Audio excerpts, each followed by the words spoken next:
Shiro learned his company scheduled a fishing event for tomorrow, leaving him worried about unexpected costs.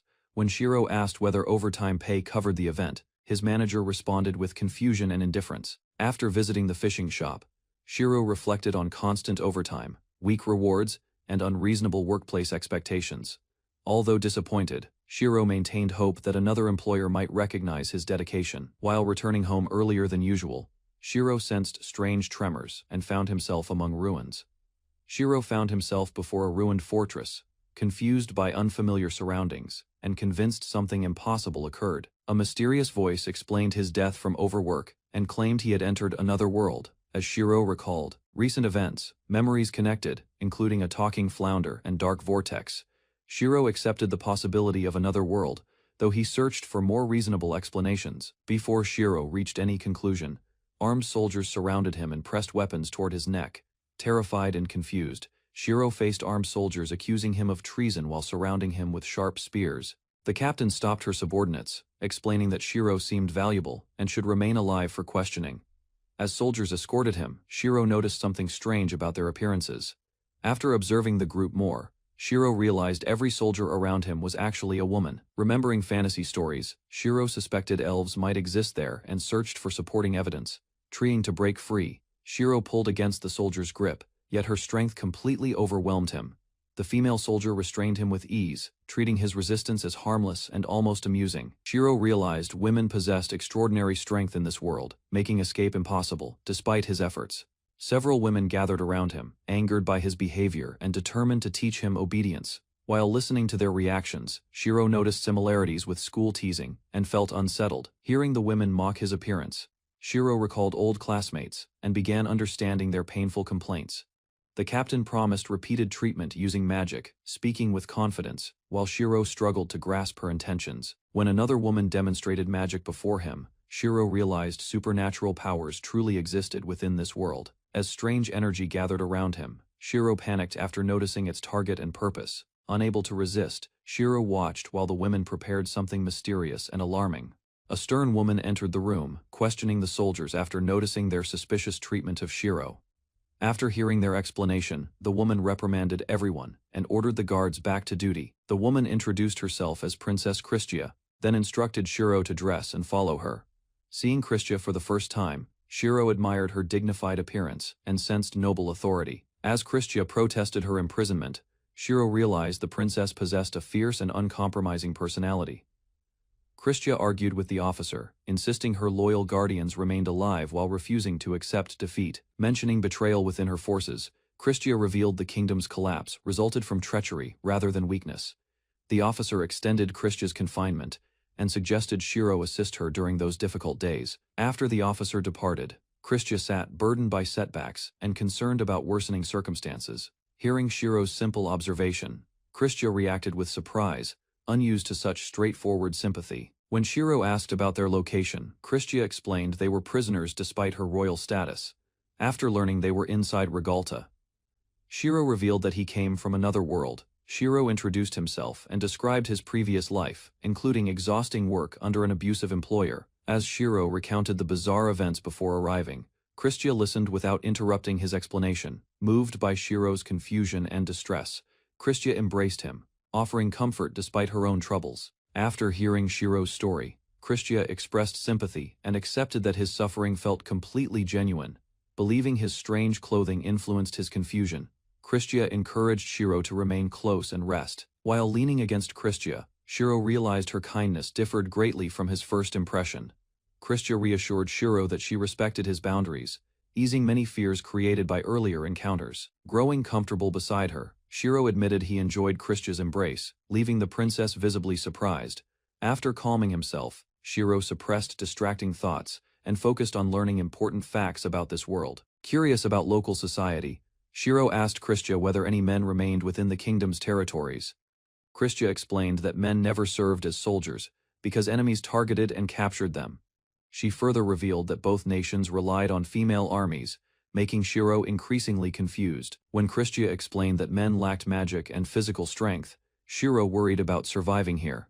Recalling his arrival, Shiro remembered catching a strange flounder that unexpectedly spoke and offered a wish. After choosing creation magic, Shiro learned the fish somehow knew his name and intentions.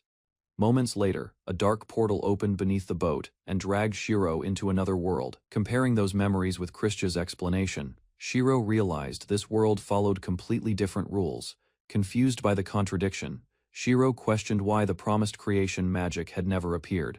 When Shiro mentioned Japan, Kristia admitted she had never heard of such a distant place. Trying to explain clearly, Shiro described Japan as a prosperous island nation supported by science and technology. Kristia laughed at the explanation, believing Shiro had invented another entertaining story about imaginary lands. Despite her disbelief, Kristia revealed grim details about their futures and her approaching execution. Shiro then learned Kristia could use powerful magic, though prison restraints prevented her from casting spells. Kristia explained that enchanted restraints sealed her magic, leaving her as vulnerable as an ordinary man. Feeling responsible for their predicament, Kristia apologized sincerely for both her failure and Shiro's situation. Remembering the flounder's promise, Shiro wondered whether creation magic could help them escape imprisonment. Following Kristia's advice, Shiro focused inward, examining himself while searching for hidden magical abilities. To his surprise, a status screen appeared before him, confirming that creation magic truly existed. When the status screen appeared, Kristia reacted with shock while Shiro confirmed its existence. Examining the information, Shiro realized the flounder's promise had been genuine after all. Testing the system further, Shiro searched for medicine creation and discovered an advanced healing recipe. His excitement vanished after learning the medicine required 247 years to produce. Eager to share the discovery, Shiro showed Kristia the screen, only to learn she could not see it. Seeing Shiro's disappointed expression, Kristia guessed he had already started doubting his newly discovered magic. Kristia embraced Shiro again, urging him to accept reality instead of abandoning hope. After remaining together for several moments, Kristia noticed Shiro had regained his composure and confidence. Feeling exhausted from recent events, Kristia decided to rest and lay down within the prison cell. Once Kristia fell asleep, Shiro returned his attention to creation magic and continued investigating its functions. Reviewing his abilities, Shiro discovered water creation and learned it required only 30 minutes to complete. Attempting magic for the first time, Shiro focused inward and activated the water production process. A countdown timer appeared, confirming the magic had started and was functioning properly. While waiting, Shiro noticed the process continued automatically, allowing him to move and think freely. Looking around the cell, Shiro realized the generated water might help clean the mess nearby. Surveying the filthy cell, Shiro searched for cleaning supplies. As unpleasant odors continued spreading everywhere, concerned about disease, Shiro examined the prison and worried their living conditions. While checking his abilities, Shiro found medicine production unavailable and suspected additional requirements remained hidden. After discovering rag production, Shiro considered creating cleaning tools, though the process still required several hours. As Kristia slept peacefully nearby, Shiro monitored the countdown and prepared for his next task.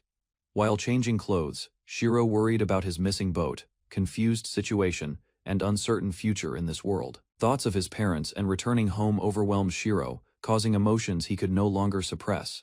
Noticing tears forming, Kristia realized Shiro's calm behavior had concealed deep anxiety and loneliness. Understanding his distress, Kristia dismissed any embarrassment and recognized his reaction as natural. Kristia embraced Shiro from behind, offering comfort and reminding him that he was not alone. While Kristia comforted him warmly, Shiro realized she faced execution yet still worried about others, feeling guilty for her situation. Shiro apologized sincerely, causing Kristia to reconsider his intentions completely. Kristia found Shiro's honesty endearing and became convinced his concern came from genuine kindness. With growing confidence, Kristia assured Shiro she understood men well and could handle the situation. As Kristia continued caring for him, Shiro experienced unfamiliar comfort and gradually lowered his guard. As the water production finished, Kristia requested assistance, while Shiro received an important completion notification. The finished creation awaited placement, but Shiro became distracted and struggled to explain the situation.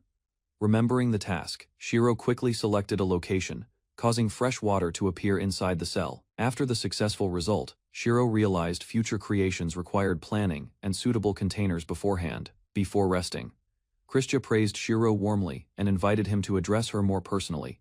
Lying on the bench, Kristia accepted her fate and reflected upon her remaining days. Watching her, Shiro sensed genuine loneliness beneath Kristia's composed and confident outward demeanor. Remembering Kristia's execution, Shiro resolved to remove her restraints and find a way forward. During their second night in prison, Christia suddenly broke part of the wooden bench with force. Watching in confusion, Shiro wondered why Christia acted so strangely despite her sealed magical abilities.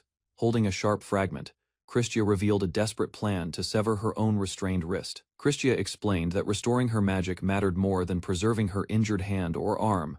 Determined to escape, Christia instructed Shiro to remove the damaged restraints. After her first strike alarmed by Christia's plan, Shiro begged her to stop and promised he would remove the restraints. Checking his creation timer, Shiro realized success required only a little more patience and time. Ignoring Christia's doubts, Shiro pleaded with surprising precision, requesting exactly 1 hour and 35 minutes. Though unconvinced, Christia accepted the delay and agreed to reconsider her escape plan afterward. As midnight approached, Shiro watched the countdown carefully and asked Christia for several more minutes. Shiro showed Christia his wristwatch, using it to track the remaining time with precision. When the deadline arrived, Christia raised the sharp fragment again while Shiro desperately begged for patience. In panic, Shiro blurted out an outrageous request, hoping to distract Christia from her plan. Surprisingly, Christia accepted his explanation, gathered her resolve and shattered the restraint with brute force. With the bed destroyed and the floor freezing, Christia stayed beside Shiro to keep him warm. As Christia stayed close beside him, Shiro watched the timer and urged himself to endure. At last, the production completed, and Shiro received confirmation that his first crafted item was ready. Exhausted from waiting, both remained unaware that the timing created an awkward misunderstanding between them. Ignoring the confusion, Shiro selected his hands as the appearance point and activated the item. A metal file materialized instantly, leaving Christia stunned while Shiro celebrated his successful creation magic. Examining the file's details, Shiro discovered better materials could greatly reduce future production costs and time. Proud of his achievement, Shiro presented the file and explained his plan to free Christia. Still struggling to accept reality, Christia questioned whether a man could truly wield creation magic. While Shiro filed the restraints carefully, Christia pulled against the chains to assist the process. After the sealing effect weakened, Christia recovered her magic and shattered the remaining restraint. After regaining her magic, Christia cast Sleeping Mist, ensuring the nearby guard remained unconscious throughout night. Confident in her spell, Christia instructed Shiro to stand back and prepare for their escape. Using restored strength, Christia shattered the prison bunk and confirmed her abilities had returned. Christia then unleashed powerful magic, slicing through the prison wall and opening a clear route. Amazed by the display, Shiro watched silently, while Christia smiled and demonstrated her overwhelming power. Once outside the cell, Christia demonstrated her strength by lifting Shiro with one hand. Both of them took a moment to enjoy finally being outdoors after their imprisonment. Hearing guards, Christia hid with Shiro and explained that pursuing her was dangerous. She revealed a secret underground, then charged ahead and knocked out the guards protecting the area. As Christia entered alone, Shiro reflected that remaining in prison would have been safer, but resolved to follow her instead. Inside the chapel, Christia uncovered a concealed staircase and guided Shiro into an underground tunnel. While explaining their harbor escape route, Christia watched Shiro recall the sea that brought him. After escaping the kingdom, Christia and Shiro traveled by boat, enduring intense sunlight and unfamiliar conditions. Their small vessel drifted across the vast sea, carried far away from the kingdom behind. Surrounded by endless water, Shiro gazed across the horizon and found no land anywhere. Earlier, Christia defeated Imperial soldiers at the harbor, allowing them to steal a fishing boat. As the wind filled their sail, Shiro admired Christia's skill and confidence while navigating. While their boat drifted across open waters, Christia remained calm and focused on their uncertain journey. Accepting their situation at sea, Christia decided to continue forward despite having no immediate solution. After producing fresh water with creation magic, Shiro secured supplies and reduced their risk of dehydration. Wanting better provisions, Shiro experimented with bread production and steadily increased his magic experience. As his magic improved through practice, Shiro gained confidence and planned useful creations for survival. After receiving fresh water, Christia thanked Shiro sincerely and credited their survival to his creation magic. Embarrassed by Christia's praise, Shiro imagined himself as a guardian angel and dismissed the thought. While adjusting to Christia's treatment, Shiro heard her sudden warning and looked toward the horizon. Spotting land ahead, Christia steered the boat forward, as both watched the distant island approach. As they neared their destination, the enormous island emerged clearly from the sea before them. After reaching the island, Christia and Shiro rested on the beach and admired the tropical scenery. Christia expressed relief at finding a paradise, like island, while Shiro appreciated their temporary safety and rest. Seeking food, Christia climbed a palm tree and gathered coconuts despite lacking overwhelming physical strength. While eating coconuts beneath the shade, Christia suggested scouting nearby areas for inhabitants and dangers. As Shiro considered Christia's warning about monsters, a strange creature emerged from nearby bushes. While exploring the beach, Shiro discovered a slime, and Christia identified it as a common monster. Christia explained that slimes consumed humans and animals, making them dangerous despite their harmless appearance. After learning the threat level, Shiro felt relieved, while Christia insisted dangerous monsters required elimination. Christia believed the forest surrounded much of the island and decided further exploration was necessary. Carrying Shiro on her back, Christia leaped into the forest and continued searching the island. Christia carried Shiro through the forest at high speed, but sudden movement caused him to lose balance. After leaving the forest behind, they arrived beside a dense thicket and paused briefly there. Christia used wind magic to clear obstacles ahead, creating a path through thick vegetation. Reaching steep cliffs, Shiro watched Christia scale the rocky walls effortlessly while carrying him. After exploring the island for half a day, they continued traveling and evaluating its terrain.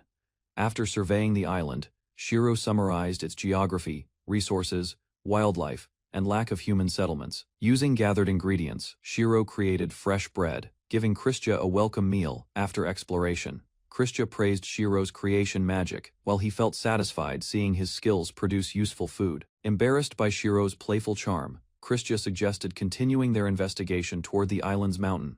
Upon reaching the mountain region, they examined the terrain and searched for caves near water sources. Finding no natural cave within the mountain cliffs, Christia decided creating a shelter would be easier. Using powerful wind magic, Christia carved directly into the rock while Shiro watched in amazement. While Shiro gathered supplies from the beach, Christia quickly completed the cave's main structure. After entering the newly created shelter, both noticed its clean interior and impressive craftsmanship. Inside the cave, Shiro discovered stone furniture already prepared, making their future stay comfortable. Inside the completed shelter, Shiro examined the spacious interior and noticed carefully crafted stone furniture. Christia revealed she created the furnishings while carving the cave, leaving Shiro deeply impressed. As evening approached, Christia felt embarrassed by Shiro's praise and avoided discussing her efforts. While resting inside the shelter, they discussed future plans and possible directions beyond the island. Christia shared information about ongoing conflicts, explaining Imperial forces had recently withdrawn from Bawanda.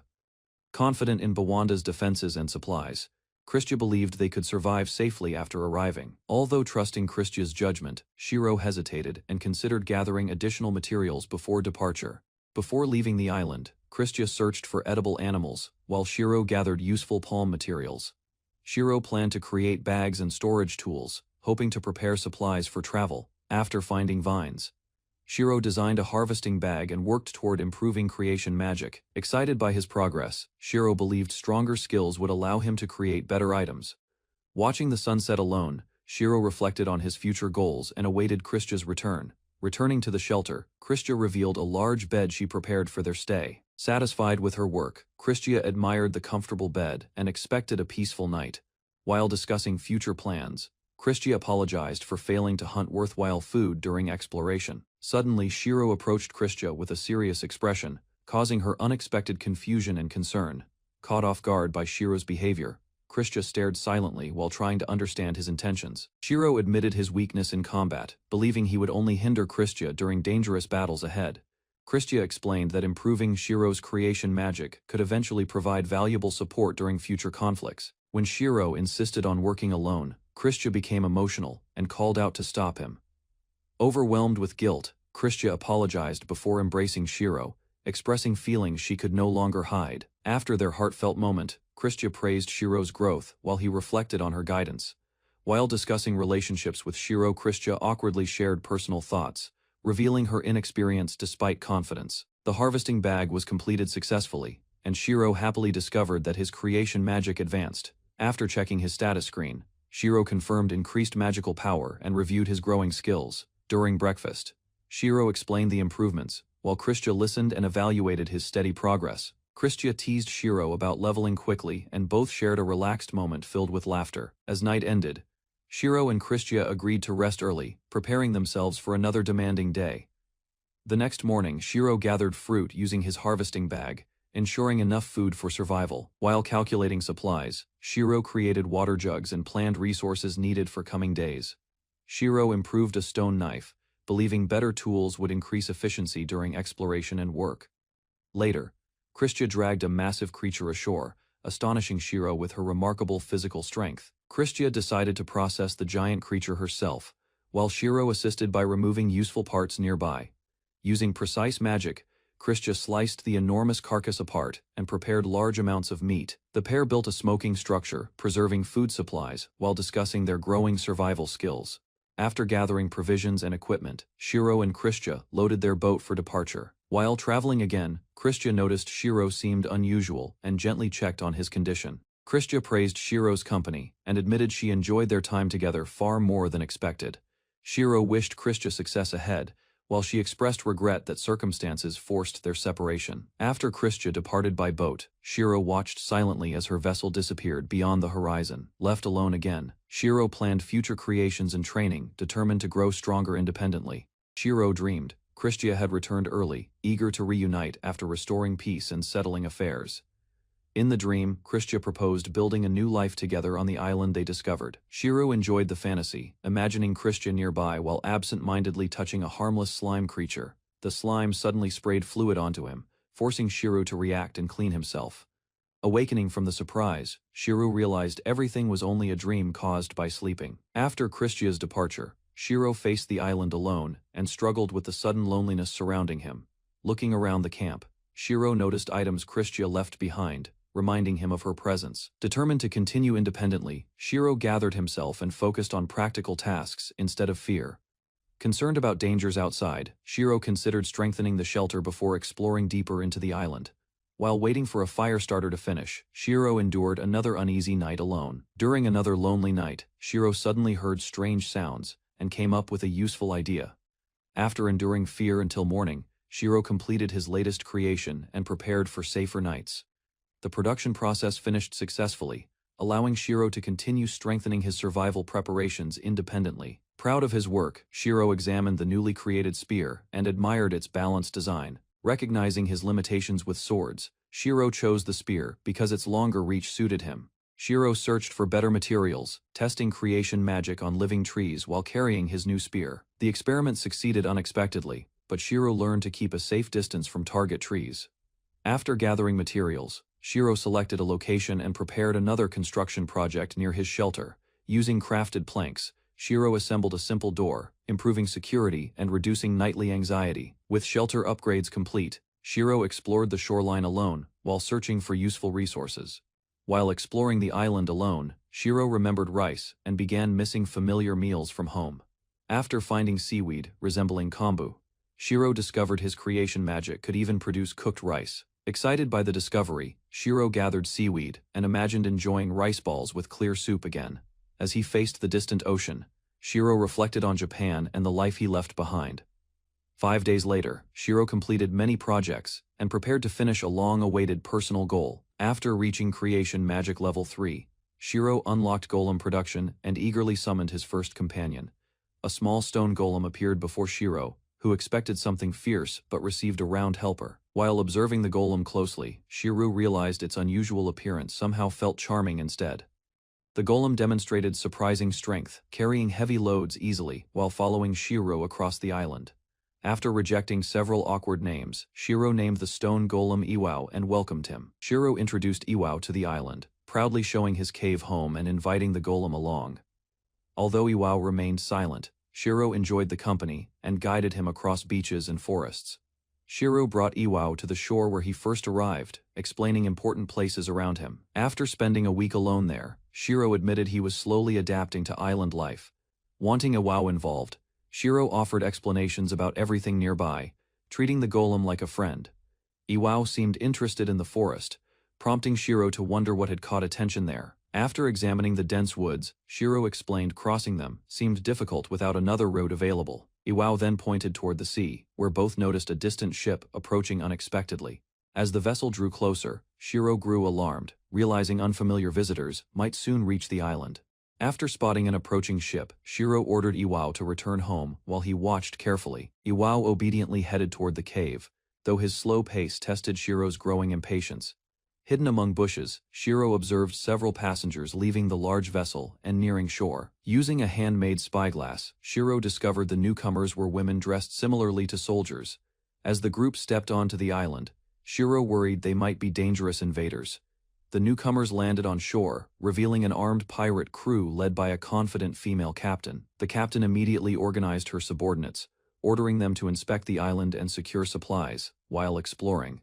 The pirates praised the island's isolation, considering it a perfect hidden refuge. Watching secretly from nearby bushes, Shiro became distracted after noticing the captain's striking appearance.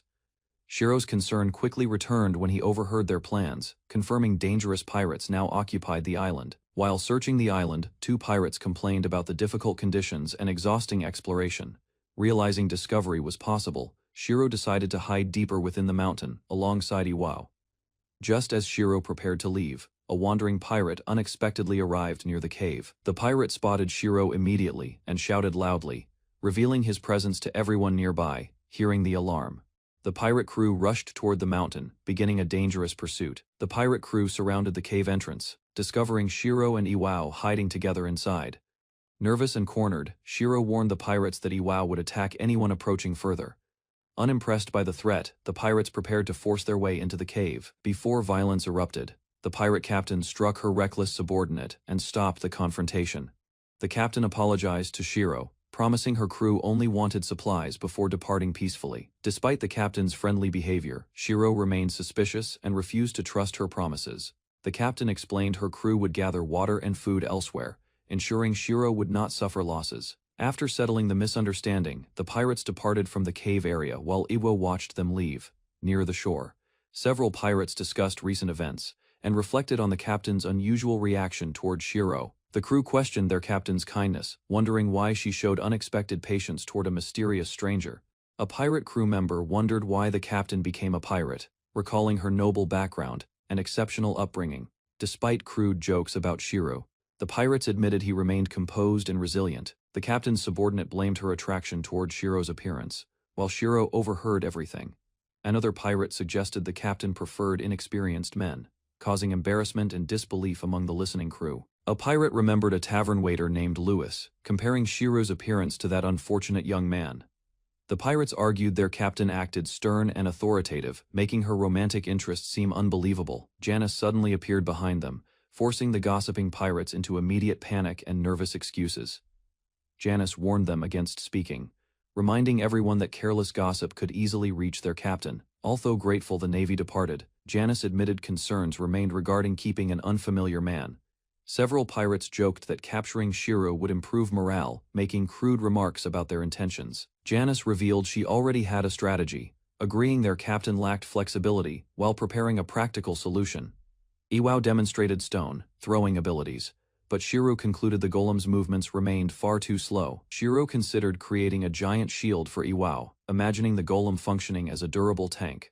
A notification interrupted Shiro's planning, reminding him urgent preparations required attention before pirate problems escalated. After crafting several torches, Shiro tested their brightness and discovered they produced stronger flames than expected.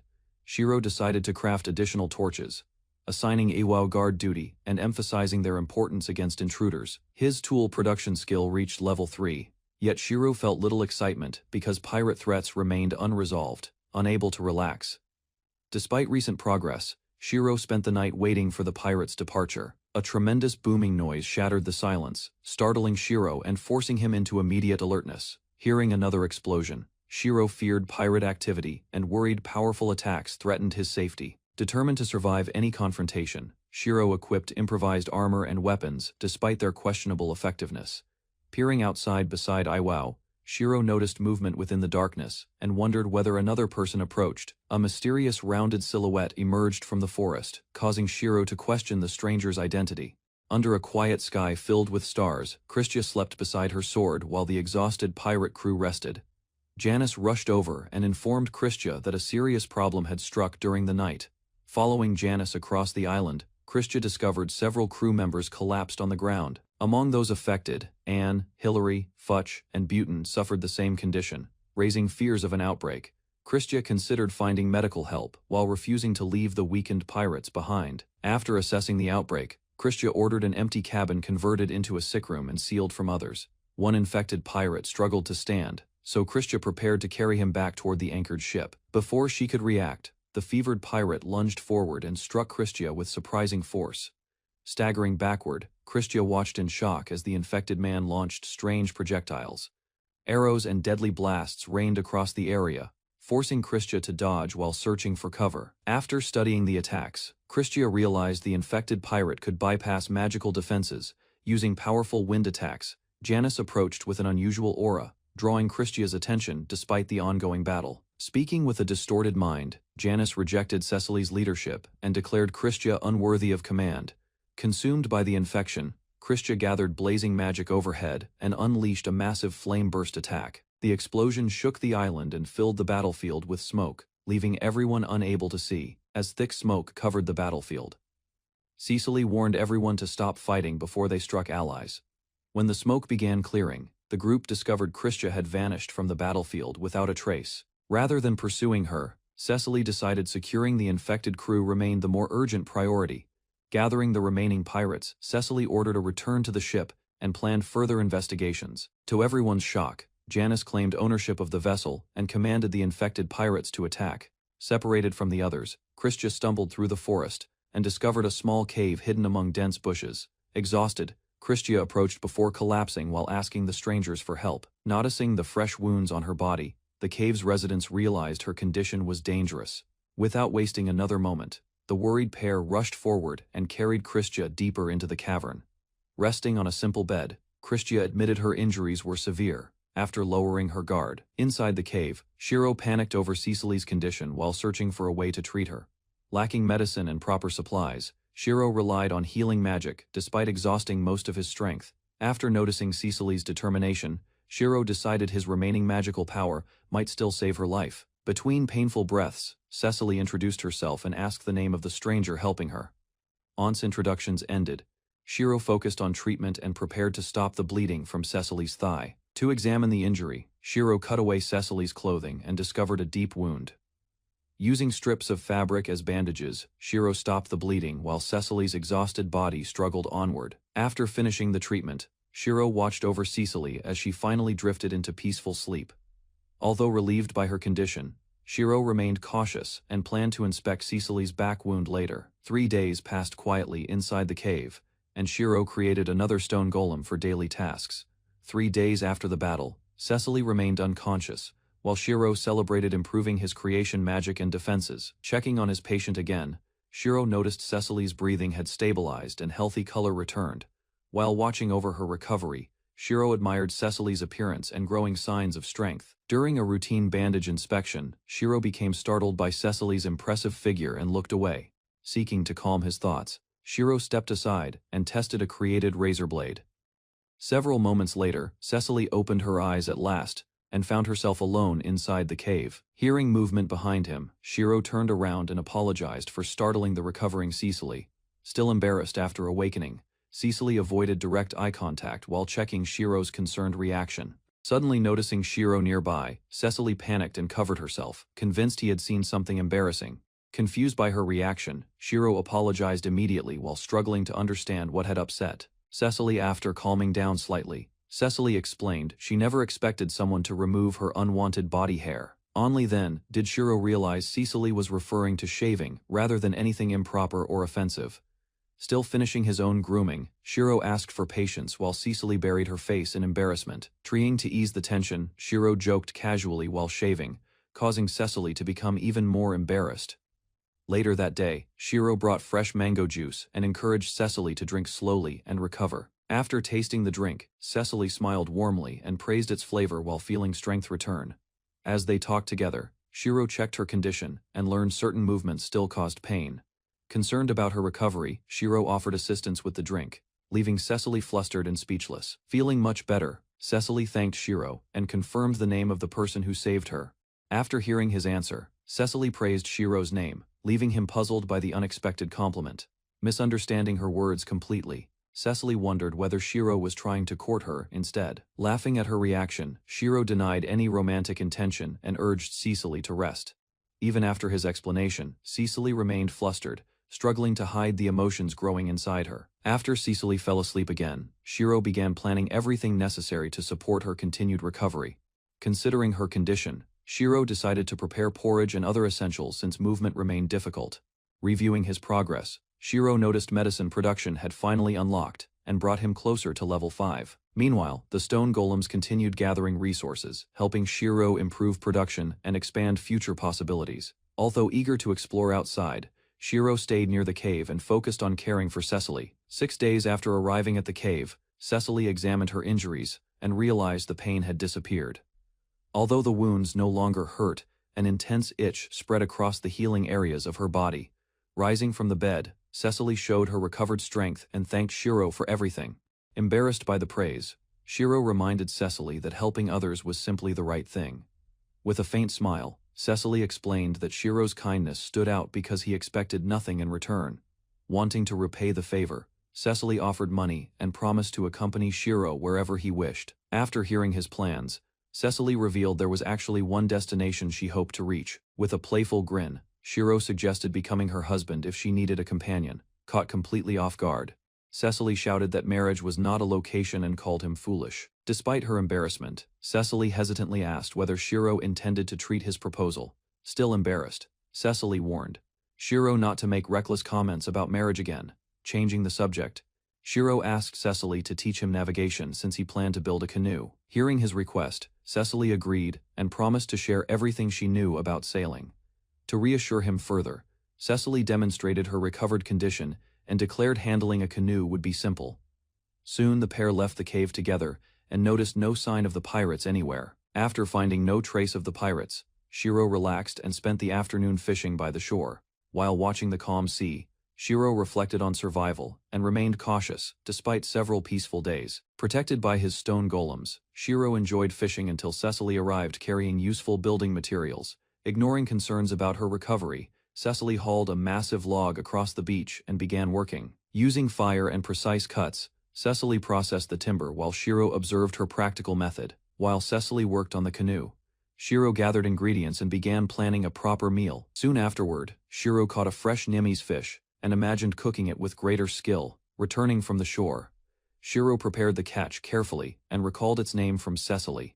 Following his recipe step by step, Shiro seasoned the fish and cooked it over steady heat. After adding vegetables and simmering everything together, Shiro proudly completed a pot of Nemi's soup. Teasing her playfully, Shiro used an affectionate nickname, causing Cecily to protest with a bright blush. After tasting the soup, Cecily praised the flavor and quietly asked for another helping. Wanting to continue the joke, Shiro made an outrageous remark that completely overwhelmed Cecily. Unable to handle the embarrassment, Cecily fainted on the spot, leaving Shiro shocked and apologetic. Following several productive days, Shiro reached Creation Magic Level 5 and celebrated another major improvement. While reviewing his abilities, Shiro noticed faster production speeds and began considering future medicine development. The next morning, Cecily finished teaching the basics and led Shiro onto the open sea. Paddling along the shoreline together, they tested the new canoe and circled part of the island. From the water, Shiro admired the island's landscape and enjoyed a perspective he had never seen.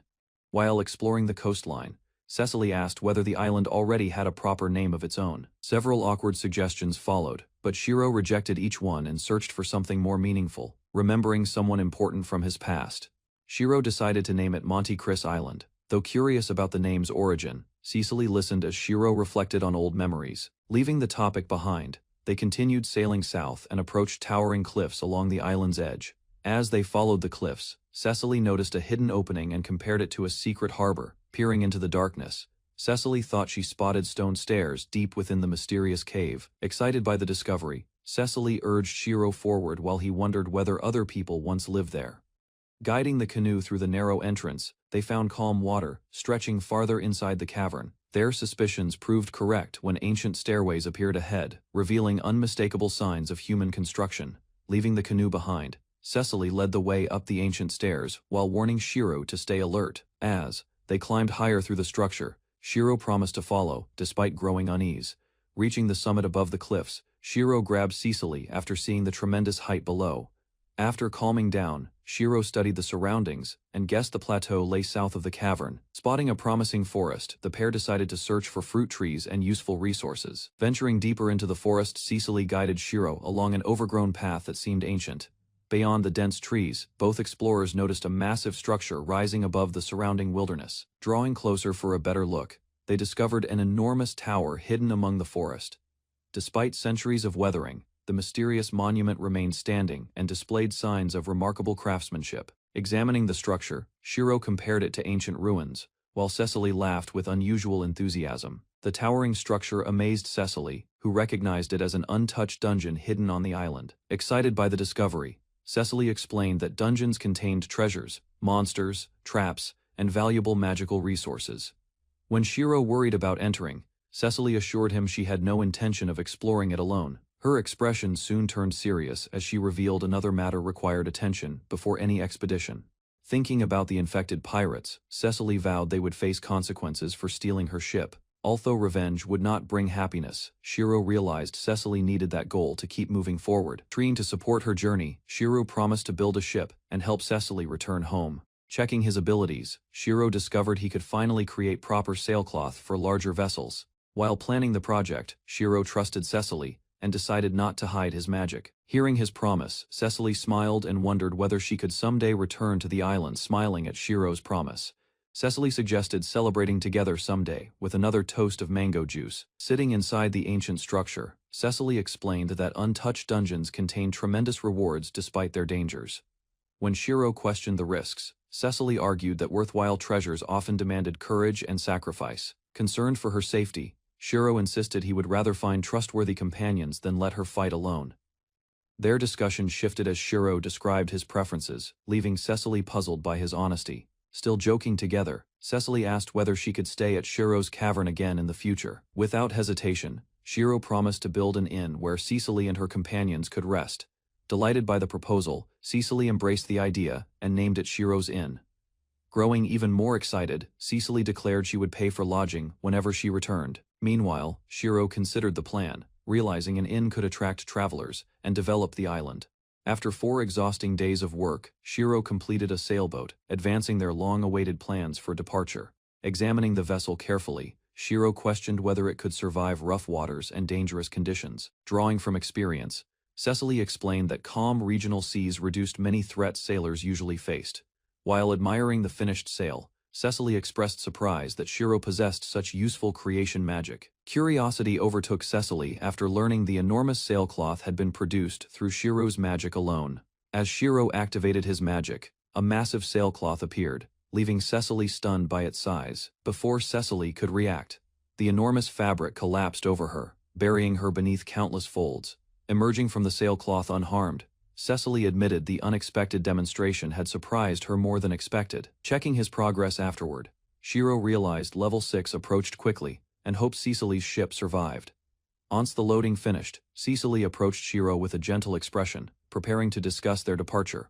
Before departure, Shiro prepared wild boar and turnip soup, giving them one final meal together. While sharing lunch beside the completed sailboat, Cecily promised to sample Shiro's future cooking someday.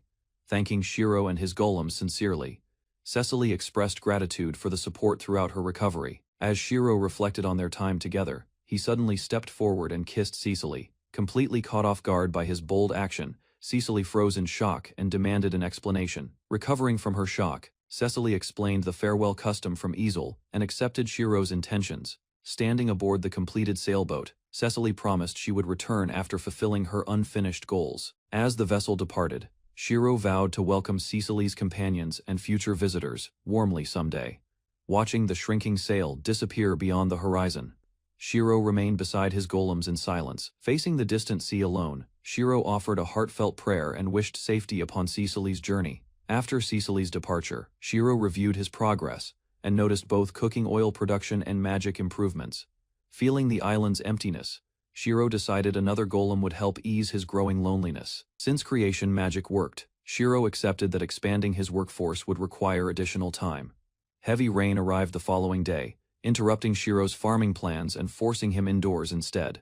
Watching his golems continue working through the storm, Shiro sensed their loneliness mirrored his own. As rain continued pouring outside, Shiro reminded himself that loneliness belonged to him, not the golems. Preparing for future storms, Shiro collected rainwater while listening to droplets strike nearby barrels. Bored by endless rainfall, Shiro searched for entertainment but found few enjoyable activities on the island. An idea suddenly appeared, and Shiro remembered a useful feature connected to golem production magic. Using clay creatively, Shiro crafted detailed figures resembling himself and Cecily, amusing himself during isolation. While rain trapped him indoors, Shiro imagined advanced autonomous golems and anticipated Iwao's completion with excitement ahead. 2 days later, a third Iwao appeared, giving Shiro extra help and renewed companionship around the island. After reaching level 6, Shiro unlocked, improved golem production, and discovered more design. Eager to expand his workforce, Shiro began creating another golem and celebrated that day alone. When construction finished, a new humanoid stone golem emerged, marking significant progress for Shiro and his settlement. The new humanoid golem displayed impressive agility, surprising Shiro with movements resembling a playful monkey more. After witnessing its acrobatic jumps, Shiro named the energetic golem Goku and assigned future responsibilities. Recognizing Goku's dexterous fingers, Shiro planned renovation projects requiring precision beyond his older golems. Working together, Shiro and his golems renovated the cavern, installing windows and improving living conditions. 1 month later, Shiro completed his inn, confident everything stood prepared before Cecily's promised return. After extensive renovations, Shiro completed furnished guest rooms, feeling proud his cavern finally resembled a proper inn. Meanwhile, Cecily traveled alongside Chris, believing responsibility for the fortress garrison rested upon her shoulders. Back on the island, Iwao stopped moving, alarming Shiro and raising fears about possible damage. Inspecting the motionless golem, Shiro discovered a troubleshooting notice explaining depleted magical energy caused inactivity. Realizing golems required magical fuel, Shiro prepared to recharge Iwao and restore normal operations soon. After recharging Iwao with magic power, Shiro learned golems required periodic energy replenishment to remain operational. The system drained 50 magic points during recharging, revealing maintenance costs Shiro had never considered. While reviewing instructions, Shiro discovered golems used special magic stones instead of ordinary magical potions. Wondering how to obtain those stones, Shiro searched further and hoped the guide contained answers.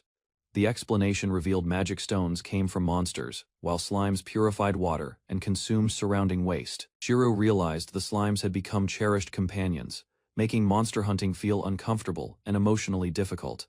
While fishing, Shiro planned future farming projects and considered raising livestock to support long-term settlement growth. His thoughts halted when strange flying creatures appeared overhead, drawing closer toward the island at speed. Recognizing them as pteranodons rather than birds, Shiro panicked and ordered Goku to hide. As the creatures passed overhead, Shiro noticed riders mounted upon them, confirming nearby human civilization existed. Watching the approaching riders, Shiro prepared defensive measures and ordered Goku to remain armed and vigilant. Unsure whether newcomers were allies or threats, Shiro hid nearby and observed their movements. The flying creatures landed along the beach, confirming the strangers intended to explore the island. A stern woman named Louise dismounted first, remaining alert while assessing possible dangers around them. Following instructions from her captain, Louise stayed cautious because wild wyverns remain dangerous after landing. Hidden nearby, Shiro observed the newcomers and noticed no hostile behavior, easing some initial concerns. While studying the group, Shiro formed quick impressions, viewing Louise as approachable despite her profession. Concluding they seemed trustworthy, Shiro decided revealing himself offered better prospects than remaining concealed longer. As Shiro stepped forward to greet them, a startled wyvern roared and frightened him badly. After calming the creature, the survey team apologized and explained they worked for Lurgoa's Management Institute. The survey captain introduced herself as Alyssa Milano, reminding Shiro of Chris's political enemies from Lurgoa. Choosing caution, Shiro introduced himself and explained he had survived alone upon the island for years. The surveyors reacted with disbelief, struggling to understand how someone endured isolation since childhood there. To avoid revealing sensitive truths, Shiro offered a simplified explanation involving passing merchants and visiting pirates. Alyssa sympathized with his hardships, then mentioned taxes, leaving Shiro stunned and speechless. Relieved beyond expectation, Shiro learned the Empire would never bother collecting taxes from this remote island. Alyssa explained enforcement remained impractical because travel expenses would exceed any revenue gathered from residents. After discussing taxes, the surveyors asked whether nearby shelter existed where they could rest and eat. Proudly seizing the opportunity, Shiro invited everyone to visit his completed inn for refreshments. Excited to receive real guests, Shiro called for Iwao and prepared a warm welcome. The surveyors stared at Shiro's golems, wondering whether a man should command such servants at all. Shiro explained the golems obeyed his orders, though he still lacked any real explanation. These visitors became the inn's first customers, prompting teasing remarks about women finally arriving on the island. Alyssa explained that mothers dislike seeing strangers admire their sons, while Leanne received another gentle reprimand. Shiro learned fathers commonly raise children here, leaving him surprised by another unfamiliar custom. The visitors requested a meal and tea, offering payment despite Shiro insisting his supplies remained modest. Alyssa encouraged Shiro to cook whatever he preferred, making him consider preparing something memorable for guests. Excited by his inn's first customers, Shiro rushed into the kitchen, determined to offer warm hospitality. Shiro prepared a simple meal from stored bread, fresh fish, onions, and potatoes gathered around the island. Alyssa teased Louise about finding a husband, while Louise panicked and Shiro endured awkward embarrassment. While cooking, Shiro reflected that Louise might possess magical talent, considering her world's customs and history. Shiro served salt-fried white fish with garlic and soup, apologizing for making his guests wait longer. The surveyors tasted Shiro's cooking, then froze in shock after discovering the meal exceeded expectations. The surveyors fell silent after tasting Shiro's food, leaving him worried something had gone terribly wrong. Their stunned expressions exploded into praise as everyone declared the meal delicious beyond anything expected before. Alyssa insisted, delicious failed describing the bread, claiming she had never tasted anything comparable. Another surveyor compared Shiro's bread with Royal Palace cuisine, praising its remarkable quality without hesitation. While continuing to eat, the surveyors questioned Shiro about wheat fields and how he baked bread. The surveyors eagerly requested additional bread, while Shiro concealed the fact that creation magic produced it. Alyssa shocked everyone by proposing marriage, presenting the question with confidence after enjoying Shiro's hospitality. Shiro brushed aside the proposal with humor, assuming Alyssa flirted with every man she encountered. Alyssa insisted she meant every word, praising Shiro's character, cooking skills, and attractive appearance. Shiro complimented Louise's sincerity instead, leaving her stunned while Alyssa watched the exchange with amusement. Alyssa addressed Shiro as the innkeeper, while Louise blushed and found his kindness charming. The surveyors reported discovering a ruin south of the inn, matching the strange structure Shiro noticed. Determined to investigate further, the surveyors departed, promising they would return before night arrived. Watching them leave, Shiro apologized towards Cecily's memory, because outsiders had uncovered the hidden ruins. After their departure, Alyssa paid generously with an imperial copper coin, giving Shiro valuable currency. After receiving payment, Shiro realized his first customers would stay overnight and deserved proper entertainment. He canceled shield production, accepting wasted magic, because creating memorable hospitality had become his priority. Shiro summoned every golem for an urgent assignment, treating the preparation like a grand military operation. The golems received specific construction duties, clearing riversides, arranging stones, and building equipment for guests. Determined to impress his visitors, Shiro challenged everyone to create scenery nobody had witnessed before. The survey team returned, announcing their discovery was a dungeon entrance hidden within ancient ruins. Shiro welcomed them back, then guided the exhausted explorers toward a surprise prepared beforehand. The surveyors stopped in amazement after discovering a massive stone bathtub constructed beside the inn.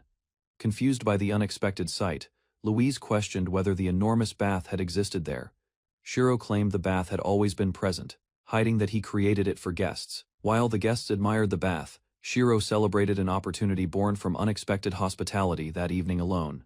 Alyssa dismissed every question and rushed toward the bath, eager to enjoy the rare luxury with her companions. The surveyors appreciating a comfort seldom available during expeditions across remote regions lately. The travelers praised the fragrant water and welcomed chance to unwind after exhausting work. Shiro explained the herbs used, then asked about the temperature while hiding personal motives from the grateful guests. Alyssa praised the bath's perfect warmth, saying months of accumulated fatigue vanished from her exhausted body. Resting beside the bath, Alyssa teased Shiro by asking him to wash her entire body. Shiro dodged the invitation by promising dinner soon, while Alyssa complained about his distant response. Walking away, Shiro admitted temptation existed, though he considered himself fortunate for resisting serious mistakes. Back inside the inn, Shiro confessed that continued exposure might destroy his remaining self-control. After calming himself, Shiro pushed aside distracting thoughts and focused on preparing dinner for everyone. After dinner ended, Shiro lay awake in bed, unable to rest because thoughts from the bath lingered. Remembering Jean during the bath, Shiro expected someone might enter his room and disturb the quiet night. Time passed without visitors, and Shiro drifted asleep while the island remained calm outside. When morning arrived, Shiro checked the room and realized nobody had visited during the entire night. Feeling relieved yet embarrassed, Shiro washed his face outside and greeted Captain Milano. Before work began, Captain Milano reported that Dianel's discovery received top priority, while Shiro asked whether she would return home. Milano hoped to return before the year ended, mentioning her son had waited long. She explained that regular visits mattered because her son might forget her face after prolonged separation. Their discussion shifted when Milano mentioned a survey team consisting of 100 members. Shiro panicked because his inn could host only 4 guests, while soldiers prepared camp outside.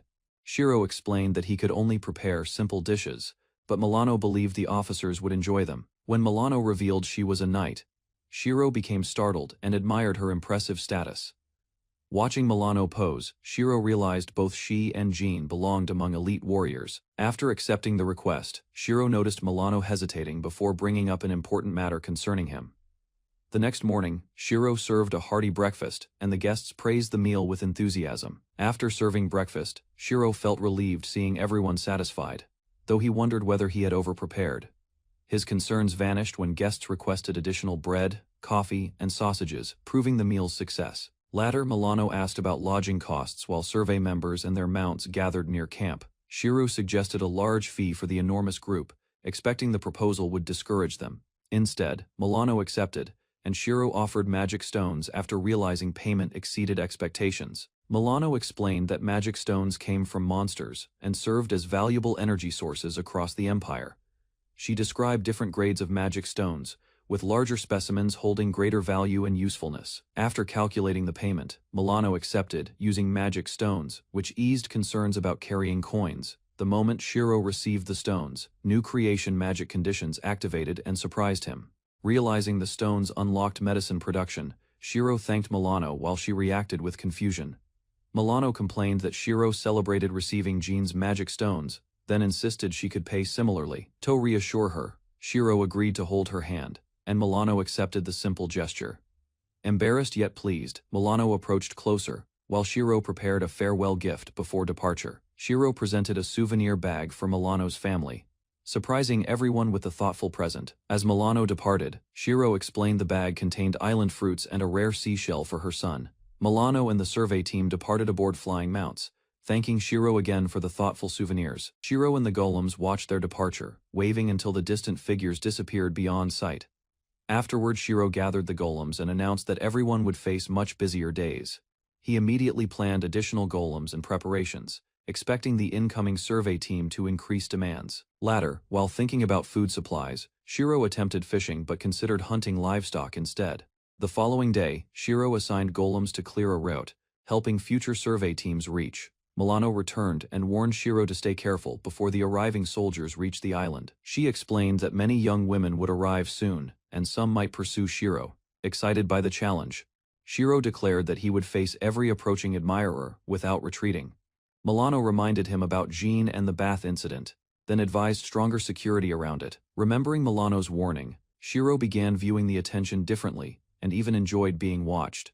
Imagining hundreds of arriving women, Shiro estimated many might like him and welcomed the possibility.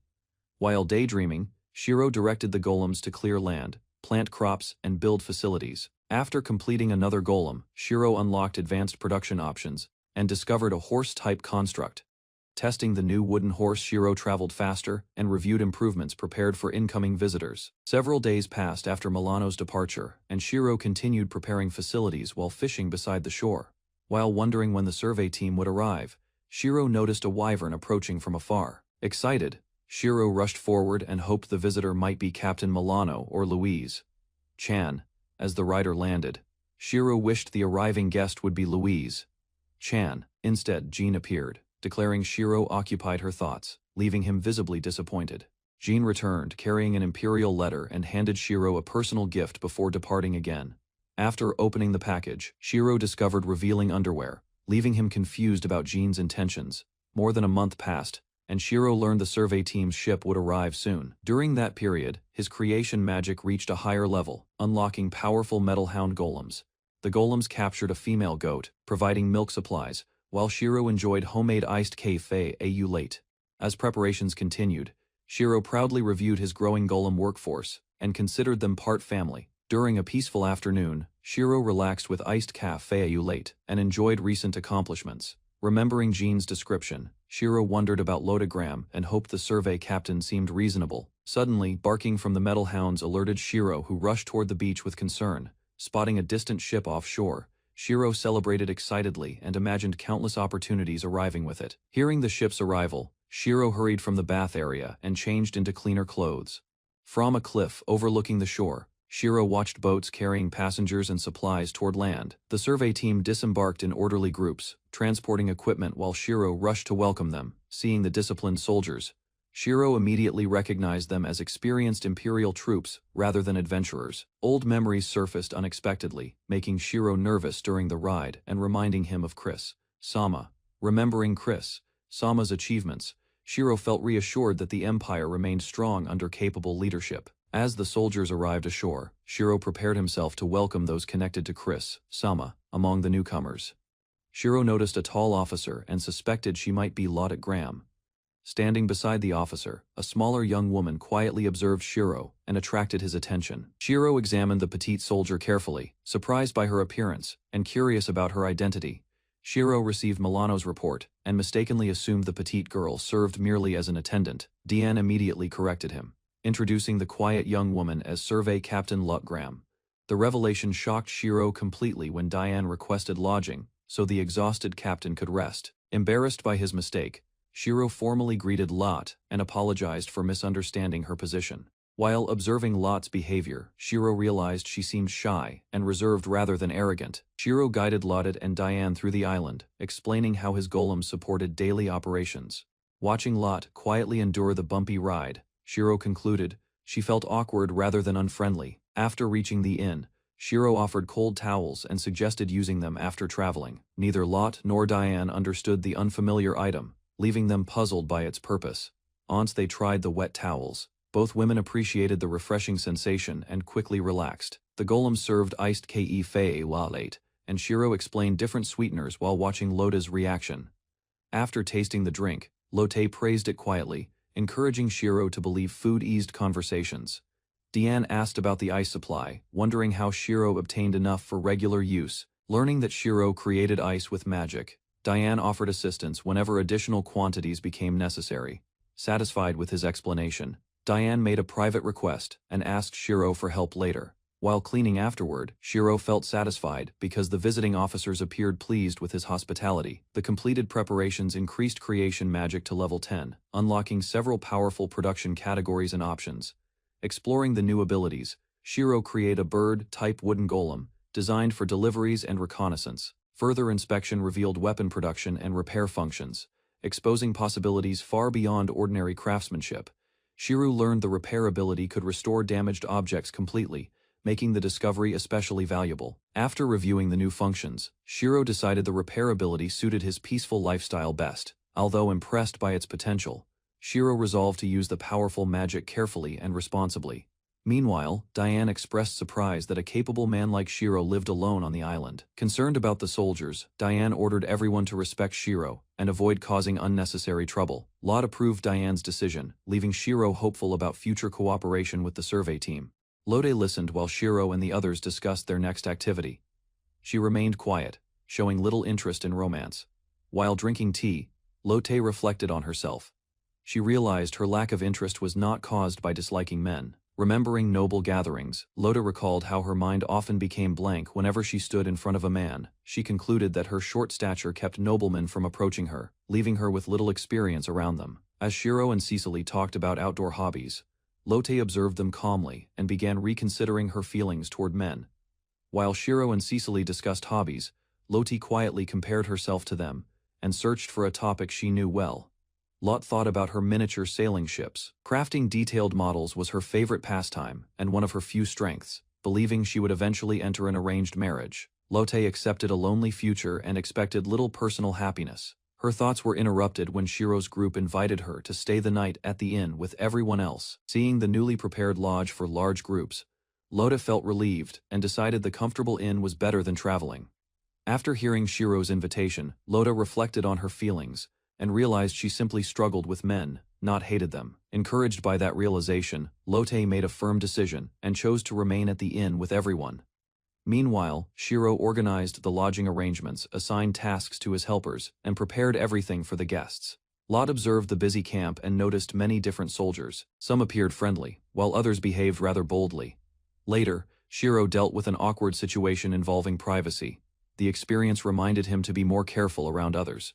While helping around the camp, Shiro noticed most soldiers behaved normally despite a few loud troublemakers among them. After preparations were completed, Shiro happily announced that the bath was ready for everyone staying at the inn.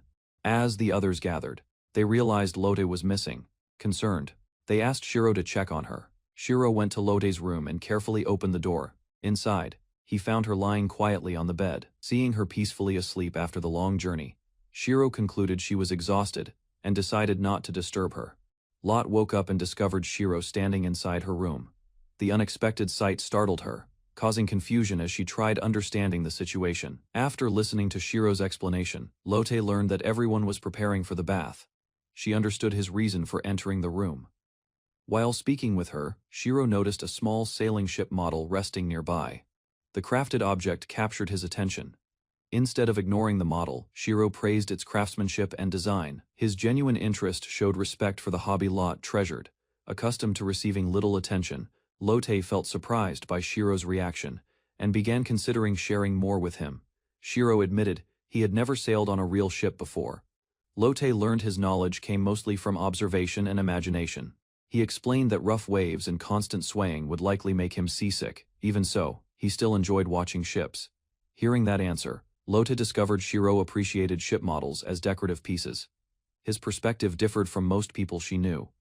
Lotte continued speaking about her hobby longer than intended. Noticing this, she worried she had dominated the conversation and bored Shiro. Shiro dismissed her concern and guided her toward the bath. Lotte followed him, carrying a calmer mood than before. Lotte entered the bath area and found Cecily, Elsa, and the others already enjoying the hot water. The comfortable bath matched expectations. While the women relaxed together, Shiro continued working nearby. During construction, he approached close enough for everyone to notice. Elsa observed Shiro's physique and reacted with embarrassment.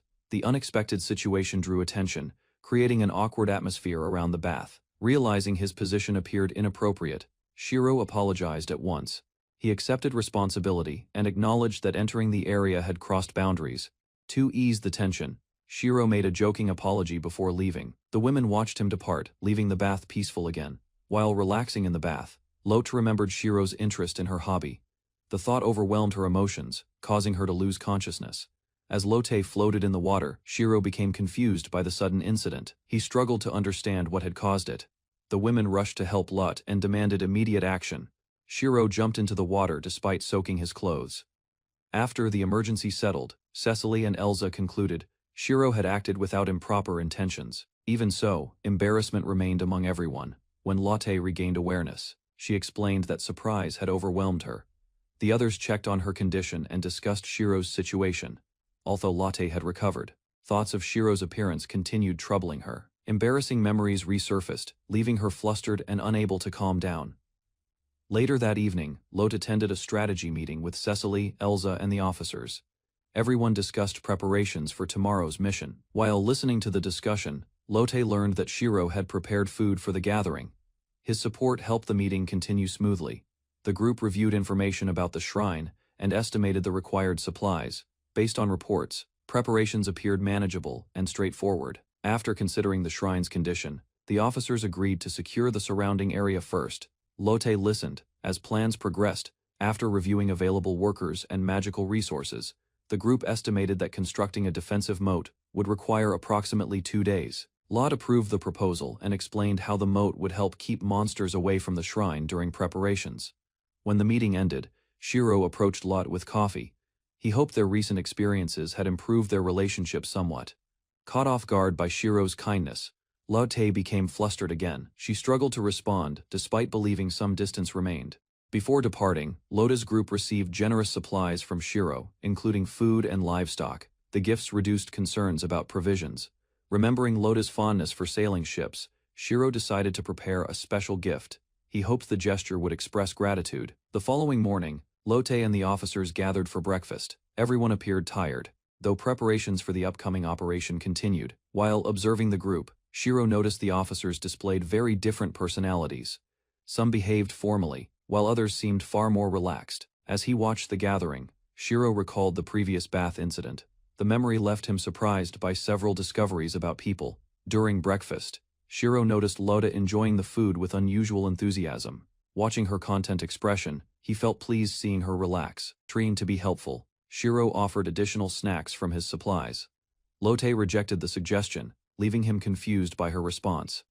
Before construction began, Shiro asked whether he could visit the shrine worksite.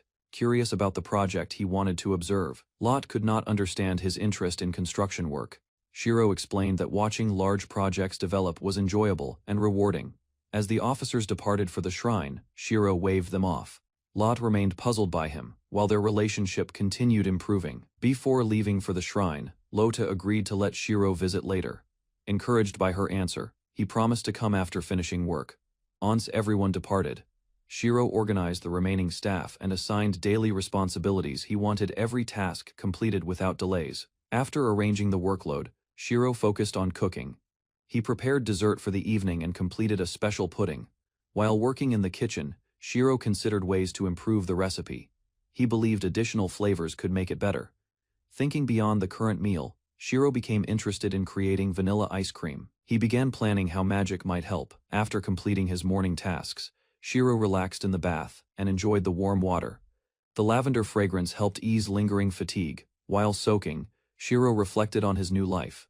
Compared with his previous world, he felt greater freedom and satisfaction. His thoughts drifted toward the people around him. Shiro wondered whether unfamiliar customs influenced how men and women behaved here. Remembering unfinished work, Shiro instructed his helpers to store the pudding. He also planned a visit to the shrine worksite. As he prepared to leave, Shiro reflected on his journey. What once seemed uncertain had become a fulfilling and meaningful life. While soaking in the bath, Shiro realized he had adjusted to island life. The environment no longer felt strange or uncomfortable. Meanwhile, Lotte traveled toward the shrine with the officers. During the journey, her thoughts returned to Shiro and recent events. As she reflected on his behavior, Lotte realized men like Shiro differed from her expectations. The discovery left her thoughtful and curious.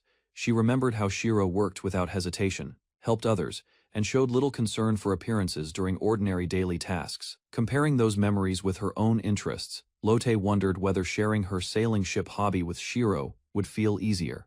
While walking toward the shrine, Lotte imagined spending time with Shiro building ship models together.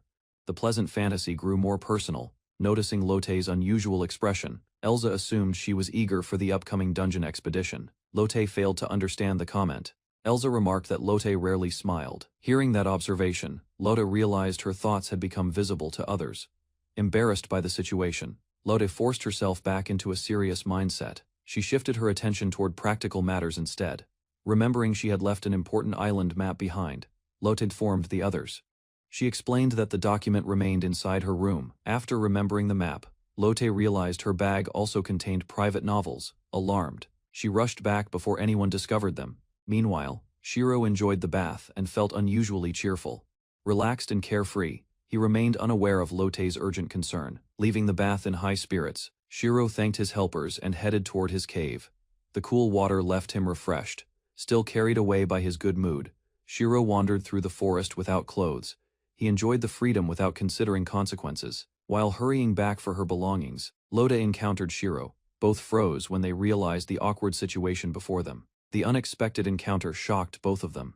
Shiro apologized repeatedly, while Lotte panicked and struggled to explain why she returned. After Lot fled the scene, Shiro watched her leave with concern. Remembering her earlier collapse, he worried another incident might happen. Back at the lodge, Lotte tried calming herself down.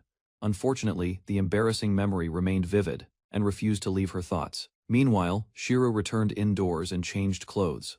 Believing the officers had already started working, he prepared to leave soon. After retrieving the forgotten documents, Lotte composed herself and resumed a serious attitude, determined to stay focused. She hurried back. While trying to focus on work, Lotte received an unexpected visit from Shiro. His arrival revived the embarrassment she had been suppressing. Shiro apologized for the earlier misunderstanding and thanked Lotte for the supplies. As repayment, he presented a prepared gift. Opening the box, Lotte discovered detailed miniature figures, including one resembling herself. She was amazed by the craftsmanship and effort involved. Curious about the figures, Lotte questioned Shiro about their creation. He explained the materials and admitted making one of himself. When Shiro suggested displaying both figures beside a ship model, Lotte surprised herself by accepting the idea without much hesitation.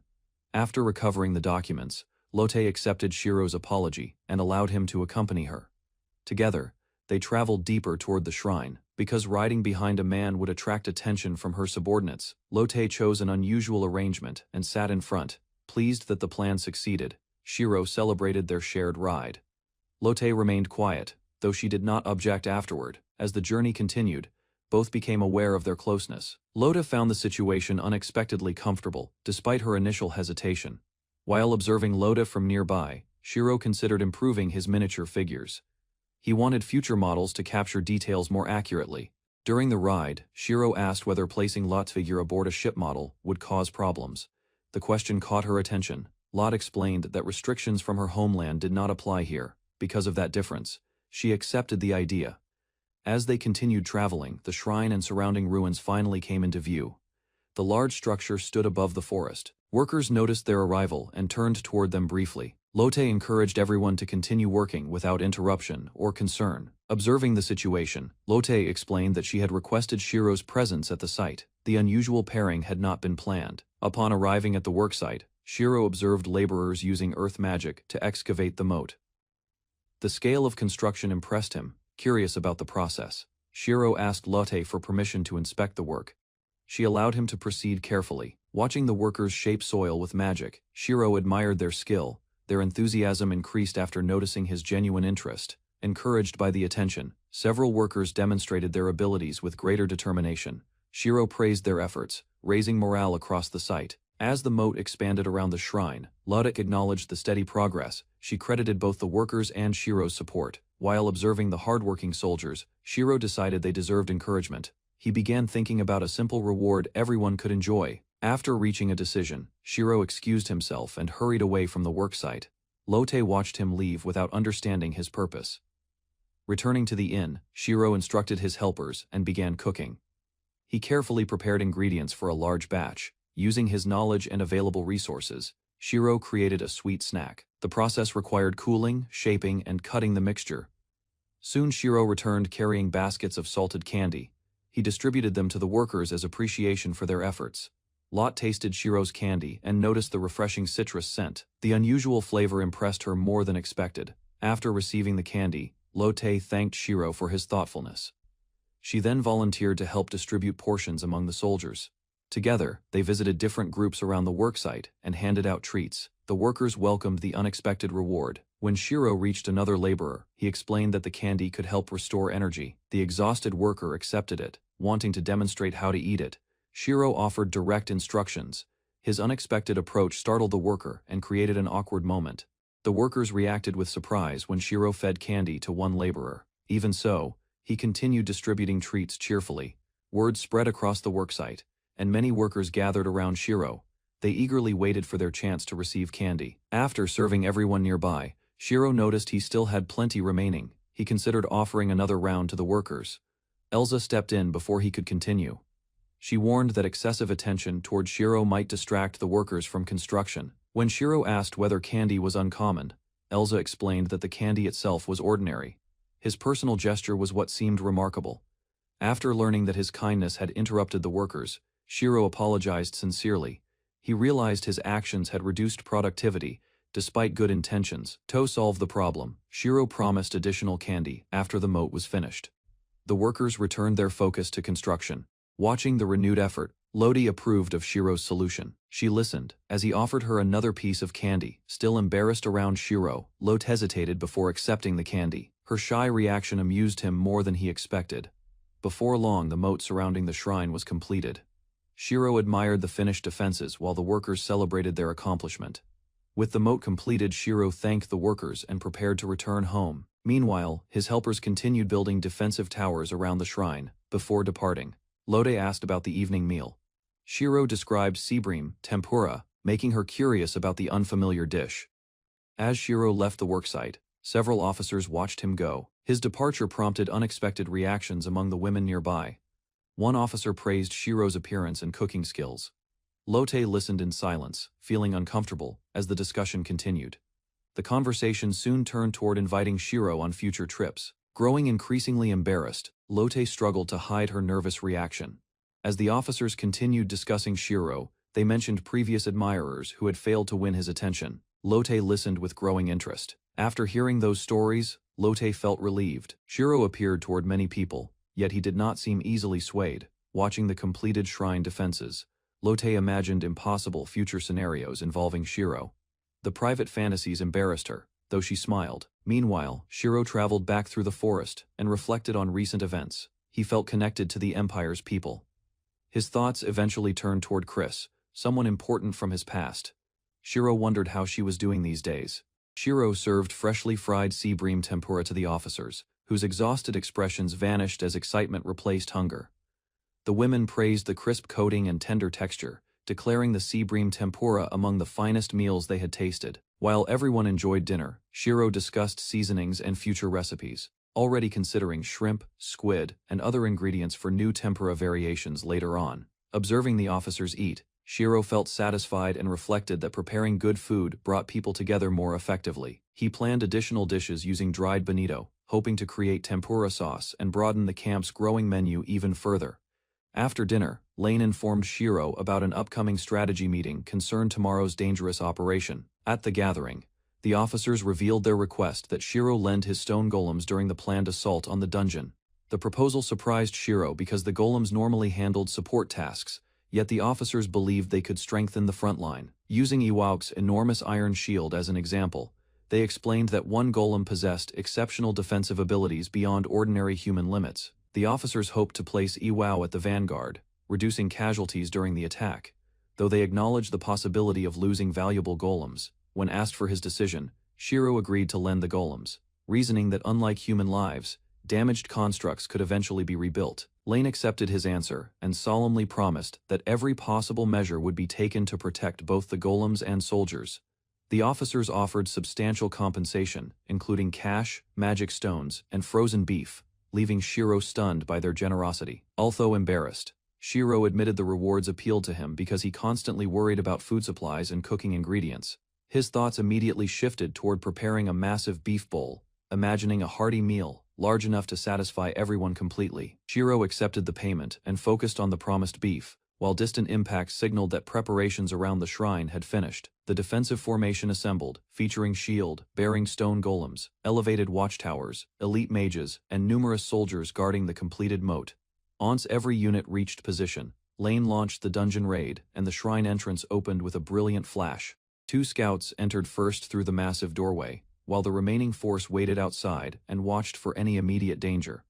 After several tense moments, glowing signals appeared from within, indicating the initial advance succeeded and allowing the golems to proceed forward. As the doors opened, enormous 2-headed hounds charged from the dungeon entrance, launching an immediate assault against the waiting defensive line. Iwao stepped forward without hesitation, blocking the monster's advance and demonstrating overwhelming strength, capable of handling creatures far larger than himself. The hounds gathered before the shield wall, but the elite mages responded, unleashing concentrated attacks against the advancing beasts. A barrage of magic exploded across the battlefield, tearing through the monsters and reducing the dangerous creatures into scattered fragments. Lane ordered the golems to maintain formation and continue advancing, while Shiro watched as his creations entered greater danger. Overwhelmed by concern for his golems, Shiro clung to Lane's arm, apologizing repeatedly while his shaking legs revealed intense anxiety. Lane checked on him with unusual gentleness, but Shiro remained distracted by the battle, watching the advancing monsters with concern. As both women supported him from either side, Shiro regained confidence, and Iwao's summons restored his courage almost immediately. After the bridge lowered across the moat, scouts confirmed the entrance remained secure, allowing the main force to advance. Lane ordered Shiro to move the golems into the dungeon first, explaining that the soldiers would follow directly behind them. Lot reassured Shiro before entering the dungeon, reminding him that only he could command the golems and that everyone would protect him. The expedition descended into a vast stone chamber where scouts secured the route ahead, while the main force advanced behind. When another doorway opened, reptilian monsters rushed forward, but the soldiers intercepted them before they could threaten the rear group. Shiro panicked at the sudden ambush, yet Lot remained calm, noting that the monsters encountered thus far seemed weak. Lane warned Shiro that deeper levels contained stronger enemies, then instructed him to send the golems down the staircase first. Sensing Shiro's growing fear, Lota stayed close beside him and promised that both she and Diane would keep him safe. As they descended farther underground, Shiro struggled with the stale air, suspecting either low oxygen levels or strange gases. The harsh environment finally overwhelmed him, causing him to collapse from exhaustion and forcing Lot and Lane to summon medical assistance. Lane urgently calls for Cheryl, the expedition healer. After Shiro collapses inside the dungeon, alarming everyone as the dangerous raid continues forward. While drifting between consciousness and exhaustion, Shiro imagines an ideal healer possessing beautiful eyes, a gentle nature, and an attractive appearance. The approaching healer is revealed to be Cheryl, who promises to heal him, matching his fantasy enough to surprise him. Cheryl sets aside emotion and focuses on her duties, examining Shiro's condition, while considering the risks surrounding the expedition. After checking, Cheryl notes that his heartbeat remains unusually fast, and reassures him that her treatment should improve his condition. Cheryl casts a recovery spell called Healing Hand, explaining that it enhances the target's natural healing ability, while assuring Shiro the process will not hurt. When asked whether touching the patient is necessary, Cheryl explains that healing magic becomes more effective through direct skin contact. Understanding her explanation, Shiro watches as Cheryl places her hand against his chest, causing him considerable embarrassment and confusion. Although Shiro already feels much better, Cheryl insists the treatment remains incomplete and continues the healing process despite his growing discomfort. Graham remarks that Cheryl always applies healing with exceptional thoroughness, while Shiro suspects the healer may be enjoying herself somewhat. After several minutes of treatment, Cheryl finishes the healing spell, and Shiro reports feeling much better, stronger, and noticeably more energetic. As evening approaches, the soldiers emerge from the dungeon, while Lane credits their cooperation for securing the entire first underground floor. Unsure about his next responsibility, Shiro worries about preparing dinner, but the golems reassure him and remain ready to assist. Graham-sama explains that another cook already prepared the meal, then invites Shiro to join the group instead of working alone. The evening feast consists of bread, cheese, grilled pork, and buttered potatoes with beans, providing a hearty meal for everyone. During the evening meal, Shiro notices that the food feels filling yet somewhat unfamiliar, then wonders whether the sweet red wine contains sugar. After drinking several cups, Shiro becomes noticeably intoxicated and celebrates being surrounded by beautiful women, while remaining the only man. Growing more excited, Shiro boasts about exploring a dungeon and discovering valuable treasures, including an ancient magic book and jewelry. Encouraged by the gathering, Shiro continues drinking and declares that such strong wine presents absolutely no challenge whatsoever. Watching his condition with concern, Lane asks Shiro to assist with another taste test tomorrow, hoping he remains cooperative. Drunk and emotional, Shiro loudly declares that he would charge into water, fire, and even dangerous dungeons for Lane's sake. Lane immediately denies Shiro's exaggerated claims, looking both embarrassed and confused as he continues making dramatic declarations before everyone. Trying to clarify himself, Shiro insists that Lane is not his only favorite person, then openly admits liking Graham-sama as well. Shiro explains that he admires Lane for her admirable qualities and appreciates Graham-sama because he finds her especially cute and charming. Remembering the healing incident, Shiro jokes that he forgives Cheryl completely, then unexpectedly embraces her, leaving everyone visibly shocked. Overcome with emotion, Shiro asks whether Graham is an angel, then breaks into tears and declares that she must be his guardian angel. Still drunk, Shiro begs Graham not to abandon him, claiming that he once had a very special person in his life. Hearing those words, Graham becomes curious and reflects on the meaning behind Shiro describing someone as truly special. Shiro recalls a woman named Chris, explaining that he arrived in this world confused and lost before she offered guidance and affection. Looking toward the night sky, Shiro wonders where Chris is now, admitting that he may never see her again. Seeing Shiro overwhelmed by grief, Graham tells him that crying is acceptable, then comforts him with a warm embrace. Exhausted from drinking and emotional turmoil, Shiro falls asleep against Graham-sama, prompting others to discuss the mysterious woman named Chris. Believing he cannot remain outside in that condition, Graham-sama decides to carry Shiro to bed while pondering Chris's identity. When Lane warns against any misunderstanding, Graham-sama becomes flustered and angrily denies having improper intentions toward the intoxicated Shiro. After hearing her explanation, the others agree that Graham-sama means well, and she proceeds with carrying Shiro herself. Following Graham-sama's decision, the group watches as she carries the sleeping Shiro herself, while several women observe with obvious envy.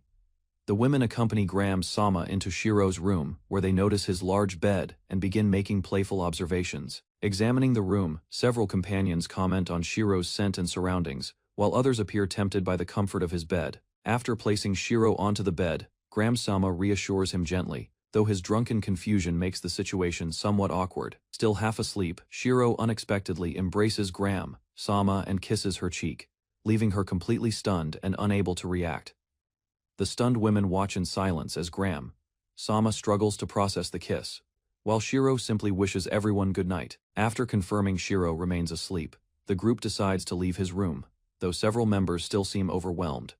The captain orders everyone to return calmly, forbids unnecessary attention toward Shiro, and warns that disobedience will bring punishment. Before leaving, Graham-sama instructs the stone golems to guard Shiro carefully throughout the night while he rests peacefully. Shiro regained consciousness with a painful headache after drinking too much alcohol, struggling to focus. He created a painkiller using creation magic. Recalling the helper's recommendation, Shiro examined the medicine in his hand. Trusting its effect, he swallowed the pill. The medicine worked faster than Shiro expected. His headache disappeared within seconds, leaving him refreshed, relieved, and amazed by the result. Although the headache was gone, Shiro still felt mild nausea. Wanting to recover completely, he headed toward the river for bathing. While approaching the bathing area, Shiro noticed several women showering. Embarrassed by the unexpected sight, he withdrew and planned a private shower.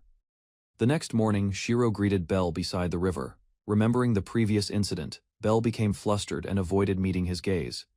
As Belle hurried away in embarrassment, another adventurer approached Shiro. She thanked him sincerely and recalled his encouraging words. Hearing her gratitude, Shiro casually stated that he would rush into danger for her sake, surprising the woman completely. The woman admitted that such devotion would have impressed her greatly years earlier. Shiro listened quietly while recalling little. As the conversation continued, the woman mentioned the previous night's events. Shiro suddenly worried about what else he revealed. While discussing the previous night, the woman mentioned Chris-sama. Shiro was stunned when she referred to Chris as his late wife. The revelation left Shiro speechless. He realized his drunken stories had created serious misunderstandings involving Chris, a princess connected to Regalta. Noticing his confusion, the woman expressed sincere concern. She promised to support Shiro whenever difficulties arose in the future. After she departed, Shiro reviewed the conversation carefully. He suspected his drunken behavior had caused even more trouble. A forgotten memory suddenly resurfaced in Shiro's mind. To his horror, he remembered kissing Lotta after mistaking her for Chris.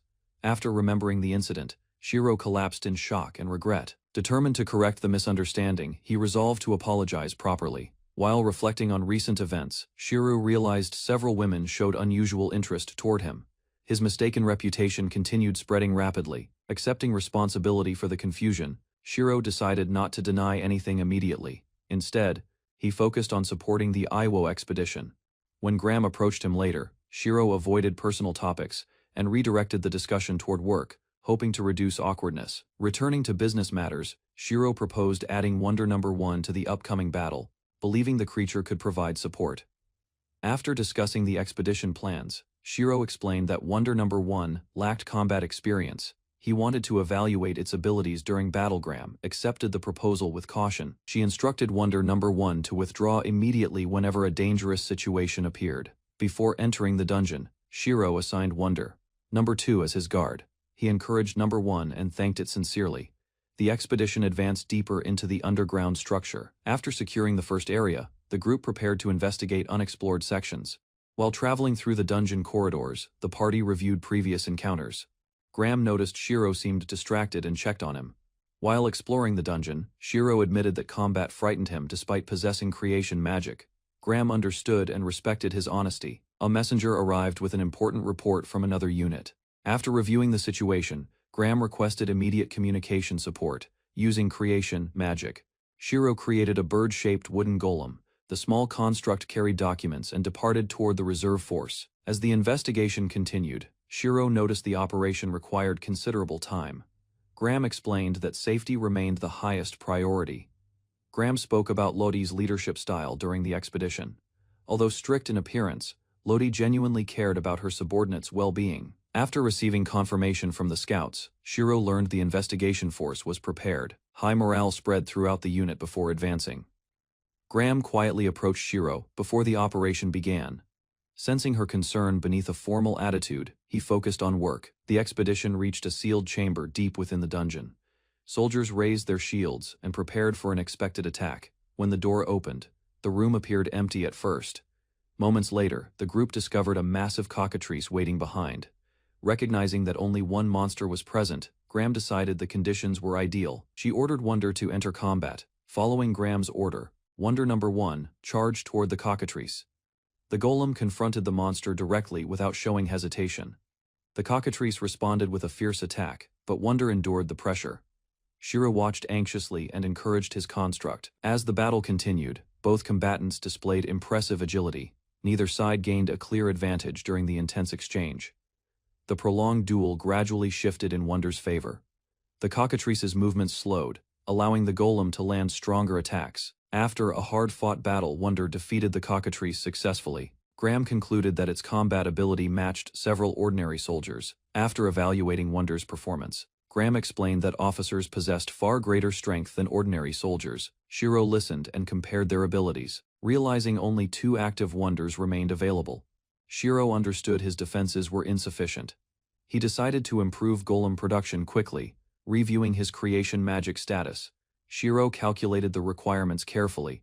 Producing additional golems would increase his overall combat support. Seeking greater efficiency, Shiro experimented with his repair skill. He considered whether repairing objects could save valuable production time. Testing his repair skill on a broken plate, Shiro restored it completely. The result exceeded expectations despite consuming considerable magic. Further experimentation revealed that repair worked alongside creation magic. Shiro also discovered it functioned on ordinary manufactured objects. Examining Wonder closely, Shiro noticed battle damage across its body. Minor defects and scratches had accumulated during previous fights. Excited by the discovery, Shiro decided to repair Wonder after returning. Confident in the idea, he anticipated improving his golems significantly. Back at the inn, Shiro inspected Wonder's damage and checked the repair cost. The required magic far exceeded his expectations. While considering the problem, Graham visited Shiro with an update. She informed him that the cockatrice meat reached the kitchen. After hearing the report, Shiro postponed repairs temporarily. He decided creating additional golems remained more urgent for future operations. The harvested cockatrice proved surprisingly valuable. Shiro watched the golems process the meat while collecting feathers for profitable trade. Graham explained that cockatrice feathers were fashionable decorations in the capital. Shiro stored the excess materials for later use. Using the harvested cockatrice meat, Shiro prepared a new meal. He seasoned the pieces carefully before deep frying them in oil. When dinner was served, the adventurers gathered eagerly. The crispy fried cockatrice impressed everyone and quickly became the meal's highlight. Alongside the main dish, Shiro offered cockatrice soup.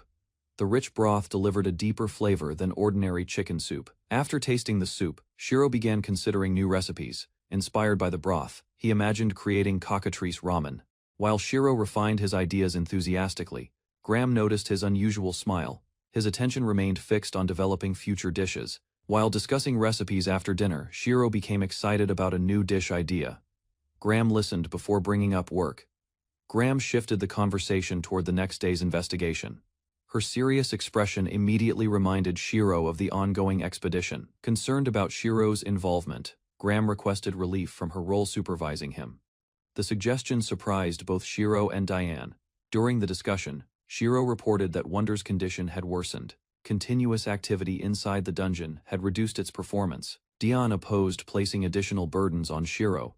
She argued that asking an ordinary man to accompany dangerous explorations was unreasonable.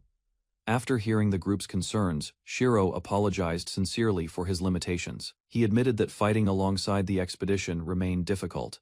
Diane thanked Shiro for all the assistance he had provided. She acknowledged that the investigation's success depended greatly on his support. Feeling guilty about the situation, Graham apologized for making unreasonable requests. Shiro immediately reassured her and dismissed the concern. The officers then asked whether they could help Shiro in return.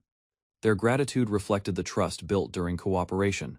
Accepting the offer, Shiro requested assistance with an installation project. The officers gathered their tools and prepared to help. Following Shiro's instructions, the officers worked together to construct a shower. Everyone contributed enthusiastically until the structure was completed. After testing the finished installation, the group admired the result. The officers celebrated happily while Shiro expressed his appreciation. Since the women had already bathed earlier, they encouraged Shiro to use the new shower before anyone else. With assistance from the Iwa golems, the shower became fully operational. Shiro enjoyed the facility and added another attraction to his inn. While relaxing beneath the flowing water, Shiro considered possible improvements. He realized a proper water heater could enhance comfort further. A week after leaving the dungeon expeditions behind, Shiro spent his days fishing peacefully. The quiet routine helped him recover. While returning from the shore, Shiro encountered exhausted soldiers carrying wounded comrades. They thanked him for his previous contributions. Concerned by their condition, Shiro learned that Cheryl was working tirelessly. The increasing number of injured adventurers kept her occupied. Cheryl explained that the healing station remained overwhelmed. Without the vanguard unit present, casualties had risen throughout recent operations. Despite the difficult situation, Cheryl accepted the circumstances calmly. She believed protecting support personnel was never the soldiers' responsibility. When Shiro visited the healing area, Cheryl assured him that casualties remained limited. Then several newly created wonders suddenly appeared nearby. Surprised by the unexpected arrival, Cheryl questioned the increase immediately. Shiro explained that new golems appeared overnight. After checking his abilities, Shiro discovered his golem production level had increased. He successfully created additional wonders for support duties. The advancement unlocked a new underwater golem design. Excited by the possibilities, Shiro selected a mermaid-type model for production. When the mermaid golem was completed, Shiro examined it carefully. Its unusual appearance resembled a kappa more than a mermaid. To improve seafood supplies, Shiro assigned the mermaid golem a new role. He named her Seema and provided a harpoon. After testing the assignment, Shiro instructed Seema to gather seafood regularly. The unusual golem immediately began diving beneath the waves. Seema exceeded expectations during her first fishing expedition. She returned with several large lobsters, inspiring Shiro to prepare gratin. The aroma of the finished lobster gratin spread throughout the inn. Returning guests quickly recognized another delicious meal from Shiro. As the inn's atmosphere improved, Shiro noticed Graham seemed far less tense. The uncomfortable misunderstanding between them continued fading gradually. While preparing lobster gratin, Shiro offered Graham a sample taste. Curious about the dish, she accepted the invitation. After tasting the gratin, Graham praised its flavor sincerely. Shiro then suggested serving white wine alongside the meal. The mention of alcohol alarmed Graham immediately. Remembering Shiro's previous drunken behavior, she strongly opposed the idea and demanded caution. Embarrassed by the reminder, Shiro apologized once again for the incident. Flustered, Graham insisted he should not worry anymore. While helping in the kitchen, Shiro noticed Graham seemed unusually cheerful. She admitted feeling happy because conversations with him had become easier. Shiro listened quietly as Graham reflected on her feelings. The realization appeared difficult for her to express openly. Gathering her courage, Graham confessed that speaking with men had always been difficult. She wanted to overcome that weakness.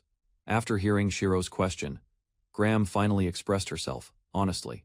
She admitted that she genuinely enjoyed talking with him. Graham's heartfelt confession delighted Shiro immensely. Trying not to embarrass her further, he returned his attention to cooking. As they continued talking, Graham praised Shiro's cooking skills. Curious about his background, she asked where he learned them. Shiro explained that his parents owned a restaurant, which inspired his abilities. Then he jokingly offered an inappropriate service. Taking the comment seriously, Graham immediately scolded him. She firmly rejected the suggestion and reminded him to behave properly. After ending the conversation, Shiro headed toward the bath. Meanwhile, Graham reflected on how straightforward and honest he remained. Relaxing in the bath, Shiro drifted into pleasant memories. He recalled an intimate moment with Chris and smiled unconsciously.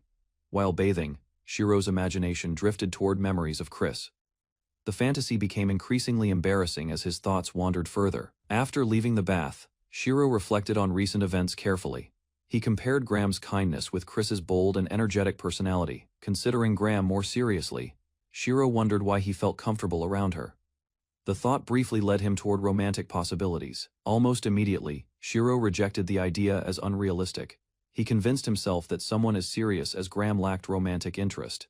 Pushing those thoughts aside, Shiro focused on his current priorities. He preferred a peaceful life helping others and managing the inn. Determined to improve the inn further, Shiro spent time developing facilities and training golems. Nearby, Graham watched him quietly. Later, Graham reported recent dungeon developments to Shiro. Although casualties remained low, the investigation force continued facing difficult battles. When Graham mentioned defeating hundreds of insect-type monsters, Shiro immediately panicked. He preferred avoiding detailed discussions about giant insects. Noticing Graham's exhaustion from constant work, Shiro suggested taking breaks more often. She admitted feeling tired but continued smiling. Wanting to help, Shiro gently massaged Graham's shoulders. The unexpected contact startled her and left her completely flustered.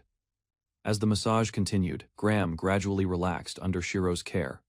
He encouraged her to rest and ease accumulated fatigue. Shiro reminded Graham that constant work without breaks was unhealthy. He worried that exhaustion would eventually affect her condition. Feeling the tension leave her shoulders, Graham became noticeably calmer. Shiro remained focused on helping her recover comfortably. The peaceful moment ended when another officer entered unexpectedly. Seeing the scene, she immediately misunderstood what was happening. Before the confusion could grow further, Shiro explained the situation clearly. He insisted that he was only giving Graham a massage.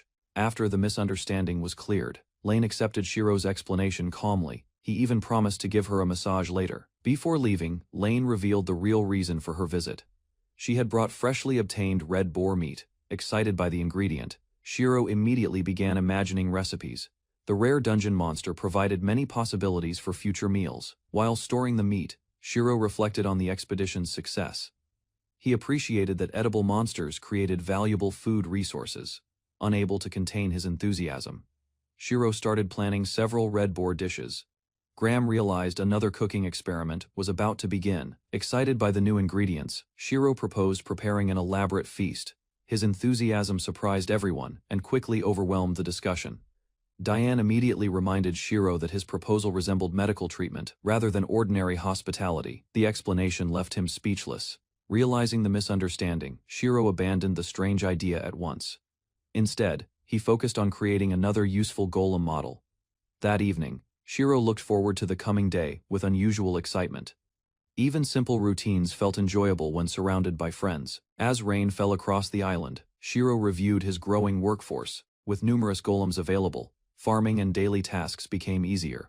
While reviewing recent inventions, Shiro admired several magical household devices.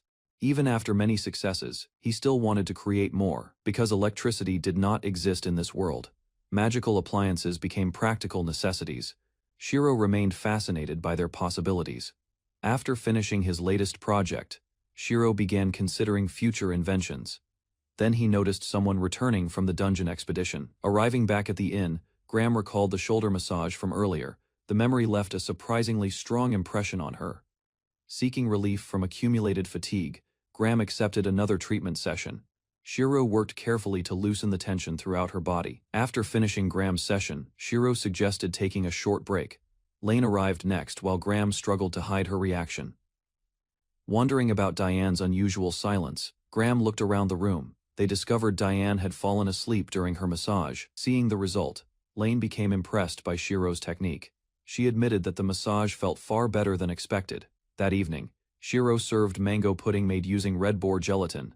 The dessert impressed everyone and quickly became popular. After checking on the officers, Shiro requested a private discussion.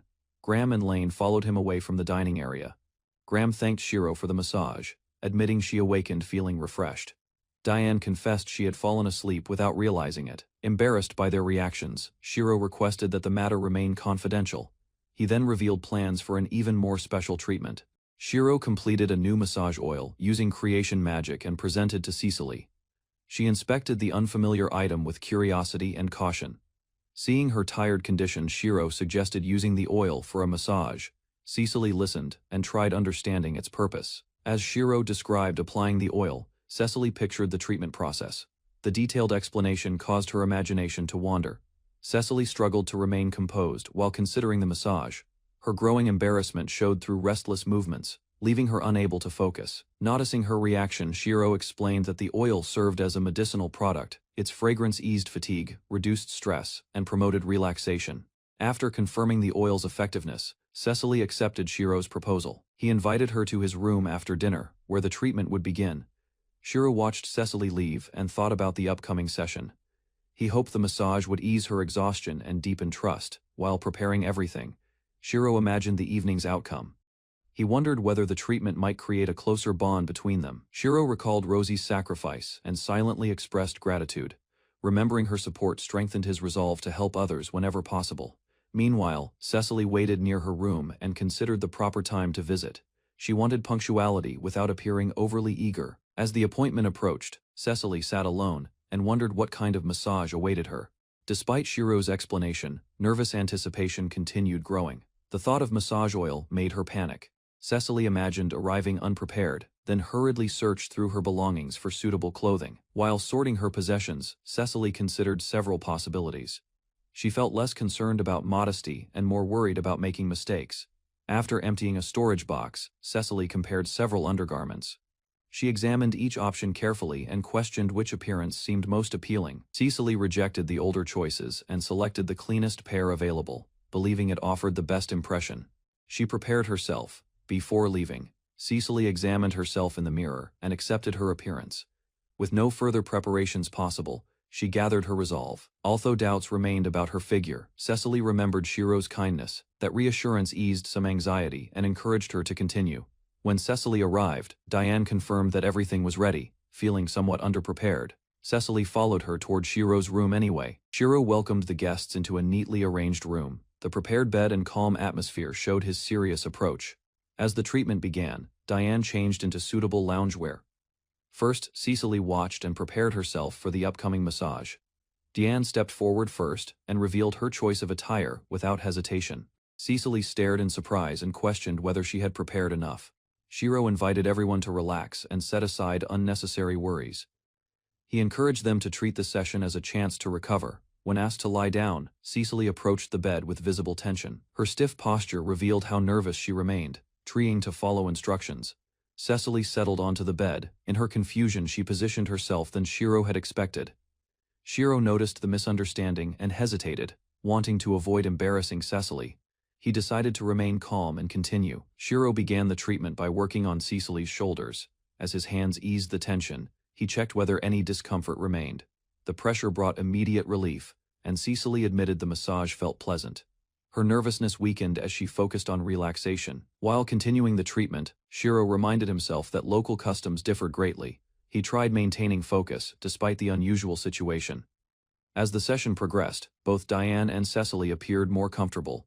Their trust in Shiro's intentions helped reduce the earlier awkwardness. Feeling severe stiffness beneath his hands, Shiro proceeded with caution. He explained each step beforehand and encouraged Cecily to voice concerns. Determined to provide proper care, Shiro concentrated on every movement during the massage. He devoted his full attention to easing fatigue. After considerable time passed, the treatment finally ended. The peaceful atmosphere and accumulated relaxation caused both women to drift asleep. Lot awakened first and realized she had rested through most of the session. Embarrassed by this discovery, she gathered herself. Cecily suddenly sat upright after hearing Shiro speak. Confused by the situation, she learned both women had fallen asleep. Feeling refreshed, Lotte praised the experience and admitted her exhaustion had disappeared. Shiro welcomed future visits whenever either woman felt tired. With the massage finished, Cecily felt reluctant to leave. The comfortable experience lingered in her mind, making the evening seem shorter. Before departing, Shiro offered refreshments to Cecily and Lotte. He prepared a fruit cocktail and encouraged them to enjoy it. Both women sampled the unfamiliar drink and approved of its flavor. Their curiosity grew as they continued drinking together, watching their reactions. Shiro considered adding cocktails to his services. He believed unique refreshments could attract even more visitors. After spending additional time together, Cecily and Lotte finally returned home. Shiro remained outside, reflecting on another successful evening. Thinking about the cocktail recipe, Shiro realized many ingredients were still unavailable. He concluded that confidence had been his greatest limitation. Motivated by new ideas, Shiro practiced bottle handling techniques with Rosie. He hoped better presentation would improve future customer experiences. On a bright morning, Shiro set out across the sea with Seema. excited by the outing. He looked forward to testing new possibilities. While preparing the boat, Shiro invited Cecily and Lotte to join him. Since both had free time, they accepted. The vessel accelerated across the water at remarkable speed. Cecily and Lotte reacted with surprise as waves scattered around them. Observing the performance, Lotte compared the craft to a high-speed vessel. Shiro considered future journeys across much greater distances. As they traveled farther from the island, Shiro asked about nearby lands. Lotte explained which region lay closest beyond the sea. As the conversation continued, Lotte explained that a troubled battlefield existed less than 300 kilometers away across the continent. Surprised by the distance, Cecily questioned whether Shiro could truly reach the mainland. Shiro considered how weather conditions might affect travel. Lot warned that traveling alone as a man carried serious risks. Her explanation highlighted dangers beyond simple transportation challenges. Learning about unrest near the royal capital, Shiro considered helping with reconstruction. However, Lot noted that access routes remained restricted.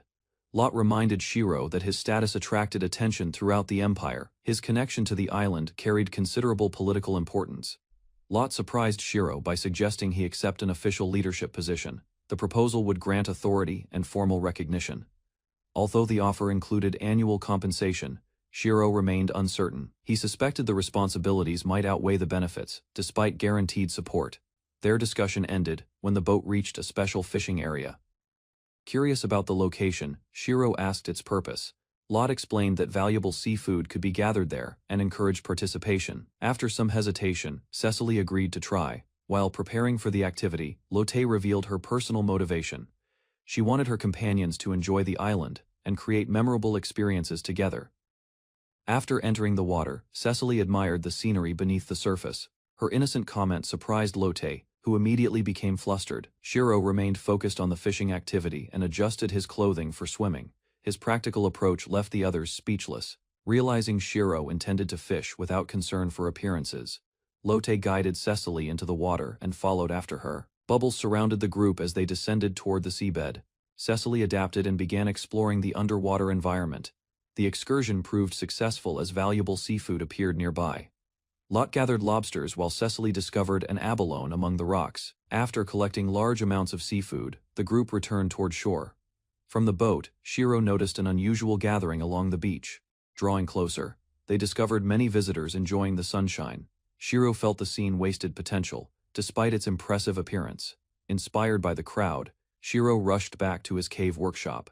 He decided the beach deserved an activity everyone could enjoy. Returning to work mode, Shiro organized Rosie and the golems. He assigned tasks while preparing ingredients for a special treat. As supplies arrived at the beach, Shiro began cooking.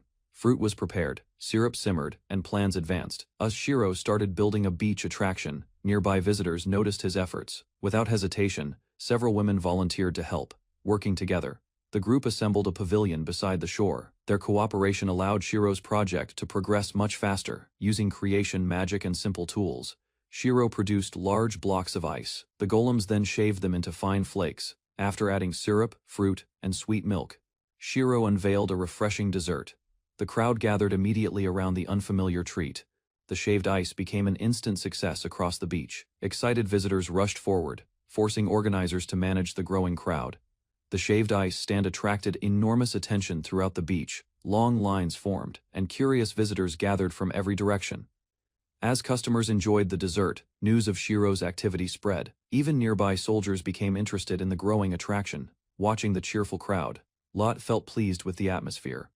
She believed the gathering offered much-needed recreation for everyone present. Seeing the excitement, an organizer called for everyone's attention. The crowd responded, eager to hear about the next event. A beach competition was announced to enthusiastic cheers from the audience. The unusual grand prize increased anticipation across the shore. Before the competition began, Cheryl used recovery magic on the participants. Meanwhile, Shiro regretted creating a prize that attracted overwhelming interest. The race started immediately after final preparations concluded. Motivated contestants charged forward across the beach, determined to claim victory. As the contest continued, Shiro observed the competitors. Impressed by their effort, he felt only rewarding one winner seemed unfair. To recognize more participants, Shiro decided to extend the rewards. His adjustment increased excitement and encouraged everyone to continue competing. After the festivities ended, Shiro found Lotte sitting alone beneath the night sky. Sensing her mood, he approached and offered company. After a moment of hesitation, Lotte revealed her feelings. She admitted feeling jealous when other women received Shiro's attention earlier. Rather than dismissing her concerns, Shiro listened. Understanding her emotions, he decided to do something thoughtful in return. Taking Lotte by surprise, Shiro invited her to a private massage session. His unexpected offer changed the atmosphere between them. Several days later, Shiro supervised construction around the survey site. His golems carried heavy materials while he organized tasks efficiently. As work progressed, Shiro reflected on recent developments. With Lotte preparing to leave soon, he focused on completing important projects. The survey facility continued expanding under Shiro's direction. Nearby, Cecily and Lotte observed the operation while monitoring ongoing activities. When the day's work ended, numerous survey members emerged from the structure. They praised Shiro and thanked him for his assistance. Their mood changed after discussing conditions inside the dungeon. The survey team reported an overwhelming number of monsters blocking progress. As the survey team departed, Cecily noticed Lotte among the crowd. She called out and thanked her for recent efforts. Lotte responded and praised Shiro's hard work. After exchanging farewells, she announced her intention to return to the inn. While discussing the survey results, Lotte explained that excavation would continue near the coast. Shiro listened and reviewed the situation. Observing Lotte's calm expression, Shiro reflected on her upcoming departure. Within a week, she would return to the imperial capital. Later, the two walked through a quiet forest path and discussed the dungeon. Lotte explained that monsters still hindered progress, despite recent successes. While inspecting the dungeon site, Shiro learned that barrier devices had been installed. The protective system prevented monsters from entering secured rooms. During their walk, Lotte expressed satisfaction with the completed preparations. She felt relieved knowing the important work finished before departure. Lotte explained that she intended to recommend opening the area publicly. Shiro considered whether local resources could support visitors. To handle future exploration, Lotte proposed transferring management responsibilities. She believed the Adventurers Guild could oversee operations more effectively. After hearing the plan, Shiro reflected on the dungeon's value. Monster materials and rare resources could attract many adventurers to the island. While discussing the dungeon's future, Lotte praised Shiro's priorities.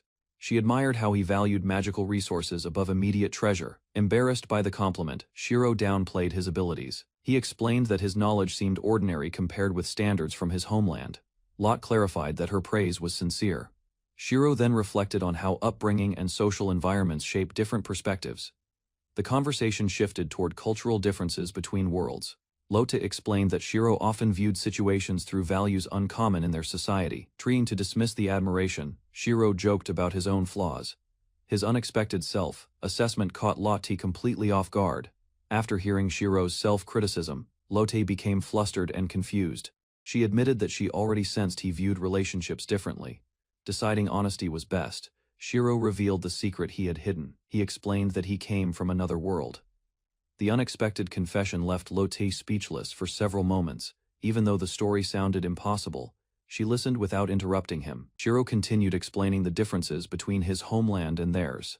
He described himself as far less restrained than local men. As the conversation deepened, Shiro began questioning his own feelings. He wondered whether his growing attraction toward Lotte carried selfish motives. Overcome with guilt, Shiro apologized for his earlier thoughts and withdrew the massage invitation. He feared his feelings had crossed boundaries. Lotte listened before asking direct questions about his attraction. Cornered by her honesty, Shiro admitted his feelings without excuses. Wanting complete clarity, Lotte pressed further about his intentions. Embarrassed but truthful, Shiro acknowledged that his attraction extended beyond admiration. Instead of reacting with anger, Lotte became unusually shy and thoughtful. Her response left Shiro confused about what she truly felt. Unable to continue the conversation, both returned to the inn in silence. The unresolved exchange lingered heavily in their minds. During dinner preparations, Shiro could not stop recalling Lotte's earlier words. The memory lingered and left him distracted. Soon, everyone gathered to enjoy another meal prepared by Shiro. The impressive dishes earned praise and admiration from the group. While eating, Lotte reflected on her approaching departure. Although happy to return home, leaving Shiro behind saddened her greatly. The conversation shifted toward future survey expeditions and recruitment. Lotte enthusiastically declared that she would volunteer for another assignment. Later, Lila admitted that life on the island felt more fulfilling. Her sincere confession caught Shiro's attention and curiosity. That evening the survey members gathered for a celebration. Listening to their stories, Shiro reflected on how fortunate the island seemed. Lot raised a toast and encouraged everyone to enjoy the moment. The group happily celebrated their achievements in the southern paradise. While the others enjoyed the gathering, Cecily watched Shiro. Her attention lingered on him throughout the cheerful celebration. Afterward, Shiro organized the golems and focused on maintenance work. He created magical cleaning tools and improved the bathing facilities. The busy day ended with another breakthrough for Shiro. His creation magic advanced further, inspiring plans for stronger golems and faster vessels. While reviewing those plans, Shiro heard someone approaching his residence.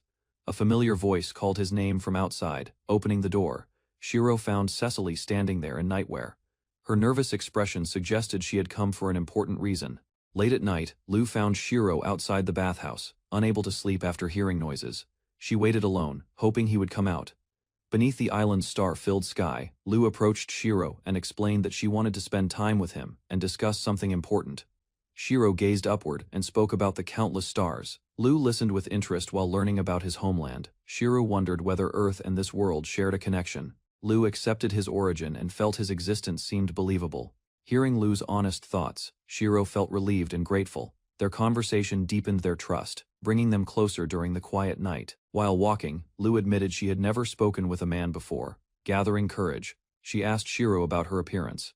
Shiro noticed Lou's lack of confidence and encouraged her.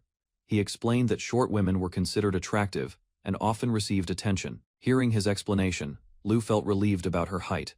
However, she revealed that forming close relationships with others remained difficult. Lou became embarrassed after exposing her worries. Shiro listened and reassured her that many people experienced similar struggles in life. As Lou reflected on her loneliness, Shiro sensed the pain she had carried for years and understood her feelings much better. After listening to Lou's worries, Shiro praised her. He found her charming both inside and outside, leaving her surprised and speechless. Lou struggled to process Shiro's compliment. Embarrassed by the romantic atmosphere, she wondered whether he had been waiting outside to court her. Before either could continue, distant sounds echoed through the night. Shiro and Lou rushed together toward the source near a structure. They arrived at a dungeon entrance. The cool breeze and quiet surroundings created a peaceful atmosphere around them. Standing before the ocean beneath countless stars, Lou admired the breathtaking view. The endless night sky seemed to stretch beyond imagination. After admiring the beautiful night view, Lou misunderstood Shiro's reaction, believing romance should follow. She expected an embrace beneath the stars. Caught off guard by her expectation, Shiro stepped forward and kissed Lou. She remained still, unable to process what happened. As Shiro held her closer, Lou accepted his affection without resistance. Her nervous expression revealed trust mixed with uncertainty. Beneath the endless stars overlooking the sea, they shared another kiss. The quiet moment deepened their feelings and strengthened their bond. When the kiss ended, Lou froze from embarrassment once again. Shiro realized her innocence exceeded his expectations and decided to guide her. Seeing Lou's growing affection, Shiro suggested creating special memories together. Confused by the unfamiliar expression, she asked what he meant. Shiro explained his intentions directly, leaving Lou completely stunned. The unexpected proposal overwhelmed her, yet she listened without turning away. Lou recalled her earlier confession and admitted her feelings had always been sincere. Her answer revealed she accepted Shiro completely. Noticing her hesitation, Shiro patiently explained the situation. He reassured Lou that intimacy would not suddenly change who she was. To ease her worries further, Shiro described the bond between a man and woman. Lou listened while standing beside him. Although Lou accepted Shiro's feelings, she admitted her lack of experience. Nervous and embarrassed, she worried about whether she could satisfy him. Lou's anxiety grew as she imagined disappointing Shiro. Her uncertainty became obvious, and she struggled to express her concerns. Shiro rejected her fears and reassured her. He explained that he valued her feelings and had no interest in casual relationships. Wanting to comfort Lou further, Shiro promised to respect her limits. He assured her that he would never force anything painful. Even after his reassurance, Lou remained overwhelmed by the situation. Trying to calm herself, she wondered what steps she should take next. After overcoming her hesitation, Lou gathered her courage and accepted Shiro's feelings. She asked him to continue, trusting him completely. The night eventually ended, and morning arrived. Exhausted from the emotional evening, Shiro struggled to wake up when his alarm sounded. Sitting alone after waking, Shiro reflected on everything that happened. The unforgettable experience left him tired yet deeply satisfied. Later that morning, Shiro headed outside for a bath. Lu noticed him first, and immediately became flustered by their encounter. Unable to hide her embarrassment, Lu greeted Shiro awkwardly. The memories from the previous night made her entire body stiffen. The next morning, Lu tried to calm her embarrassment by visiting the bath area. Meanwhile, Shiro attempted to clear his exhausted mind. After they separated, Lu changed clothes alone and reflected on the previous night. The memory continued occupying her thoughts completely. While thinking about Shiro's preferences, Lu became confused. She questioned his taste and wondered why he found her attractive. Determined to understand his feelings, Lu experimented with new equipment. She hoped changing her appearance might increase her appeal. After putting on the unusual armor, Lu nervously showed herself to Shiro. He reacted with surprise while examining her new appearance. Shiro explained that he had created the armor with creation magic. Lu listened closely as he described its origin and purpose. The following morning, Shiro looked exhausted from recent events. Elsa noticed his condition and expressed concern about his unusual appearance. Elsa activated support magic and directed it toward Shiro. The spell restored his strength, leaving him refreshed and full of energy, grateful for the assistance. Shiro returned to work. With renewed motivation, he prepared breakfast and continued managing daily tasks. After completing another project, Shiro decided to spend time at the beach. The peaceful scenery gave him a chance to relax.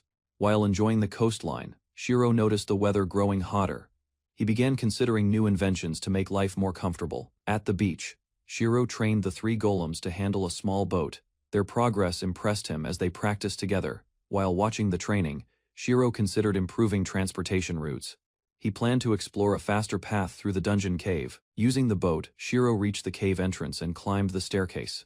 Soon, he successfully arrived at the destination above. After completing the route test, Shiro saw Team Wonder arrive as well. The result confirmed that the shortcut worked efficiently. Back near the settlement, Shiro inspected collected waste and discarded materials. The growing amount of trash reminded him of future challenges. While exploring the dungeon route, Shiro and his companions encountered skeletal monsters. Their equipment suggested they had once been soldiers or knights. After defeating the monsters, Shiro inspected the recovered weapons. Most items were damaged beyond use, though the metal remained valuable. Among the loot, one unusual sword caught Shiro's attention. Despite its poor condition, he decided to keep it. Examining the blade more carefully, Shiro sensed it possessed a special history. The weapon felt surprisingly balanced in his hands. Using creation magic to analyze the sword, Shiro discovered its true identity. It was a legendary holy blade requiring extensive repairs.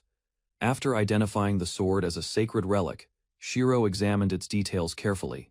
The enormous repair cost forced him to postpone restoration. Later, Elsa prepared a special dessert and iced coffee for dinner. Her impressive cooking skills surprised Shiro and everyone present. After tasting the dessert, Elsa could not hide her satisfaction. The delicious flavor quickly improved her mood and earned praise. While Elsa enjoyed another serving, Shiro asked about the sword's origin. He hoped she could explain the mysterious name.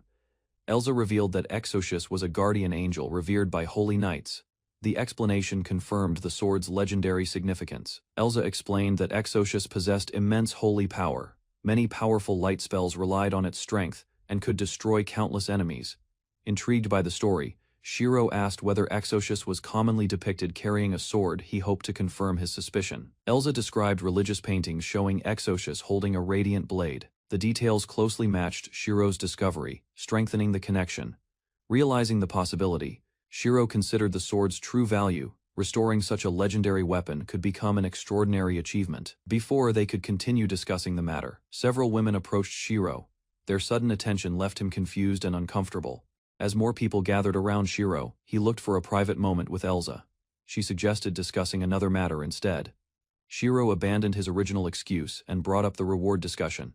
However, his attention remained focused on the mysterious sword. Taking out the damaged blade, Shiro revealed the real reason for the conversation. He wanted Elsa's opinion about Exocius's sword.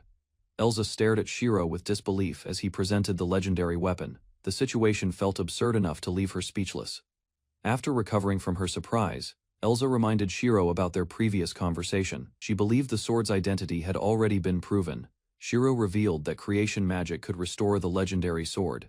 He explained the process required 32 hours to complete successfully. Although she trusted his ability, Elsa questioned his decision. She wondered why Shiro had chosen to share such valuable information. Shiro explained that the sword held little practical use for him. He preferred giving the restored weapon to someone worthy. Moved by Shiro's honesty, Elsa praised his character. She agreed that any recognition earned from the sword should belong to him. With Elsa's approval, Shiro immediately began the restoration process. Brilliant magical energy surrounded the blade as the repair finally started. As the restoration began, the legendary sword suddenly vanished. Elsa stared in shock, while Shiro calmly explained that the process continued elsewhere. Shiro clarified that creation magic worked differently from ordinary magic. The sword could remain hidden, while repairs progressed automatically. Although still uncertain, Elsa accepted Shiro's explanation. He assured her the restored weapon would reappear once the process finished. Elsa admitted she remained skeptical, despite everything she had witnessed. The unbelievable nature of creation magic challenged her understanding completely. With the restoration underway, their discussion finally ended for the night. Elsa entrusted the matter to Shiro before returning to rest. Before leaving, Lu hinted that Shiro could visit her room later. The unexpected invitation caught him completely off guard and speechless. Lu became embarrassed after making the suggestion. Shiro agreed, but reminded her they needed rest before tomorrow's exploration. As the conversation continued, Lu admitted she had struggled to control her feelings. Her confession left Shiro both amused and flattered. Meanwhile, Elsa reflected on her approaching departure. With only a few days remaining, she considered the restored sword a meaningful gift. 2 days later, Shiro received a notification from Creation Magic. The legendary Sword of Exocius had finally completed its restoration process. 2 days after starting the restoration, Shiro received confirmation that the process was complete. He immediately went to inform Elsa. Inside Elsa's room, Shiro noticed her belongings were already packed. The sight reminded him that her departure was approaching. Without delaying any longer, Shiro prepared to summon the restored weapon. Elsa watched closely, eager to witness the result. A brilliant light filled the room as the Sword of Exocius appeared. The magnificent holy weapon looked completely different from before. Although impressed by the sword's beauty, Shiro felt strangely uneasy. The restored blade seemed to stare back at him with judgment. The following day, Elsa prepared to leave the island. Although she smiled, the approaching farewell weighed heavily on her heart. Standing before the restored Sword of Exocius, Elsa sensed its overwhelming holy power. She asked Shiro whether she could take it. When Shiro agreed, Elsa became deeply moved by his generosity. Unable to contain her gratitude, she stepped forward and embraced him. Holding Shiro's hand, Elsa asked him to accompany her to Lur Sanzian. She promised to support and protect him. Shiro refused Elsa's invitation despite his affection for her. He respected her future marriage obligations and chose not to interfere. Shiro urged Elsa to accept the future awaiting her. He hoped she would find happiness with the man destined to become her husband. Unable to accept that possibility, Elsa broke into tears and clung to Shiro. She confessed she wanted to remain by his side. As emotions overwhelmed her, Elsa reflected on their precious memories together. Every moment they shared had become irreplaceable within her heart. Holding Elsa gently, Shiro expressed his gratitude for meeting her. His sincere words brought comfort during their painful farewell. After calming down, Elsa apologized for losing control of her emotions. Though saddened, she accepted the reality before her. To lift Elsa's spirits after their emotional conversation, Shiro invited her to breakfast. He promised to prepare her favorite hot sandwich. Later, Shiro relaxed beside the ocean wearing sunglasses he created himself. Recovering his magical energy remained important after repairing Exocius. While fishing, Shiro reflected on Elsa's approaching departure. The thought left him with a painful sense of emptiness. Surrounded by the blue sky and shining sea, Shiro admired the scenery. Even so, sadness lingered beneath the island's beauty. 2 days later, a large ship arrived at the island harbor. Residents gathered together to bid farewell to Elsa and her companions. As the departure ceremony continued, Shiro thanked Lane for her support. The usually composed officer seemed surprised when he hugged her. Lane returned the embrace and expressed her gratitude. She wished Shiro well and hoped he would continue taking care. Standing beside Elsa, Shiro struggled with the approaching farewell. The thought of their separation filled him with sadness and regret. Rather than dwelling on sorrow, Elsa smiled behind her sunglasses. She promised they would meet again and encouraged Shiro to stay positive. As the ship prepared to leave, Elsa waved toward the island. The gifted sunglasses became a final reminder of their time together. After watching the ship depart, Shiro reflected on Elsa's behavior. He realized she had been forcing herself to stay strong. The previous night, Elsa struggled to hide her sadness. Thoughts of the coming farewell overwhelmed her and brought tears again, while spending time with Shiro. Elsa admitted that imagining their separation hurt deeply. Even discussing tomorrow's departure made her cry. Trying to comfort her, Shiro noticed her swollen eyes. He jokingly suggested wearing sunglasses so others would not notice. Following his advice, Elsa put on the sunglasses and apologized. Although embarrassed by her emotions, she gradually regained her composure. On the night before departing, Elsa finally stopped hiding her emotions. Shiro encouraged her to cry freely and release her sadness. Now standing alone on the pier, Shiro watched the ship disappear beyond the horizon. A quiet farewell marked the end. After Elsa's departure, Shiro felt an unexpected emptiness. For the first time in days, he had no immediate goal. Remembering Elsa's warnings about future dangers, Shiro considered upcoming challenges. He expected allies from Milano's group to arrive soon. Turning his attention back to development, Shiro unlocked a new golem design. The snake-type silicon golem offered useful practical applications. To improve the island further, Shiro tested the newly created snake-type golem. Its usefulness convinced him to put it to work immediately. Despite staying busy with development projects, Shiro could not ignore his loneliness. Elsa's departure had left a noticeable emptiness behind. Far from the island, attention shifted to the port town of Maltea. New events began unfolding beyond Shiro's daily life.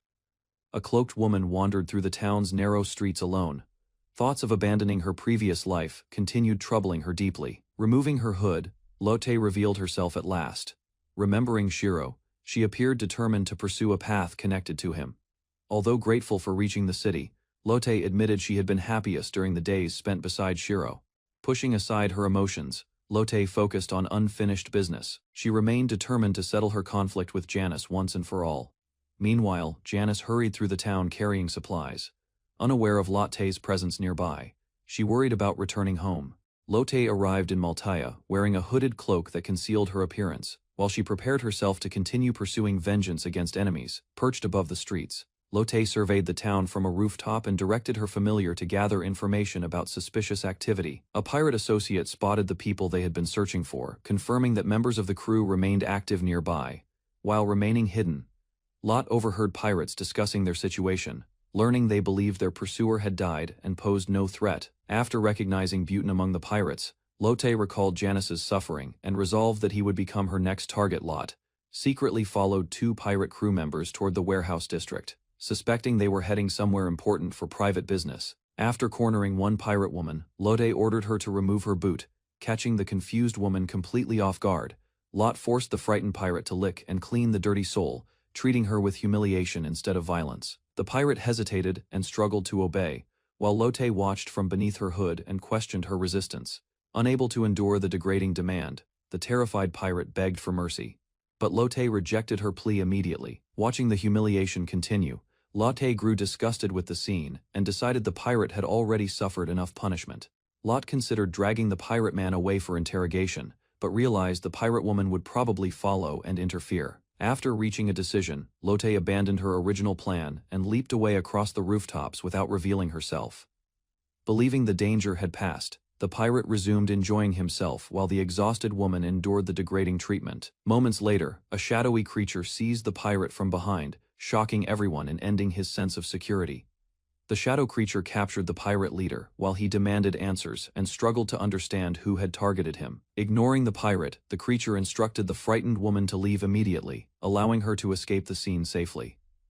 As fear spread across his face, the pirate desperately searched his memory and tried recalling the familiar voice. Lot revealed herself as Cecily, the bursting flame, causing the pirate captain to recognize her and panic instantly. The captain attempted to deny responsibility for Janice's suffering, but Lotte rejected his excuses and prepared to confront him. When questioned about Janice, the pirate denied responsibility and claimed she had manipulated events, hoping to escape punishment. Lot ignored his excuses and pressed harder for information, forcing the terrified pirate to consider revealing Janice's location. Unable to endure further pressure, the pirate disclosed that Janice and several officers were staying at a nearby inn. After obtaining the inn's location, Lotte confirmed the details carefully while the pirate desperately begged for mercy. Having considered his fate, Lotte declared the pirate already dead to her and struck him without hesitation. After extracting the information she needed, Lotte killed the pirate leader and counted him as another completed step in her revenge. Leaving the corpse behind, Lotte departed the area and headed toward the inn where Janice and the officers stayed. Arriving outside the Three Thrushes Inn, Lotte peered through a window and discovered several officers gathered around cards. Inside the inn, Janice appeared relaxed and confident while winning repeatedly, drawing attention from everyone seated at the table. Watching from outside, Lotte fixed her gaze on Janice, knowing their long-awaited confrontation would begin very soon. Futch noticed another man near Janice and wondered whether he was her lover, but the stranger appeared troubled and carried obvious sadness. Janice felt embarrassed by the attention around her, while the mysterious man's presence created questions among everyone watching nearby. The stranger left briefly, and Janice reflected on love and responsibility, believing certain personal matters should be handled without interference. Meanwhile, the officers joked with Janice, discussing discipline and relationships while teasing each other during their relaxed gathering together. Janice explained her beliefs about guiding people properly from the beginning, unaware that someone outside was closely observing her. As Janice smiled during the gathering, Cecily watched from outside the building and fixed her attention on Janice. While Janice and her officers relaxed around a card table, Cecily watched from a rooftop and prepared to make her move. Cecily reviewed the people inside the building, considering their positions and habits while planning the safest approach against Janice. Knowing Janice was cautious and alert, Cecily rejected direct attacks and searched for a method that would avoid detection. She selected an ancient magical artifact, believing its hidden power could create destruction while concealing her involvement from others. After climbing above the target building, Cecily positioned the artifact carefully and prepared its activation with determined focus. Watching Janice and her companions enjoy themselves, Cecily concluded that people needed love to find happiness, though she struggled explaining it. As laughter echoed from the gathering below, Cecily accepted that Janice and the others were living according to their hearts. Believing her revenge had reached its conclusion, Cecily abandoned her former purpose and left behind her life as an avenger. With her decision made, Cecily looked toward the future and considered what path she would follow from that day. Choosing freedom over hatred, Cecily resolved to become an adventurer and begin a new journey across Monte Cristo Island. After abandoning revenge, Cecily imagined an honest future considering work, savings, family, and a peaceful life far from crime. While remembering Shiro's influence, Cecily continued walking away, unaware that the ancient artifact above Janice was activating. The hidden magical sphere suddenly expanded, releasing a dark force that spread across the surrounding buildings and streets. As the phenomenon grew larger, powerful waves swept through the area, drawing attention from people throughout the town. Moments later, the artifact erupted beneath a building, creating a massive collapse while shocked residents watched the destruction unfold. After completing her errand, the young woman hurried through the harbor district, hoping to return before Janice noticed her absence. Remembering the unpleasant treatment she received earlier, she accepted the experience calmly and continued carrying the purchased liquor. When she approached the building, Janice unexpectedly greeted her and invited her inside, surprising the woman with kindness. The woman explained that Janice had once rescued her from hardship, and that act completely changed her life. Although grateful for Janice's help, she admitted admiring Janice at first because Janice seemed more beautiful than her brother. The woman recalled Janice's harsh temper, remembering how easily Janice became angry, though kindness always followed after the conflicts ended. Thinking about Janice's treatment, the woman hurried back, determined to apologize properly and repair their strained relationship. Before reaching her destination, she noticed unusual commotion ahead and sensed that something serious had happened nearby. Arriving at the scene, she found buildings destroyed and residents confused, leaving her shocked by the sudden disaster. As emergency efforts began, people gathered to contain the damage, while the woman stared at the ruined structure in disbelief. Surveying the wreckage, the woman searched desperately for survivors and wondered whether magic or another force had caused the catastrophe. While examining the collapsed building, she worried about crushed victims beneath the debris until something suddenly caught her attention. Spotting scattered silver coins among the rubble, she followed the trail and moved deeper into the destroyed structure, reaching the remains of the restroom area.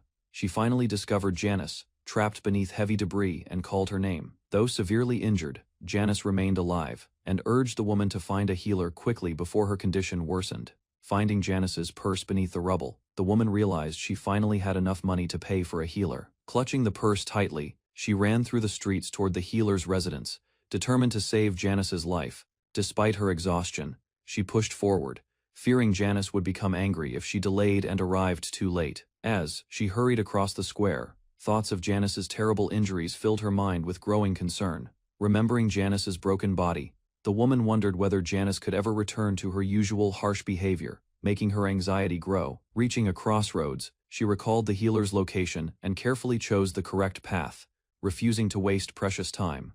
Holding the purse tightly, she viewed the money as a blessing and believed this chance could completely change her future. Filled with determination, the woman accelerated through the empty streets, focusing only on reaching the healer before Janice's condition worsened. Without hesitation, she continued running into the night, carrying Janice's hopes and her own uncertain future toward salvation. Several weeks after Graham and her companions departed from the island, Shiro remained behind alone, missing company while anticipating future changes. As he considered the island's future, Shiro resolved to prepare himself, hoping to welcome newcomers and find companionship. Wanting the island to attract visitors, Shiro envisioned a tropical resort-style inn and started planning improvements around the cave. Before beginning major construction projects, Shiro checked his current abilities and discovered that continuous production work had strengthened many skills. After creating bread through creation magic, Shiro raised food production to its maximum level, reducing production time and improving efficiency. After tasting the improved bread, Shiro felt satisfied with the result. Higher quality enhanced the flavor, increasing his confidence. Medicine production reached level 4, allowing Shiro to create alcohol. He immediately produced sake and considered preparing warm drinks. With supplies prepared, Shiro traveled offshore by boat. He chose a distant fishing spot and hoped for a worthwhile catch. Although his first fishing experience after arriving in this world ended badly, Shiro still enjoyed fishing as a relaxing pastime. While spending quiet days fishing and reading books, Shiro learned more about local customs, history, beliefs, and culture. While reading books about this world, Shiro noticed unusual stories and novels. The material revealed a society centered around women. After relaxing aboard his boat, Shiro considered several ideas. He imagined improving the vessel and adapting it for transportation. The peaceful afternoon ended when an unfamiliar voice suddenly reached Shiro. Startled from his rest, he opened his eyes. Shiro discovered a mysterious hooded figure standing nearby. The stranger approached, while an unfamiliar ship rested beside them. Unable to recognize the visitor, Shiro questioned the stranger's identity. Meanwhile, the hooded figure seemed surprised by his reaction. The mysterious visitor claimed a special connection to Shiro and realized he failed to recognize her. To reveal her identity, she removed her disguise. When the covering came off, Shiro saw severe burns across one side of her face. Despite the injuries, she smiled confidently. After studying her appearance, Shiro finally remembered where he had seen her before. Recognition struck him with surprise.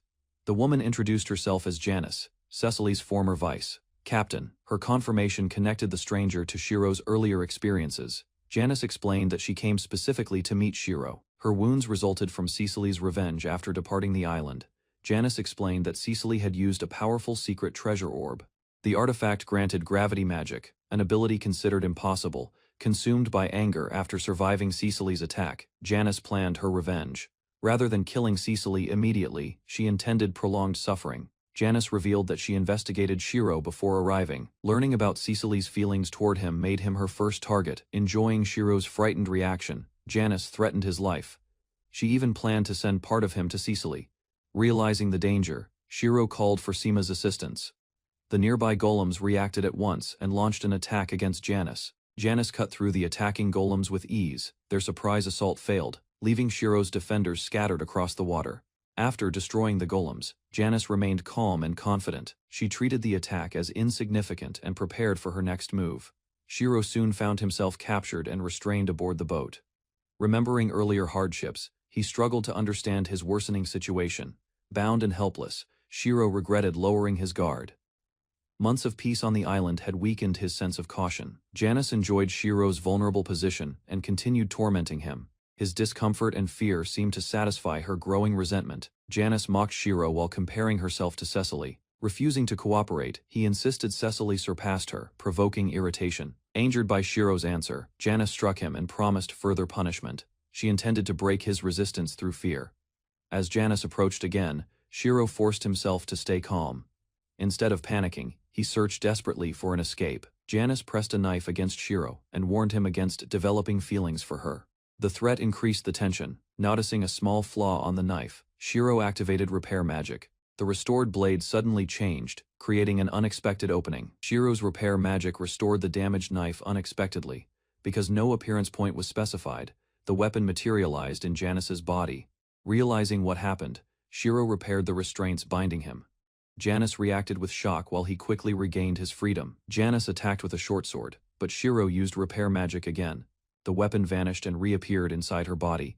Despite her injuries, Janice continued advancing toward Shiro. Her determination remained strong, though repeated attacks were taking their toll. The accumulating damage finally triggered a violent reaction around Janice. Shiro protected himself while a powerful burst erupted nearby. When the blast faded, Janice's figure was launched high into the sky. Shiro watched in disbelief, unable to understand. As Shiro stared upward, he noticed a mysterious girl floating above the ocean, carrying a suitcase and parasol. She descended slowly. After the explosion ended, the floating girl approached Shiro. Realizing she had intervened during the battle, he thanked her sincerely. The mysterious girl acknowledged Shiro's gratitude with a small gesture. In return, Shiro introduced himself and revealed his full name. As the girl descended onto the boat, Shiro examined her carefully. Her appearance felt unusual, giving her a non-human presence. Shiro then asked about Janice's condition after the explosion. Without hesitation, the girl calmly confirmed that Janice was dead. Recognizing the girl as Sierra, Shiro questioned her sudden arrival. Sierra explained she was traveling alone and simply sightseeing. Grateful for Sierra's assistance, Shiro invited her to his island. He wanted to thank her properly and offer hospitality. Sierra accepted the invitation without objection. Meanwhile, Shiro instructed nearby golems to recover the abandoned boat from offshore. After reaching the island, Shiro guided Sierra toward the inn. The pair traveled together through the forest on horseback. During the journey, Shiro noticed Sierra seemed completely unconcerned about his appearance. Her calm attitude left him puzzled. Wanting to welcome his guest, Shiro asked Sierra what meal she preferred. Without hesitation, Sierra requested blood as food. Sierra's request left Shiro completely confused. Certain he had misheard her words, he struggled to believe she wanted blood. Trying to understand the situation, Shiro listened carefully. Sierra explained her preference while revealing knowledge that shocked him greatly. Sierra clarified that ordinary humans rarely knew about such matters. According to her, only vampires understood the classification system. After connecting several strange details together, Shiro asked directly about her identity. Sierra calmly confirmed that she was a vampire. Although surprised by the revelation, Shiro remained grateful toward Sierra. His attention shifted toward understanding her motives and future intentions. Curious about vampire habits, Shiro asked whether Sierra drank directly from people. Sierra immediately rejected the idea and explained why. Sierra described a more practical method for drinking blood. Rather than biting victims, she preferred using cups or mugs. Hearing her explanation, Shiro viewed Sierra more favorably. However, she clarified that kindness did not prevent her from killing. Sierra explained that direct violence was not her preferred approach. Instead, she specialized in roasting or freezing her targets. When Shiro questioned how vampires obtained blood, Sierra revealed another difficulty. Collecting blood efficiently posed challenges, even for her. After witnessing Shiro's unusual abilities, Sierra expressed genuine interest. She had never encountered a man capable of using magic. Shiro suspected Sierra noticed his repair magic during the battle. Deciding caution could wait, he focused on hosting her. Upon reaching the inn, Shiro cleaned himself thoroughly before meeting Sierra. He wanted to remove any concerns about contamination. While washing, Shiro considered how to satisfy Sierra's request. Since injuring himself was undesirable, he searched for alternatives. Reviewing his creation magic options, Shiro discovered he could produce blood directly. He prepared a small amount and planned refreshments. While Shiro prepared refreshments, Sierra waited quietly inside the inn. She remained patient as he completed the necessary arrangements. Once everything was ready, Shiro returned and guided Sierra to the dining area. He proudly presented the prepared meal. Shiro placed a goblet filled with blood before Sierra. The unexpected offering immediately captured her full attention and curiosity. Seeing the blood type she preferred, Sierra showed visible excitement. Shiro apologized for the simple preparation and limited selection. Before drinking, Sierra questioned the blood's origin. Shiro explained that creation magic produced it, assuring her it was safe. Sierra tasted the blood and immediately praised its quality. After going without proper blood for some time, she looked relieved. The blood's flavor transformed Sierra's expression completely. Her reserved demeanor vanished, revealing excitement that caught Shiro entirely off guard. While enjoying the drink, Sierra requested another serving. Shiro estimated production would require several additional minutes before completion. Without hesitation, Sierra agreed to wait patiently. She even encouraged Shiro to prepare another cup while she finished hers. As the blood restored her energy, Sierra became noticeably livelier. Looking toward her suitcase, she eagerly anticipated the upcoming meal. Opening her suitcase, Sierra revealed a large supply of valuables. She announced plans to stay for a month and pay generously. To accompany the blood, Shiro prepared blood sausage for Sierra. The dish combined meat, blood, and other ingredients carefully. After tasting the meal, Sierra offered immediate payment. Shiro accepted part of the amount and postponed settling the remainder. Sierra praised the handmade food and enjoyed every bite. The flavor impressed her enough to make her crave alcohol. Sierra's request surprised Shiro once again. Her youthful appearance made him wonder whether drinking alcohol was even appropriate for her. In response, Sierra explained that appearances could be misleading. She stated that vampire lifespans differed greatly from human standards. Sierra then revealed her actual age without concern. At 42 years old, she considered herself fully mature for a vampire. The revelation shocked Shiro completely. Comparing her appearance with her age, he struggled to reconcile the enormous difference between them. After learning Sierra's true age, Shiro offered several alcoholic drinks. Among the options, sake immediately captured Sierra's curiosity and interest. Shiro explained that sake originated from his homeland and was made from rice. Intrigued, Sierra requested a sample without hesitation. While waiting, Sierra described vampire retainers and their purpose. Vampires could share blood with chosen individuals and gain loyal followers. Sierra further explained that creating a retainer required direct contact with a vampire's neck. The process surprised Shiro considerably. Remembering Sierra's physical limitations, Shiro asked whether she possessed any retainers. Sierra calmly revealed that she did not have one. Wanting to improve Sierra's mood, Shiro served sake and encouraged her to drink. Sierra accepted the unfamiliar beverage and tasted it. After the first sip, Sierra reacted with pleasant surprise. The sake paired well with blood sausage, creating a combination she enjoyed. Noticing blood remained inside the cup, Sierra hesitated briefly. Shiro suggested mixing it with the sake instead of wasting it. The unusual mixture pleased Sierra even more than expected. The combined flavors impressed her and left her feeling delighted. As Sierra continued drinking, her thoughts became more affectionate toward Shiro. She even wished she could make him her retainer. After hearing Sierra's wish, Shiro refused becoming her retainer. Nevertheless, he promised to fulfill reasonable requests during her stay. Sierra's expression darkened for a moment after the rejection before Shiro could react. She climbed directly onto his lap. Resting comfortably against him, Sierra requested special treatment that evening. She explained that her condition affected her mood occasionally. Trying to reassure him, Sierra compared herself to a younger sister seeking affection. She asked whether sitting there bothered him. Although surprised by the situation, Shiro considered her explanation carefully. The unusual request seemed easier to accept than expected. Accepting Sierra's request, Shiro allowed her to relax beside him, delighted by his kindness. She described the moment as paradise. After settling down, Sierra invited Shiro to continue talking. Wanting company, she encouraged him to share stories about himself. Sierra revealed that she had traveled across many regions for years. In return, Shiro admitted knowing little about this world. When Shiro mentioned arriving from another world, Sierra reacted with amusement. Although others doubted such claims, he insisted they were true.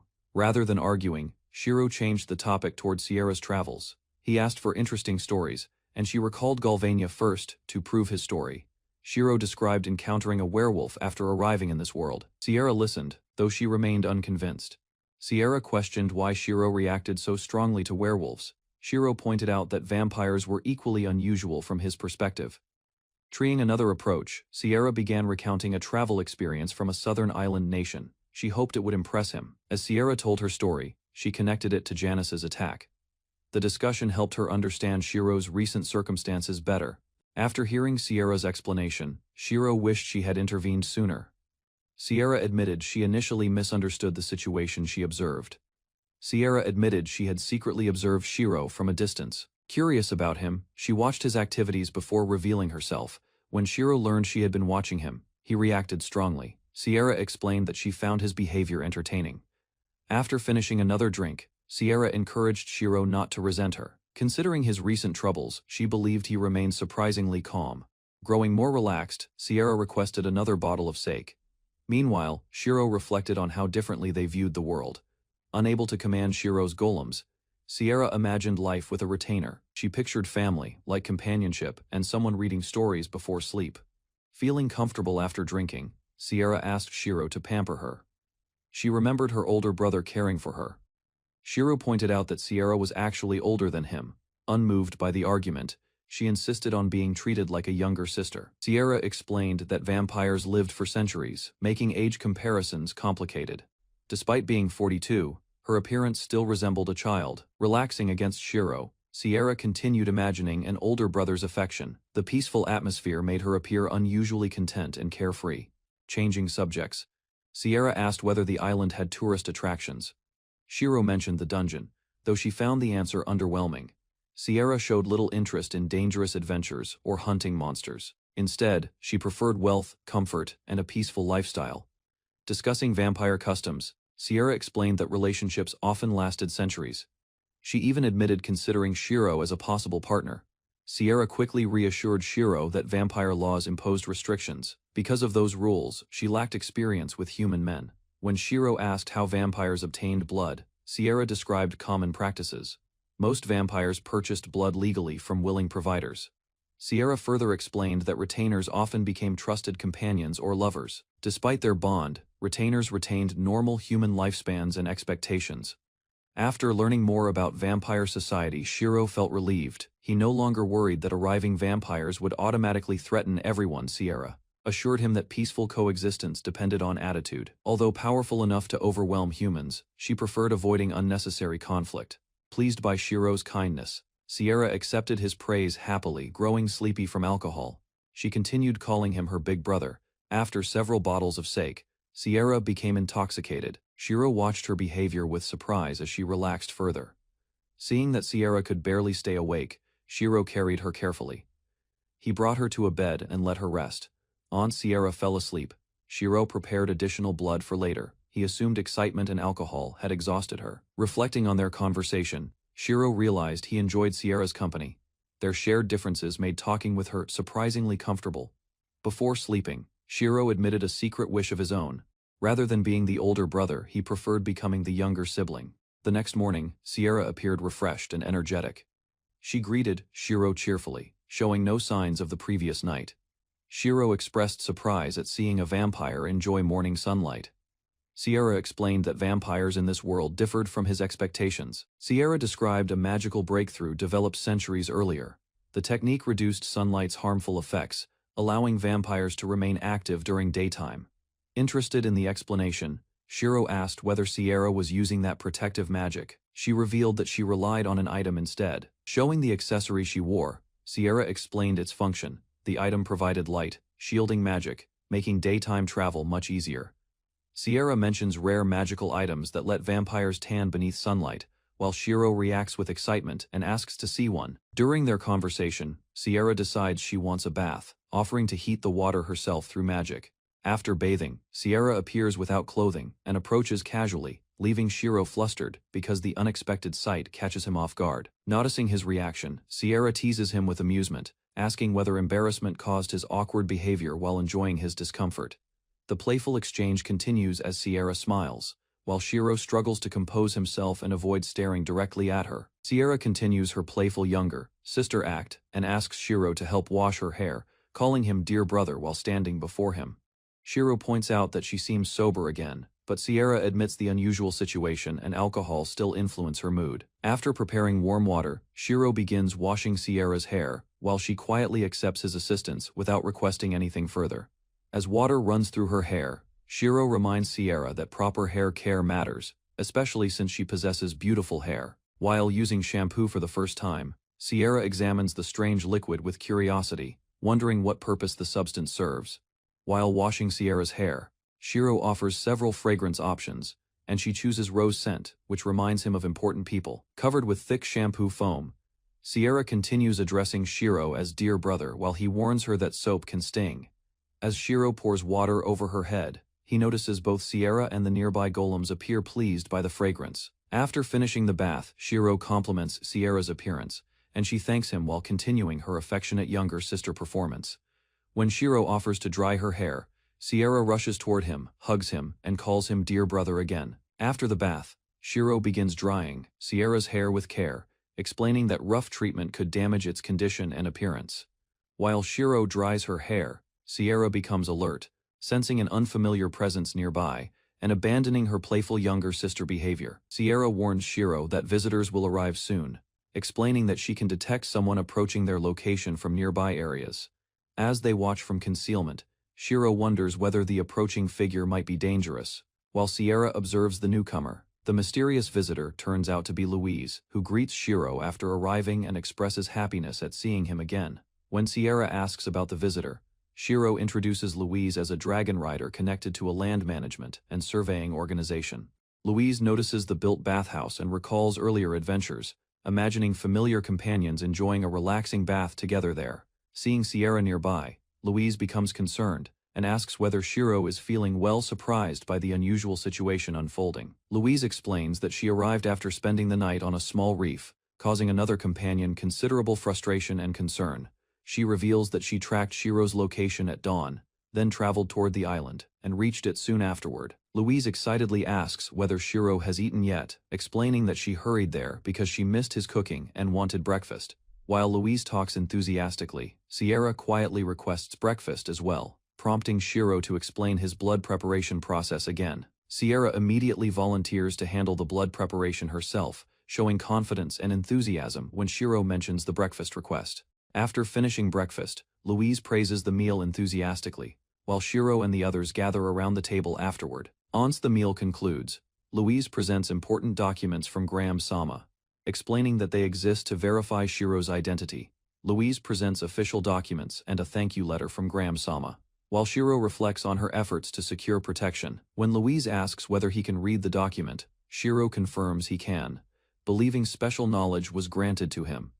Louise explains the Empire's social ranking system, describing noble status, class divisions, occupational restrictions, and rules governing advancement opportunities. After learning that certain rights differ between men and women, Shiro questions the policy, though Louise appears somewhat uncomfortable. Louise then asks whether Shiro has heard recent news regarding Graham-sama and begins discussing her latest recognition and achievements. Louise shares rumors that Graham-sama may receive a promotion soon, and Shiro feels delighted after hearing such encouraging news. Although Shiro worries they might never meet again, he remains confident that Graham-sama will continue rising toward greater positions. Louise explains that adventurers will soon arrive, while the Empire plans to establish an official guild on the island. She reveals that workers, carpenters, and merchants are already heading there, suggesting the island will become much busier. Louise also mentions that arms dealers, magic item buyers, and even a brothel manager appear interested in coming. Louise introduces the incoming guild master, Urza Birkin, explaining that despite retirement, she remains one of the world's strongest adventurers. Louise adds that Urza will also receive governmental authority, police powers, and administrative responsibilities alongside her guild leadership position. Exhausted from traveling and sleeping poorly on a reef, Louise apologizes for borrowing clothes and prepares to rest. Before sleeping, Louise thanks Shiro for his kindness, while he offers to handle laundry duties and let her recover. After Louise leaves, Sierra comments on Shiro's treatment of her, noting that Louise appears innocent, despite her adventurous background. When Shiro offers to wash Louise's clothes himself, Sierra questions the idea, though he insists it would help.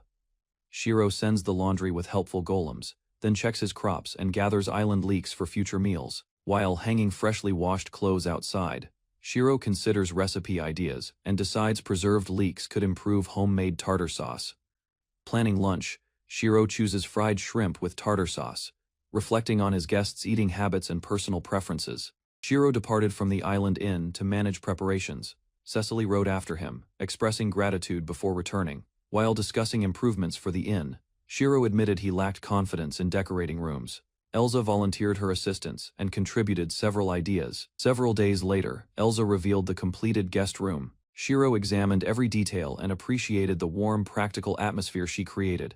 Impressed, Shiro wondered about Elsa's upbringing and experience. The question made her uncomfortable, suggesting a complicated personal history. Recognizing her reaction, Shiro chose not to continue the topic. Later, he checked his status screen and discovered substantial growth in creation magic. After improving, Shiro designed a new hedgehog-type golem. The wooden construct launched iron quills and specialized in ranged attacks. Reviewing previous damaged golems, Shiro considered ways to strengthen his defenses. He decided the new hedgehog model could replace them. Shiro tested the golem on an open field and measured its performance.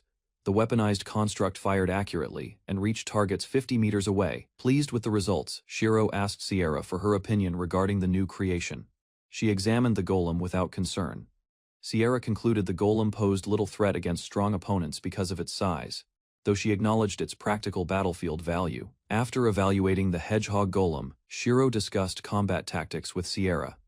She requested a reward and offered training for Wonder and Harry. Interested in her proposal, Shiro encouraged Sierra to explain her conditions. She pressed for specific promises and listened with serious attention. Shiro listed several rewards, including meals, personal care, and transportation. He continued adding benefits until Sierra became visibly interested in cooperating. Sierra accepted the arrangement with enthusiasm. She promised to train the golems and assemble a powerful team. Satisfied with the outcome, Shiro thanked Sierra for her support. She celebrated excitedly and prepared a special lunch for him.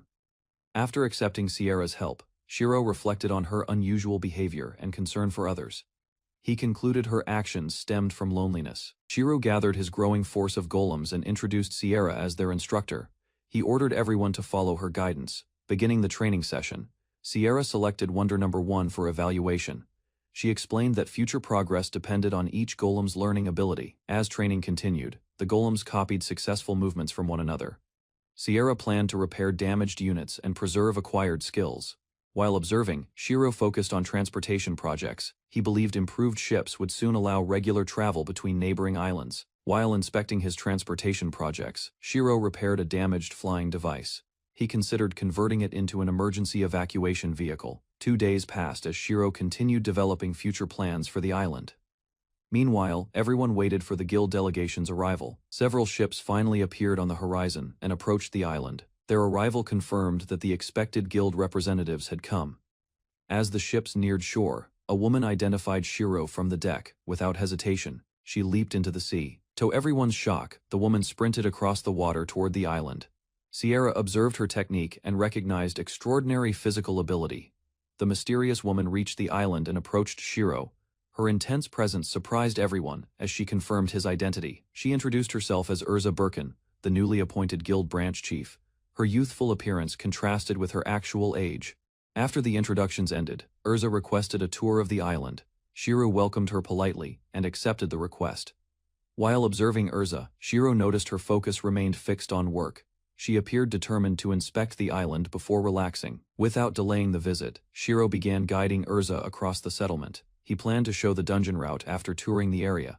As the tour continued, Urza expressed approval of Shiro's efforts. She openly praised his accomplishments and viewed him favorably. Shiro escorted Urza toward the pier using a horse-drawn cart. Although tired from travel, she insisted on continuing the inspection. While reviewing the settlement, Urza studied the island layout from memory. She preferred confirming every important detail through direct observation. Along the road, Urza noticed several round golems moving in formation. Curious about their purpose, she asked Shiro for an explanation. Shiro explained that the golems maintained and repaired roads through constant traffic. Understanding their function, Urza nodded in appreciation. During the tour, Urza evaluated the island's development and predicted rapid growth. She believed merchants would establish stores once accommodations improved. Their discussion shifted toward lodging prices and future competition. Shiro explained his inn remained small and served only a limited number. Curious about local standards, Shiro asked about guild accommodation costs. Urza described crowded sleeping arrangements that offered little comfort despite lower prices. To demonstrate his approach, Shiro guided Urza to the inn. She inspected the exterior and entered to examine the facilities. Urza praised the private rooms, bath and drinks. She then questioned whether Shiro offered services beyond meals and lodging. After hearing Shiro's explanation, Urza understood the situation immediately. She promised to warn others and prevent troublesome visitors from causing problems. Urza revealed her dislike of dealing with people she distrusted. She assured Shiro that anyone acting improperly would face consequences. Sierra expressed complete confidence in her role as Shiro's protector. She declared that no threat would reach him. Sierra's fierce attitude worried both Shiro and Urza during the discussion. They feared her reactions might create unnecessary trouble later. Ignoring their concerns, Sierra embraced a more refined training style. Urza approved the idea, while Shiro remained unconvinced. As guild activities increased, Shiro relied on his golems to transport cargo. Their efficiency impressed visitors and reduced manual labor. After receiving payment in magic stones, Shiro inspected the collection with satisfaction. He intended to expand production and strengthen operations. While organizing supplies near the shore, Shiro was approached by an unfamiliar merchant. The woman requested confirmation of his identity. The merchant introduced herself as Madame Damas, a business representative. She explained that her company operated weapons, food, inns, and brothels. After their introduction, Madame Damas summoned several workers to meet Shiro. Their exhausted appearance surprised him and raised immediate concerns. When Shiro met the workers, he was shocked to discover several men among them. Such a sight was extremely unusual in this world. Madame Damas apologized and explained the circumstances. The group had endured severe hardship while working in remote regions. As Shiro spoke with one worker, he learned they had nearly died before arrival. Their weak condition alarmed him. The workers explained that men were often treated like livestock during transport. Disturbed by the practice, Shiro offered them recovery potions. After receiving kindness and assistance, the workers expressed heartfelt gratitude toward Shiro. They praised his compassion and promised to support one another. 3 weeks after the guild representatives arrived, the island changed. New buildings appeared, businesses expanded, and development continued at an impressive pace. As more adventurers gathered near the settlement, the atmosphere transformed. The once quiet island resembled a thriving dungeon frontier.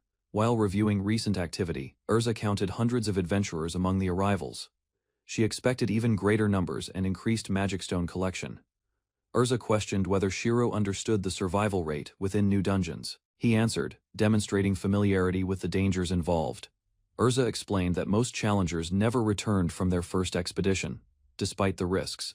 Desperate adventurers continued seeking opportunities to change their lives. During their discussion, Urza estimated the dungeon's first floor would have fewer casualties. Shiro believed the area remained dangerous despite preparations. Lotgram explained that numerous traps on the first floor had been disabled.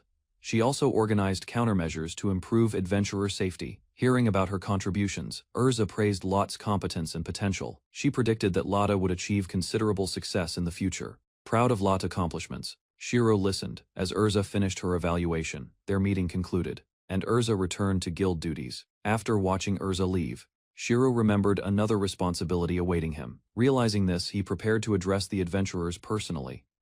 Once adventurers settled on the island, Shiro gathered everyone together. He thanked them for coming and began explaining important safety rules. Shiro emphasized fire prevention as the highest priority within the settlement. He warned that larger populations increased the danger of accidents. To reinforce the lesson, Shiro referenced an incident involving carpenter Lekka.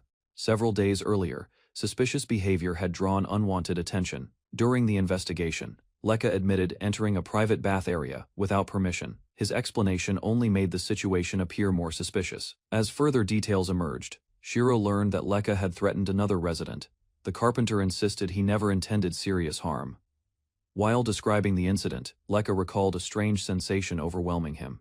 His body turned cold, and fear replaced his confidence. As Lekka continued speaking, Sierra appeared and confronted him.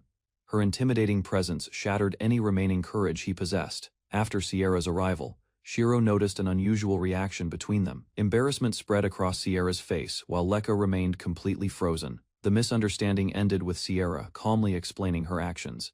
She admitted giving Lekka a minor warning that left him terrified. Following the incident, Shiro became more cautious about daily life. He even brought Wonder or Harry whenever visiting private areas alone. While discussing, Shiro asked Sierra for her opinion. She explained that many people had encouraged him to charge more. Shiro worried that higher prices would discourage customers from staying. He remained uncertain whether the inn could attract enough guests. Sierra argued that the rates matched accommodations found in major cities. She believed the comfort and quality fully justified the cost. Before Shiro could continue worrying, a group of adventurers arrived together. They requested food and drinks, proving demand already existed. As customers filled the inn, Shiro served grilled giant crab and cold beer. The guests enjoyed the meal, attracting even more visitors. As the inn became busier, Shiro handled orders from multiple customers. Sierra protested when he assigned additional work instead of serving her. Shiro reminded Sierra that he could not leave the inn unattended.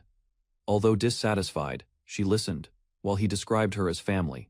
Touched by his words, Sierra proposed spending time together after work. Caught off guard, Shiro promised to grant her request. Nearby adventurers overheard part of their conversation and misunderstood the situation.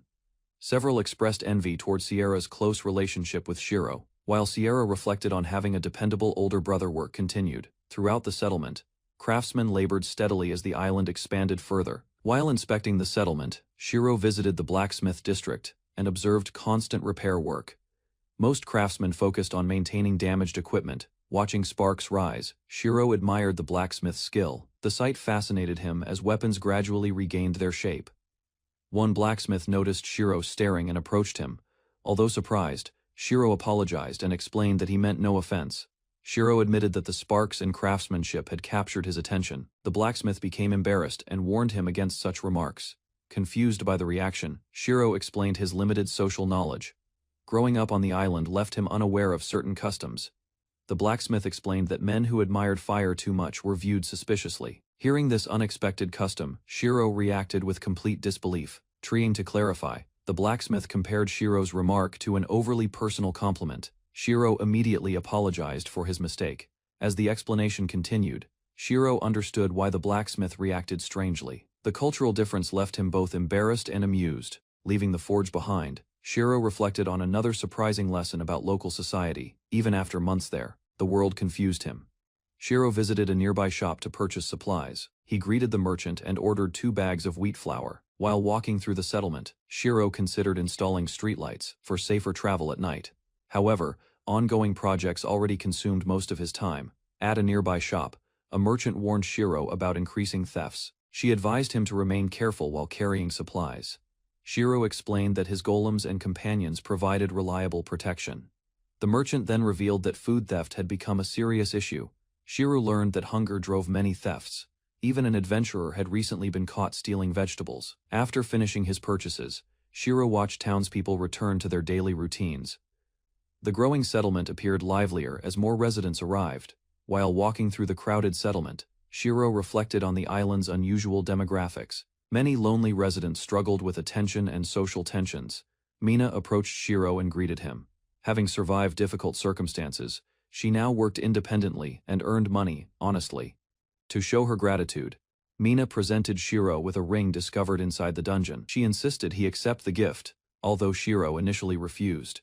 Mina remained determined to repay his kindness.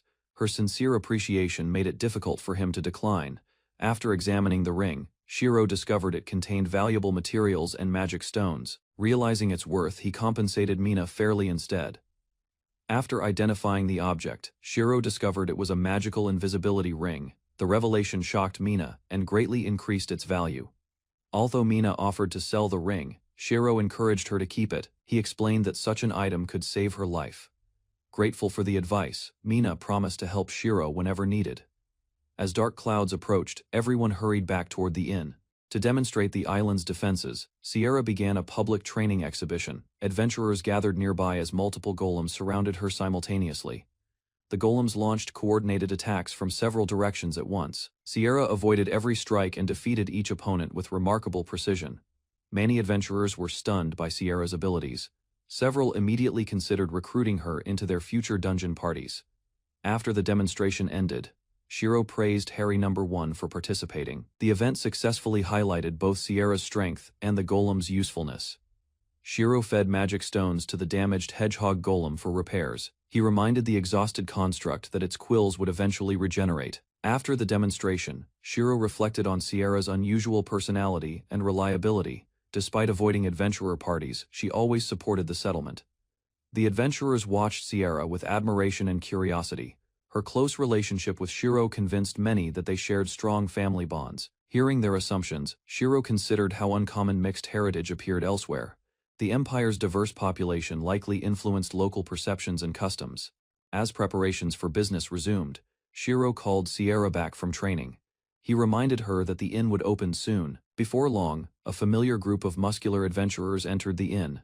Shiro welcomed them and guided them to their preferred table. As evening progressed, the muscular adventurers continued drinking inside the inn. Shiro observed their behavior and appreciated their straightforward personalities. Watching the group celebrate, Shiro admired their confidence and physical strength. Their cheerful atmosphere made the busy inn feel welcoming and lively. After receiving additional drinks, the adventurers called Shiro their big brother. They praised his food, beer, and hospitality. The group gathered around Shiro and eagerly announced they had something important to share. Their excitement drew his attention.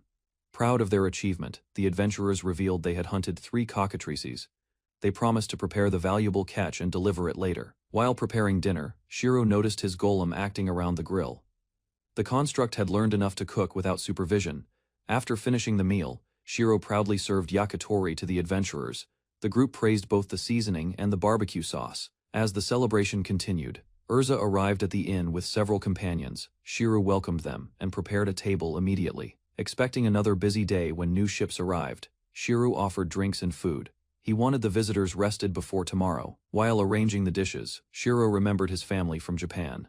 Cooking familiar recipes brought back memories of his father and childhood. While preparing food for another busy evening, Shiro thought about his family in Japan. He hoped they would be happy knowing he lived well. Soon more ships appeared on the horizon and approached the island. Urza calculated the arrivals and anticipated another demanding day. Large groups of adventurers, merchants, and workers disembarked from the vessels. The growing crowd demonstrated how rapidly the island was expanding. Among the newcomers, a young adventurer recognized Shiro's settlement. Remembering past events, she decided to visit him before anything else. Excited, the girl hurried toward Shiro's inn with her companion. She looked forward to meeting him again. After arriving on the island, Cecily worried about her appearance before meeting Shiro. Her companion reassured her and encouraged greater confidence. The conversation soon shifted toward Cecily's appearance and popularity. Embarrassed by the attention, she struggled to respond to the teasing. As they continued toward the settlement, Cecily dismissed the playful remarks. She preferred focusing on Shiro rather than discussing herself. Elsewhere, Shiro supervised golems handling the settlement's laundry system. The constructs washed, rinsed and dried clothing through an efficient process. After the laundry was finished, Shiro thanked Sierra for helping with household tasks together. They completed the morning's work beneath clear skies. While discussing, Sierra realized she had stayed on the island for over a month. Shiro assured her she remained welcome.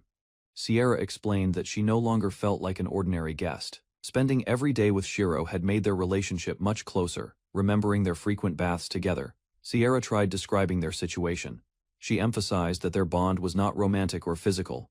Shiro agreed and pointed out that they never crossed important boundaries. Their interactions remained comfortable, despite sharing many everyday activities. After reflecting on their connection, both struggled to define it clearly. They concluded their relationship resembled family more than friendship or romance. After discussing their bond, Sierra concluded that her relationship with Shiro was unique. Her satisfied smile revealed how much she valued it. Still in high spirits, Sierra asked Shiro to prepare lunch together. She requested a mackerel sandwich and hurried ahead. Before they could continue, Sierra sensed someone approaching the settlement. She stopped walking and announced that a guest had arrived. Moments later, Shiro recognized the newcomer standing nearby. The red-haired adventurer was Cecily, whom he had not seen for some time. Overjoyed by their reunion, Shiro and Cecily rushed toward each other. However, Sierra reacted first and interrupted the moment. The reunion turned chaotic when Sierra launched herself at Cecily without warning. Mistaking the situation, she attacked before anyone could explain. Shiro rushed forward and restrained Sierra from behind. She trembled with anger and struggled. While demanding answers, unable to contain her frustration, Sierra accused Cecily of causing trouble. She believed Shiro had suffered because of Cecily's actions.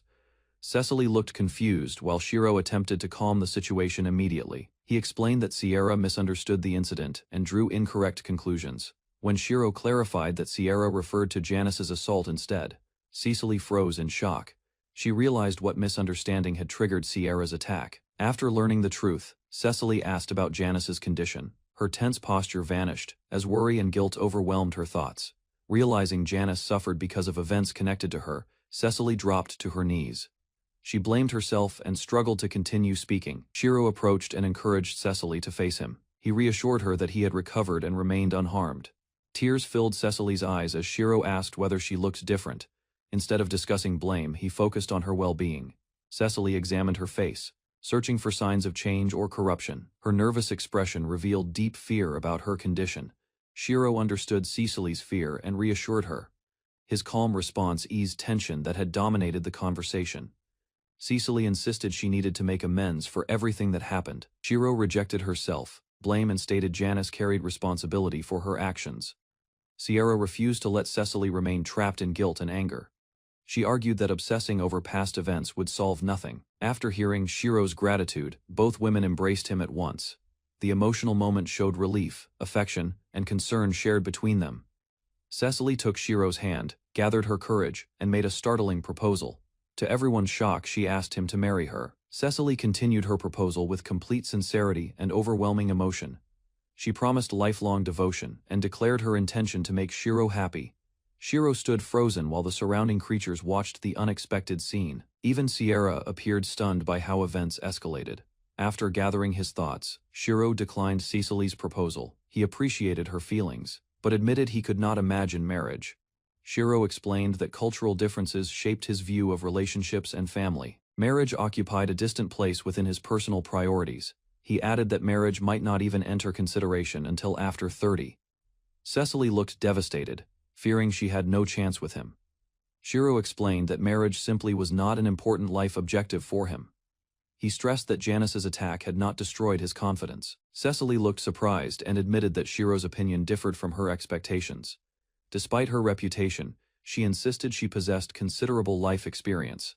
Shiro revealed lingering anger toward Janice and the painful situation she created. Nevertheless, he refused to surrender hope or become bitter. Cecily realized he rejected marriage for personal reasons. His decision had nothing to do with her worth. Before Cecily could process everything, another misunderstanding emerged. The cheerful newcomer concluded that Shiro preferred unrestricted romantic relationships. A cheerful young woman interrupted the conversation and introduced herself as Rouge. She explained that she had arrived on the island alongside Cecily. Rouge announced that her cloak concealed a large chest. Her bizarre introduction left everyone confused and speechless. Rouge shifted the discussion toward casual intimacy and flirtation. She suggested a one-night relationship as casually as discussing the weather, rather than rejecting her outright. Shiro responded with awkward honesty and humor. He admitted that confidence and physical attractiveness appealed to him. Rouge described her experience and ability to charm interested men. Her playful confidence contrasted with Cecily's emotional and serious confession. Shiro clarified his position. He explained that attraction alone never determined whether he pursued relationships. He stated that physical intimacy required trust and genuine confidence in another person. Because of that principle, Rouge's proposal received a firm rejection. Rouge paused to consider his answer and seemed unusually thoughtful. She accepted his reasoning instead of continuing her aggressive flirtation. After reaching a conclusion, Rouge announced a new objective with enthusiasm. She decided that earning Shiro's trust would become her first priority. Rouge promised wholehearted devotion in future romantic efforts. Her declaration sounded less like surrender and more like the beginning of a campaign. Rouge complained that pursuing romance should not require earning permission first.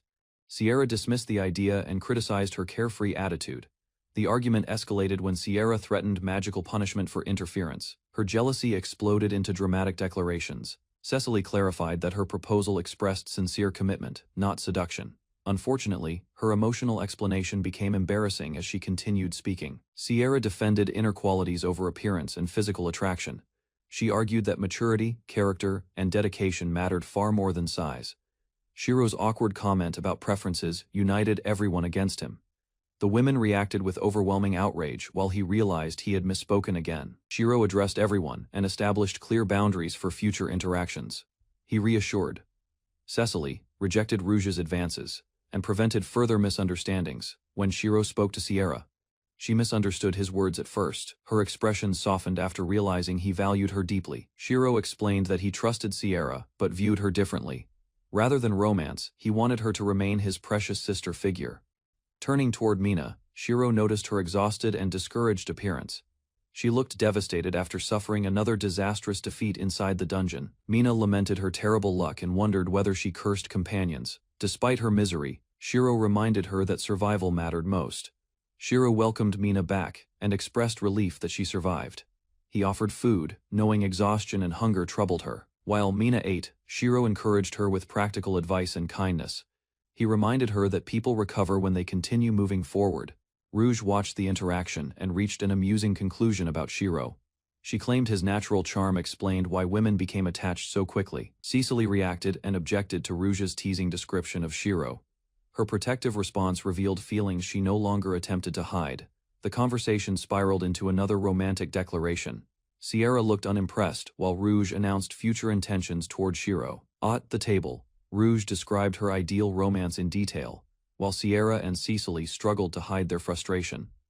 After the discussion ended, Shiro reflected on the situation and concluded that people found him approachable rather than popular. Shiro prepared freshly made mackerel sandwiches for everyone. Christia and Cecily gathered with the others, curious about the special meal. While waiting, Cecily misunderstood a previous discussion and quietly assumed the others had been talking about something improper. Shiro quickly denied the misunderstanding and redirected everyone's attention toward the food before it became cold. He served mackerel sandwiches with tropical iced tea, carefully prepared from valuable ingredients obtained on the island. Christia and Cecily tasted the meal together. Delighted by Shiro's cooking, they enjoyed every bite and praised the delicious food. While enjoying the meal, Shiro asked Cecily about her future plans. Christia explained that adventuring remained their main source of income. Cecily described her fighting style. She supported allies with barrier magic, while Rouge attacked enemies from the front. Wanting recognition, Cecily proudly added that she could also fight aggressively, despite her usual supportive role. Christia commented on Cecily's abilities, and recalled how they first met during a journey in the same stagecoach. Remembering that trip, Christia explained that their group had suddenly faced an attack from around 40 bandits on the road. Christia explained that she and Cecily defeated the bandits together. Afterward, they became close companions and traveled to the island, interested in joining them. Mina introduced her abilities. She specialized in traps, short-range weapons, and simple water and wind magic. Shiro listened carefully. He learned that Mina often reduced her equipment weight by creating water when needed. After discussing her skills, Christia suggested exploring the dungeon together, first to evaluate Mina's abilities in practice. The proposal was accepted. Mina officially joined Christia and Cecily's team, looking forward to future adventures on the island. That night, Mina rested in her room after joining the team. However, unusual thoughts about future relationships lingered in her mind. Nearby, Christia struggled to sleep. She worried about recent events and felt uneasy whenever thoughts of marriage appeared. As Christia reflected on her feelings, a sudden knock interrupted her thoughts. Sierra had come with an urgent message.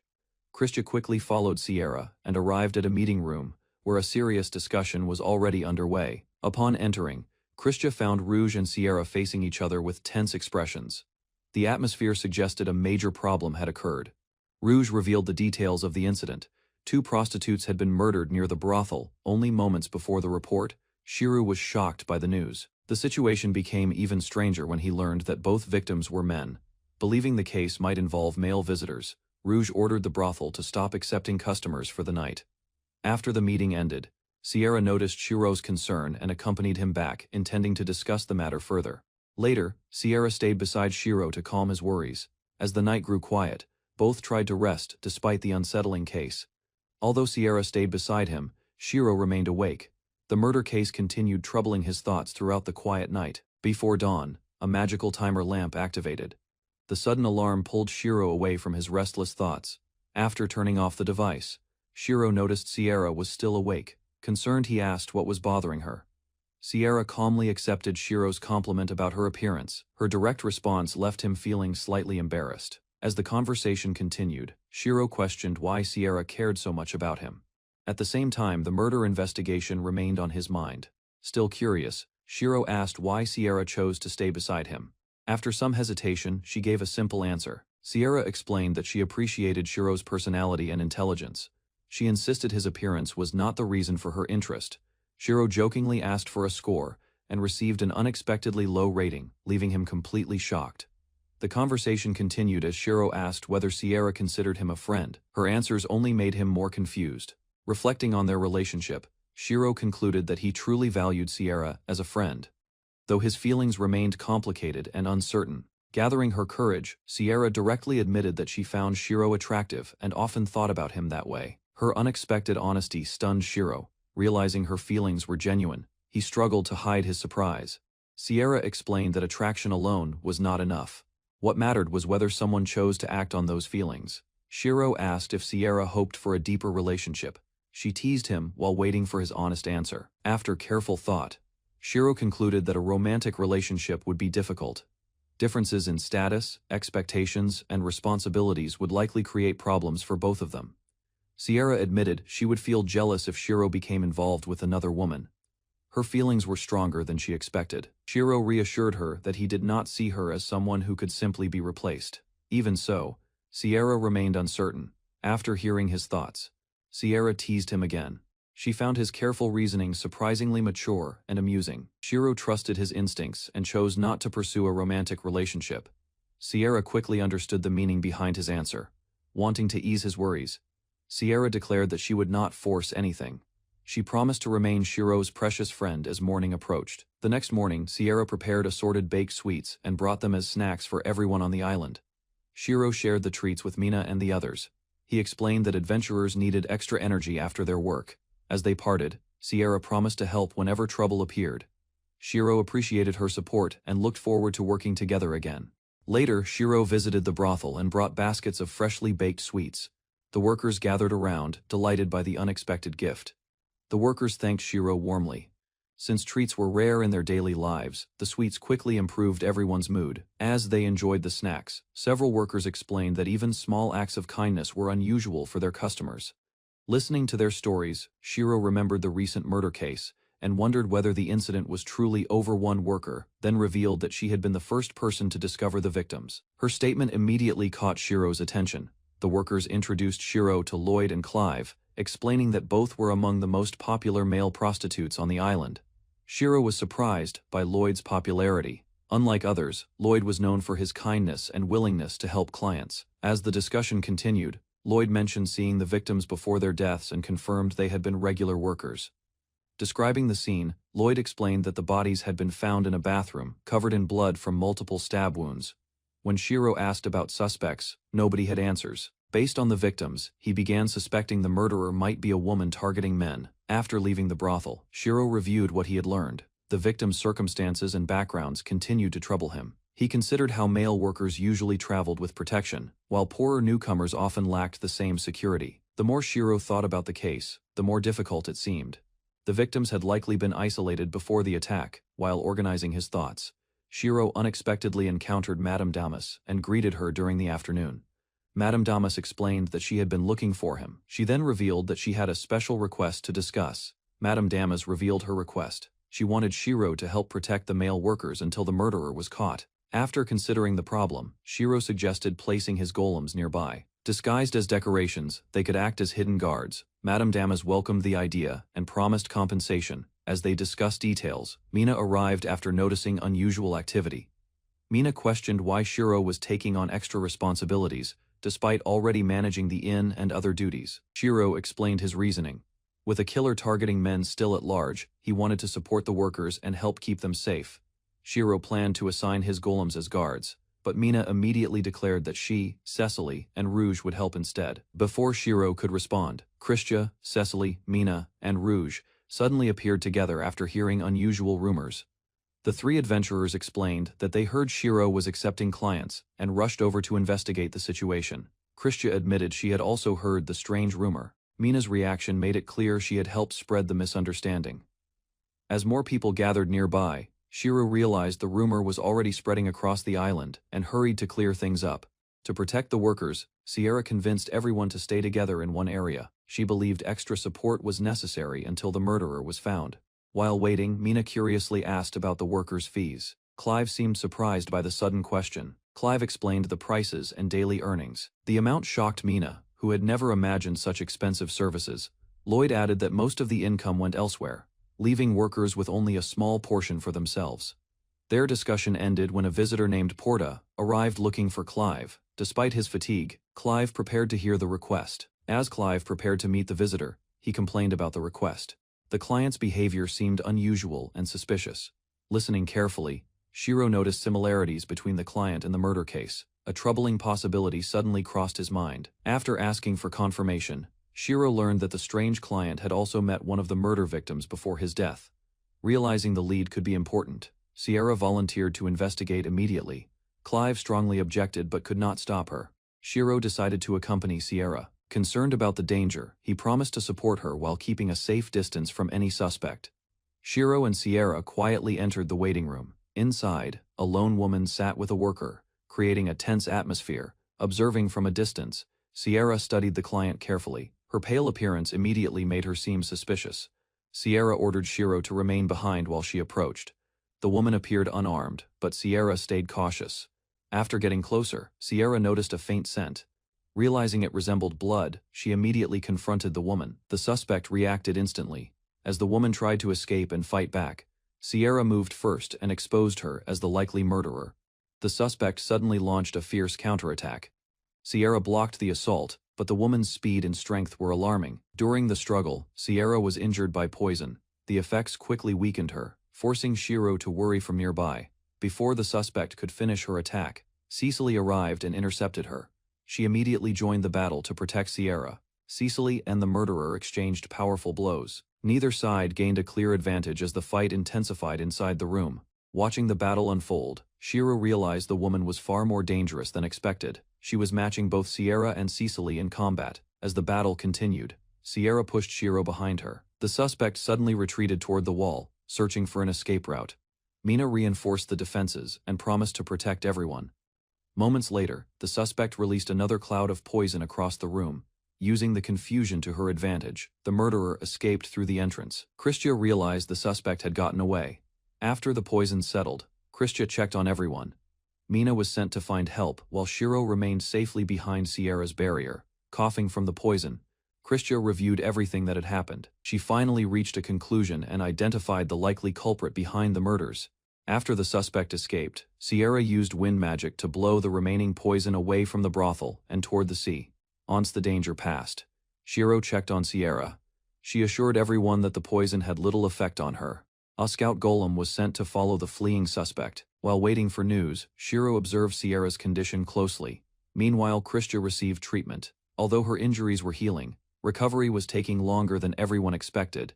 As Christia regained her strength, Rouge questioned her conclusion. Despite the difficult battle, she remained convinced that White Worm was connected to the murders. While recovering, Christia revealed an important clue. During the fight, she noticed a tattoo connected to the former Iron Ram Corps. Rouge was shocked by the revelation. Few survivors from that destroyed military unit were believed to still be alive. Although she had never met White Worm personally, Christia believed the suspect perfectly matched the descriptions she had heard. Confused by the name, Shiro asked about White Worm. The others explained that it was a nickname based on her pale appearance. They then shared White Worm's history. She had once served in the Iron Ram Corps before becoming a notorious figure after the kingdom's fall. Rouge explained that White Worm had belonged to a military unit made up of criminals during the kingdom's final war. The group then discussed her infamous past. Before her capture, White Worm had reportedly murdered over 100 people. Even so, Rouge warned Shiro that many stories about White Worm were likely exaggerated over time. Christia recalled that the military had once formed a special team specifically to hunt White Worm down. Eventually, White Worm was captured and sentenced to public execution. However, Christia suggested that unexpected events later changed her fate.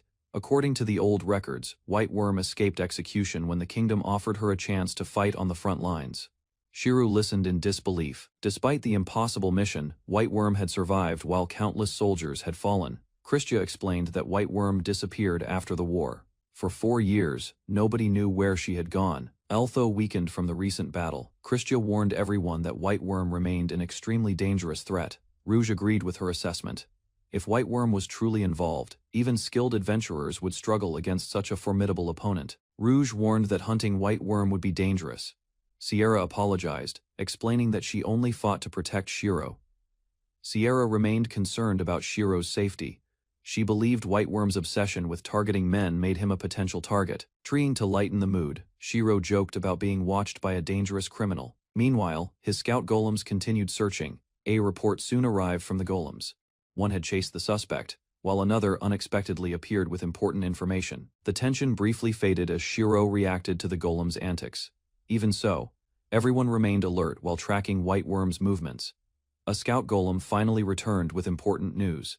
It had located White Worm's hiding place and reported the discovery immediately. Upon hearing the report, Rouge issued an official guild order. He selected Sierra and Cecily to join the pursuit. Both women accepted without hesitation. Sierra wanted to protect Shiro, while Cecily was determined to settle the matter herself. Their confidence reassured Shiro. With Rouge, Sierra, and Cecily working together, he believed they had a real chance. As preparations began, Mina raised concerns about Shiro's safety. Soon afterward, a ship appeared offshore while the hunt for White Worm continued. Before departing, Shiro reviewed the scouting force. The golems had located a refuge offshore, where White Worm might be hiding. Mina proudly announced that she and Rouge would remain as Shiro's escorts. she confidently promised that her barriers would protect him. Wanting to prove herself, Mina boasted about her abilities. Shiro listened politely while everyone prepared for dinner. To raise morale, Shiro served a special meal aboard the boat. The appetizer featured red boar and nut tarin. The group eagerly enjoyed the food. Excited by the rare and refined meal, they felt ready for the mission ahead. While sailing offshore, Shiro learned that the boat had been remodeled for comfort. The journey felt more like a small cruise. Mina and Rouge happily enjoyed the meal on deck. Shiro watched quietly, unable to stop thinking about Sierra and Cecily. As night fell, Shiro stared toward the distant shore. He hoped Sierra and Cecily were safe during the pursuit. The next morning, a messenger golem arrived with an urgent letter. Mina immediately brought the message to Shiro. After reading Sierra's handwriting, Shiro learned she wanted him to return to Crescent Coast. Without hesitation, the group turned the boat around. When Shiro returned to shore, Christia and Sierra reported bad news. White Worm had escaped and created a new problem. After following White Worm's trail, they discovered she had fled into the dungeon. Sierra explained she could survive there alone. Shiro considered entering the dungeon by himself, but Sierra immediately rejected the idea and warned him against it. Preparations began for a proper search. Urza guarded the entrance while the dungeon was temporarily closed to adventurers. Under Rouge's command, a selected team thoroughly searched the dungeon's lower levels. Despite their efforts, White Worm remained missing. The search continued for 10 days, reaching the deeper dungeon floors. Despite repeated efforts, White Worm remained nowhere to be found. Christia believed White Worm might already be dead. However, no one could determine whether monsters or White Worm caused recent incidents. As life slowly returned to normal, Shiro reflected on White Worm's tragic past and remained cautious about future dangers. Zone night, Sierra unexpectedly appeared in Shiro's room. Her dramatic behavior immediately startled him and shattered the quiet atmosphere. Unable to resist her vampire instincts, Sierra embraced Shiro and drank a small amount of his blood before peacefully falling asleep. As Sierra continued feeding, Shiro endured the situation while she happily savored the taste and enjoyed the moment. Excited by the experience, Sierra became increasingly playful and possessive, while Shiro struggled to keep up with her enthusiasm. The narration revealed this was a reward for Sierra's efforts during the White Worm search, making the roleplay official, still energized afterward. Sierra planned more playful interactions with her friends, while Cecily unknowingly became her next target. Shiro found Cecily exhausted after recent troubles. Wanting to help her recover, he carefully prepared a private massage for recovery. During the session, Cecily reacted awkwardly from unfamiliar sensations, while Shiro stayed focused on easing tension and fatigue gently throughout. As the massage continued, Shiro noticed differences in muscle firmness and wondered how Cecily maintained her strength despite recent hardships. Realizing accumulated stress weighed heavily on Cecily, Shiro carefully worked across tired areas, helping her relax while restoring comfort gradually. By morning, island life felt peaceful again, and discussions about past dangers faded as residents returned to daily routines together.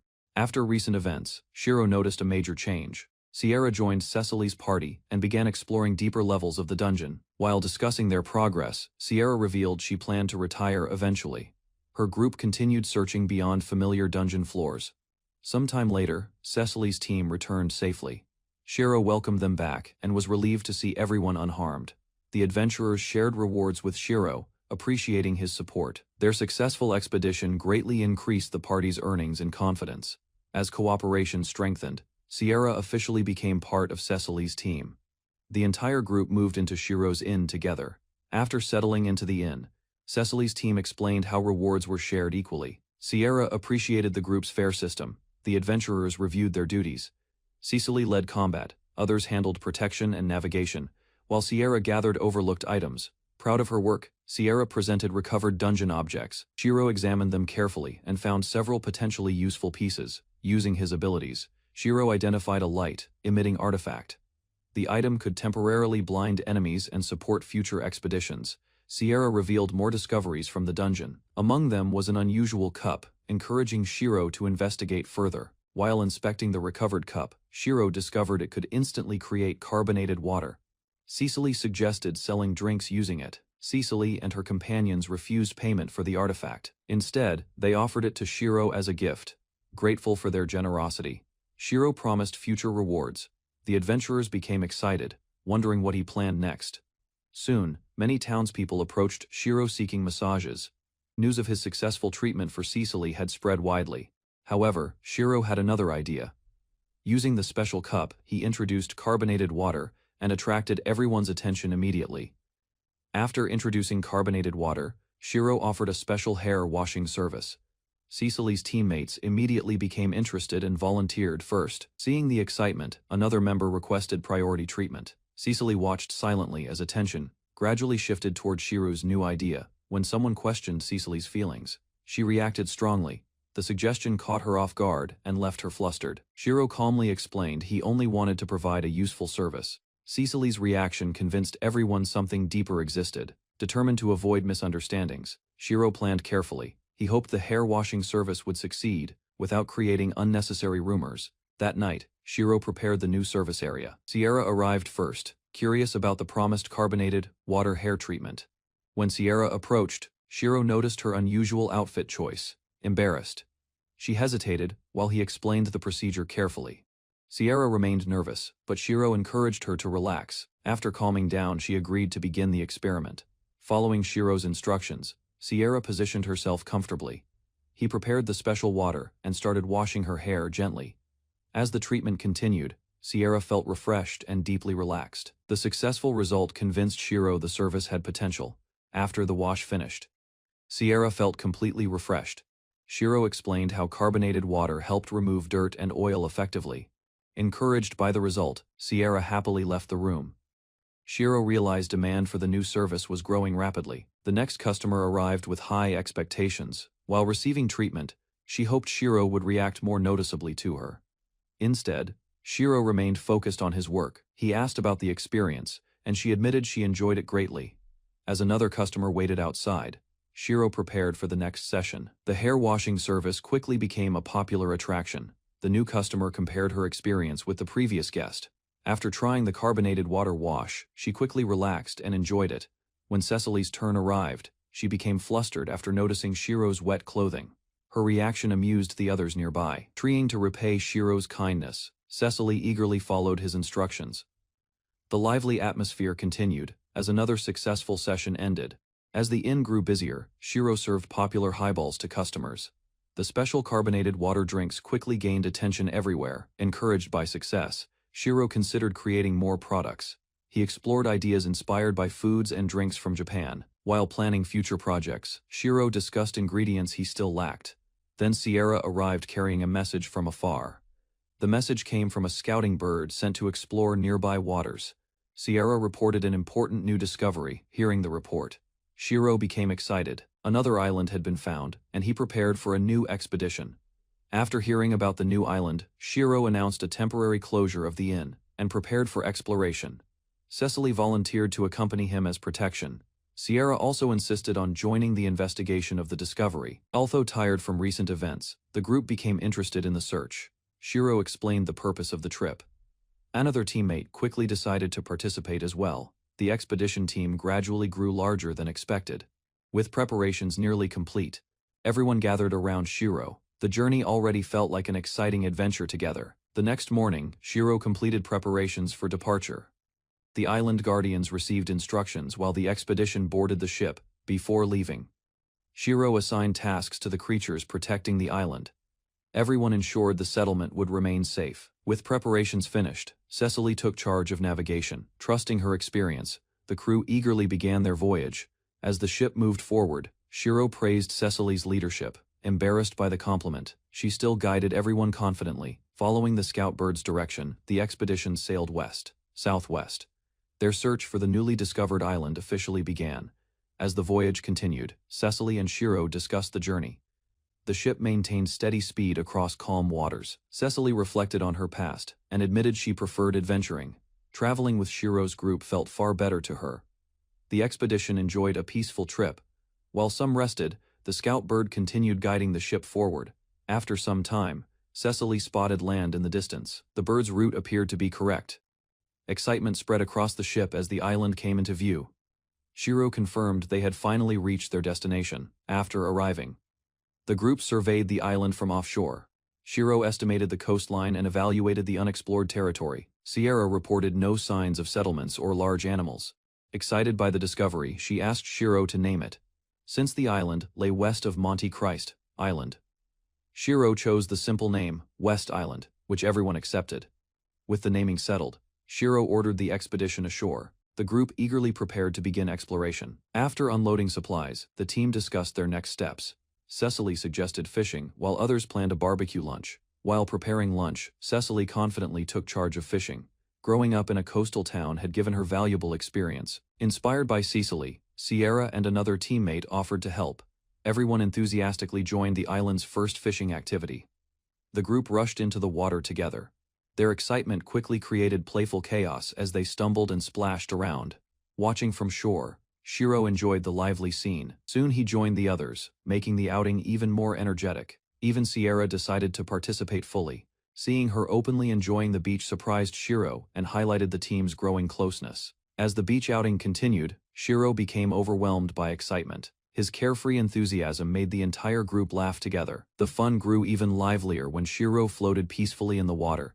Everyone enjoyed the relaxing tropical atmosphere.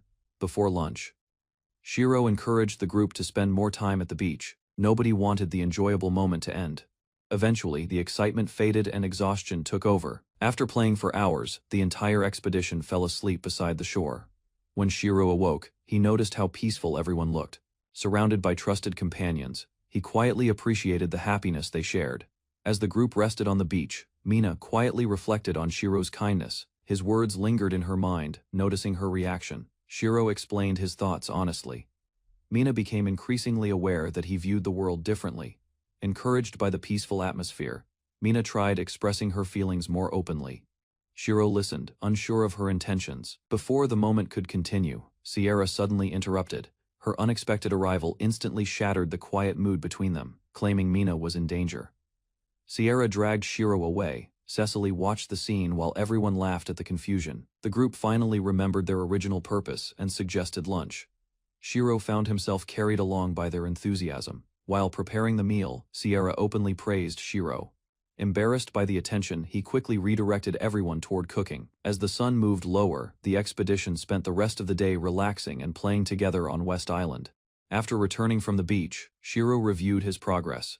His creation magic had improved, allowing him to produce new inventions. Satisfied with his growth, Shiro considered future projects. Increased magical capacity meant he could create and maintain more equipment. As evening approached, Cecily reflected on the relaxing day. She wondered whether spending time together had delayed their exploration plans. While discussing the island, Cecily admitted she enjoyed staying there. The peaceful atmosphere made her reluctant to leave. Shiro understood her feelings, but explained the island's charm came from being an occasional destination. The conversation ended with quiet agreement. While discussing the island's future, Cecily hesitantly asked Shiro if extending their stay would cause any problems. Caught off guard, Shiro immediately agreed. Cecily became flustered but promised to remain by his side longer. Relieved by his answer, Cecily thanked him sincerely. The peaceful evening strengthened the bond they had gradually built. The next morning, the group gathered once again. Their brief vacation atmosphere faded as thoughts returned to exploration. After breakfast, Sierra reminded everyone of their objective. With renewed energy, the expedition prepared to explore West Island further. The expedition continued surveying West Island, while others checked different areas. Shiro focused on exploring deeper into the forest. After reaching a rocky hill, Sierra noticed Shiro acting secretively. Curious, she asked why he had brought her there. Shiro revealed a hidden bag of valuables and explained his concern. He wanted to keep the discovery safe from thieves. Together they searched for a suitable hiding place. A large turtle-shaped rock caught Shiro's attention. Using his abilities, Shiro created a concealed storage space inside the rock. Satisfied with the result, he secured the treasure for future use. After securing the hidden treasure, Shiro suggested giving it to Cecily and the others, but his proposal caused Sierra's expression to change.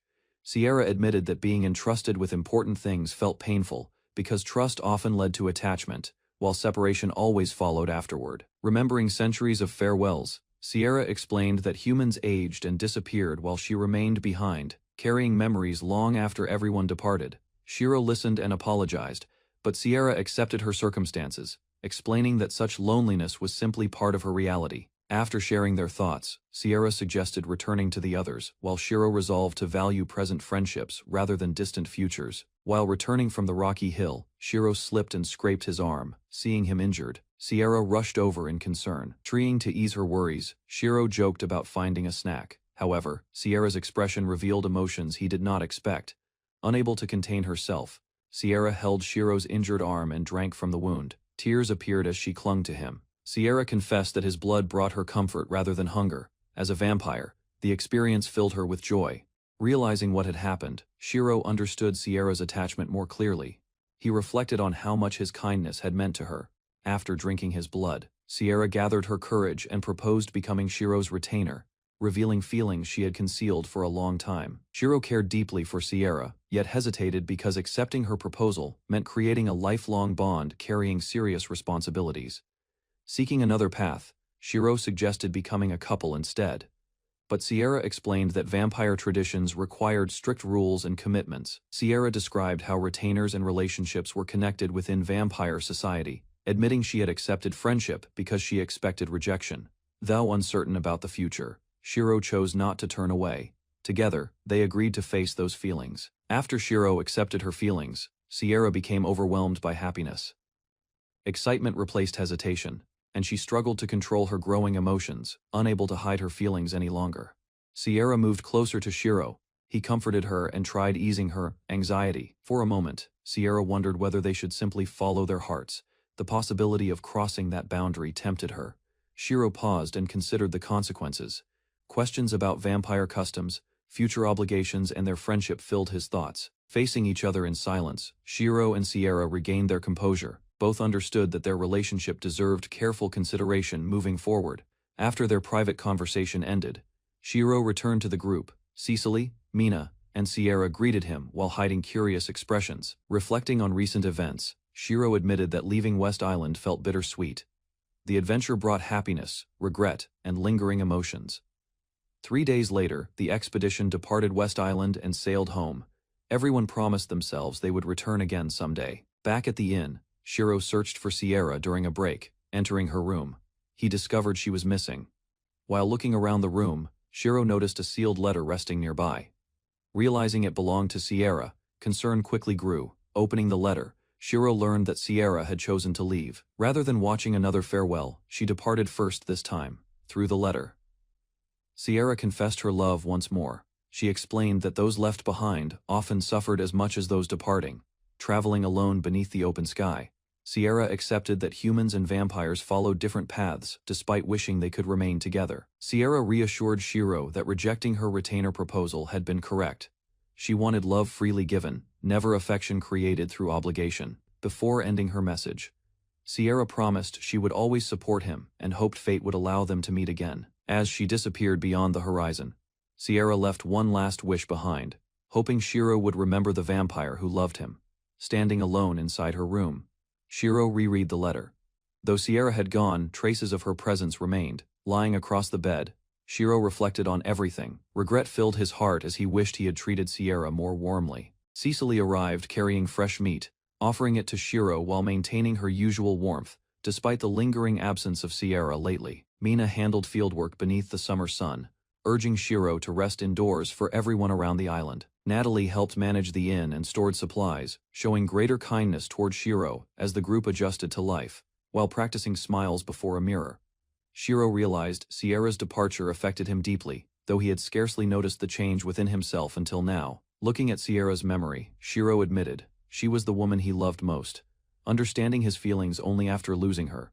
Reflecting on Sierra, Shiro compared their bond to balancing across a narrow rope sustained through effort, despite differences in lifespan and nature. He regretted letting that fragile connection slip away, wondering whether both of them could have fought harder before reaching separation. Returning home, Natalie thanked Shiro for helping her, carrying herself with her usual cheerful attitude while trying to support him. Shiro remarked that Natalie differed from Sierra, causing her to pause in confusion while attempting to understand his meaning. He explained that many people admire women's bodies, yet few express those thoughts, making Natalie realize his unusual honesty. A fleeting thought crossed Shiro's mind as he wondered whether Natalie's charms had become familiar enough that Rouge's figure drew more attention now. Stepping back inside after working in the heat, Natalie found herself subjected to Shiro's strange punishment as he stretched her cheeks. Rather than protesting, she listened to his explanation and learned that he simply enjoyed the soft, squishy feeling for amusement. Before long, Cecily appeared and paused in confusion, greeted by the unusual sight of Shiro and Natalie sharing an absurd moment. Concerned about fairness, He remarked that giving special treatment to Natalie alone would leave Rouge and Cecily feeling overlooked. A sudden realization struck Natalie during the playful chaos, and excitement lit her face as she announced that a brilliant idea had formed. Without wasting another moment, she recruited Mina and Cecily, insisting they help prepare extra food for the expected evening crowd. While gathering ingredients, Shiro admitted that staying occupied eased his lingering sadness, though Rouge's cheek, pinching treatment remained absent and missed. Later, the three women returned triumphantly after finishing their preparations, leaving Shiro stunned by both their efficiency and appearance. To his disbelief, not one of them had bothered putting proper clothes back on, despite the weather becoming cooler. Expecting an ordinary meal, Shiro instead found the three women waiting together, their unusual appearance making him question what had happened. Before he could process the situation, a massive adventurer stepped forward and revealed the event's dress code through personal example. With obvious pride, Natalie announced that the gathering existed solely to lift Shiro's spirits. After everything he had endured recently, the true extent of the scheme became clear when Shiro discovered notices inviting guests to attend with their upper bodies uncovered. As the celebration began, the atmosphere resembled a carefree social gathering rather than anything improper, with patrons sharing drinks and conversation. Brimming with enthusiasm, Natalie suggested turning the gathering into a weekly summer tradition. Convinced the warm weather made the idea perfect, soon afterward, she joined a local drinking challenge and celebrated her victory with delight, earning cheers from amused spectators nearby. Watching the lively scene unfold, Shiro noticed Sierra's empty seat and felt a wave of sadness creep back into his thoughts. A realization came to him then: happiness and loneliness could exist together, each refusing to erase the presence of the other. Even so, comfort remained within reach, and the smiling faces around him reminded Shiro that life still offered meaningful connections. Brimming with enthusiasm, Natalie suggested turning the gathering into a weekly summer tradition, convinced the warm weather made the idea perfect. Soon afterward, she joined a local drinking challenge and celebrated her victory with delight, earning cheers from amused spectators nearby. Watching the lively scene unfold, Shiro noticed Sierra's empty seat and felt a wave of sadness creep back into his thoughts. A realization came to him then: happiness and loneliness could exist together, each refusing to erase the presence of the other. Even so, comfort remained within reach, and the smiling faces around him reminded Shiro that life still offered meaningful connections. Before sending everyone off, Shiro warned the staff to stay cautious, because seasoned adventurers often became reckless. That evening, the conquering party raised their glasses high and toasted their achievement, filling the tavern with excitement and pride. Judging by their reactions, the sparkling wine left a powerful impression, with several warriors declaring it unlike anything they had tasted. While observing the festivities, Shiro reflected that serving such expensive drinks would bankrupt most establishments, though these adventurers could afford them. Among the treasures recovered from the dungeon rested a legendary staff, an artifact rumored to unlock an ancient grimoire of great importance. While the tavern celebrated the discovery, Shiro learned that wealthy collectors were already preparing enormous bids for the legendary artifact. The mood around the table shifted at once when everyone realized Cecily's party had searched that same area without finding it. Trying to lighten the atmosphere, Shiro demonstrated a magical throwing stone, whose enchantment ensured every toss struck its intended target. Although Mina dismissed the item as little more than a novelty, Natalie seemed far more interested in Shiro's comforting attention. As the evening wound down, Cecily protested his favoritism, yet the others appeared content enjoying the warmth and companionship. Shiro noticed many golems gathering in the sea. To avoid suspicion, Cecily suggested moving them toward the distant western island. After continuously producing golems, Shiro checked his creation magic. His production skills improved greatly, allowing faster crafting and better quality. Using his upgraded abilities, Shiro completed a new metal mole golem. The specialized machine could burrow underground and search for rare minerals. Shiro examined the mole golem carefully. He realized it could eventually collect valuable ores, though creating advanced materials remained difficult. Shiro sent the mole golem into the wilderness. While it searched for resources, he returned and continued developing his growing settlement. Golem number 3 worked at the juice stand and served customers efficiently. Visitors enjoyed its service before leaving the area. As summer gradually approached, Shiro noticed changing weather and scents. He reflected on the golem's success and considered future plans. A worker informed Shiro that new ships had arrived. Remembering an earlier order, he hurried to check important deliveries. While investigating the shipment, Shiro learned that Countess Vebels had arrived seeking a mysterious treasure connected to the island. Shiro finally recalled that someone from the Empire was expected. Realizing the visitor's status, he prepared for her arrival. A staff member told Shiro about the Empire's impressive warships. Curious but cautious, he avoided drawing unnecessary attention. Remembering Countess Vebles, Shiro hoped her journey remained safe. He decided to stay away from the harbor and focus on work. To avoid trouble, Shiro spent time reading quietly and helping Goku with daily tasks around the settlement. Soon several young adventurers arrived at the island. Shiro noticed they were unfamiliar faces, unlike the usual experienced visitors. Wanting to attract customers, Shiro invited the newcomers to a seafood feast. The affordable meal quickly gained their interest. The young adventurers happily accepted Shiro's hospitality. As they enjoyed the food, Shiro watched their reactions with interest. While serving customers, Shiro noticed Madame Damas arriving unexpectedly. Her serious expression suggested she had come for an important matter.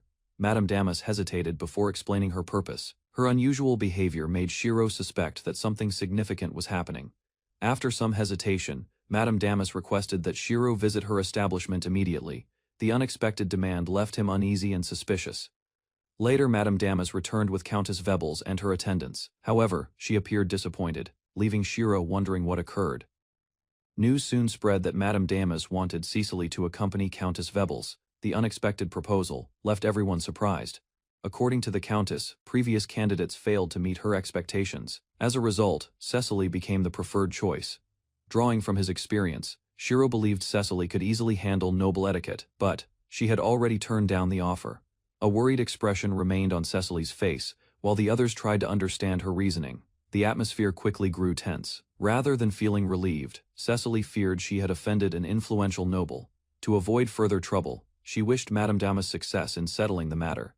Concern spread across the room after news of the Empire's warships reached the island. Determined to help, Cecily and her companions promised to protect Shiro. Meanwhile, Shiro remained focused on work and prepared a special dessert for his guests. Trusting the others, he continued serving customers. Before the meal could continue, several uniformed escorts entered the area. Their sudden appearance drew everyone's attention.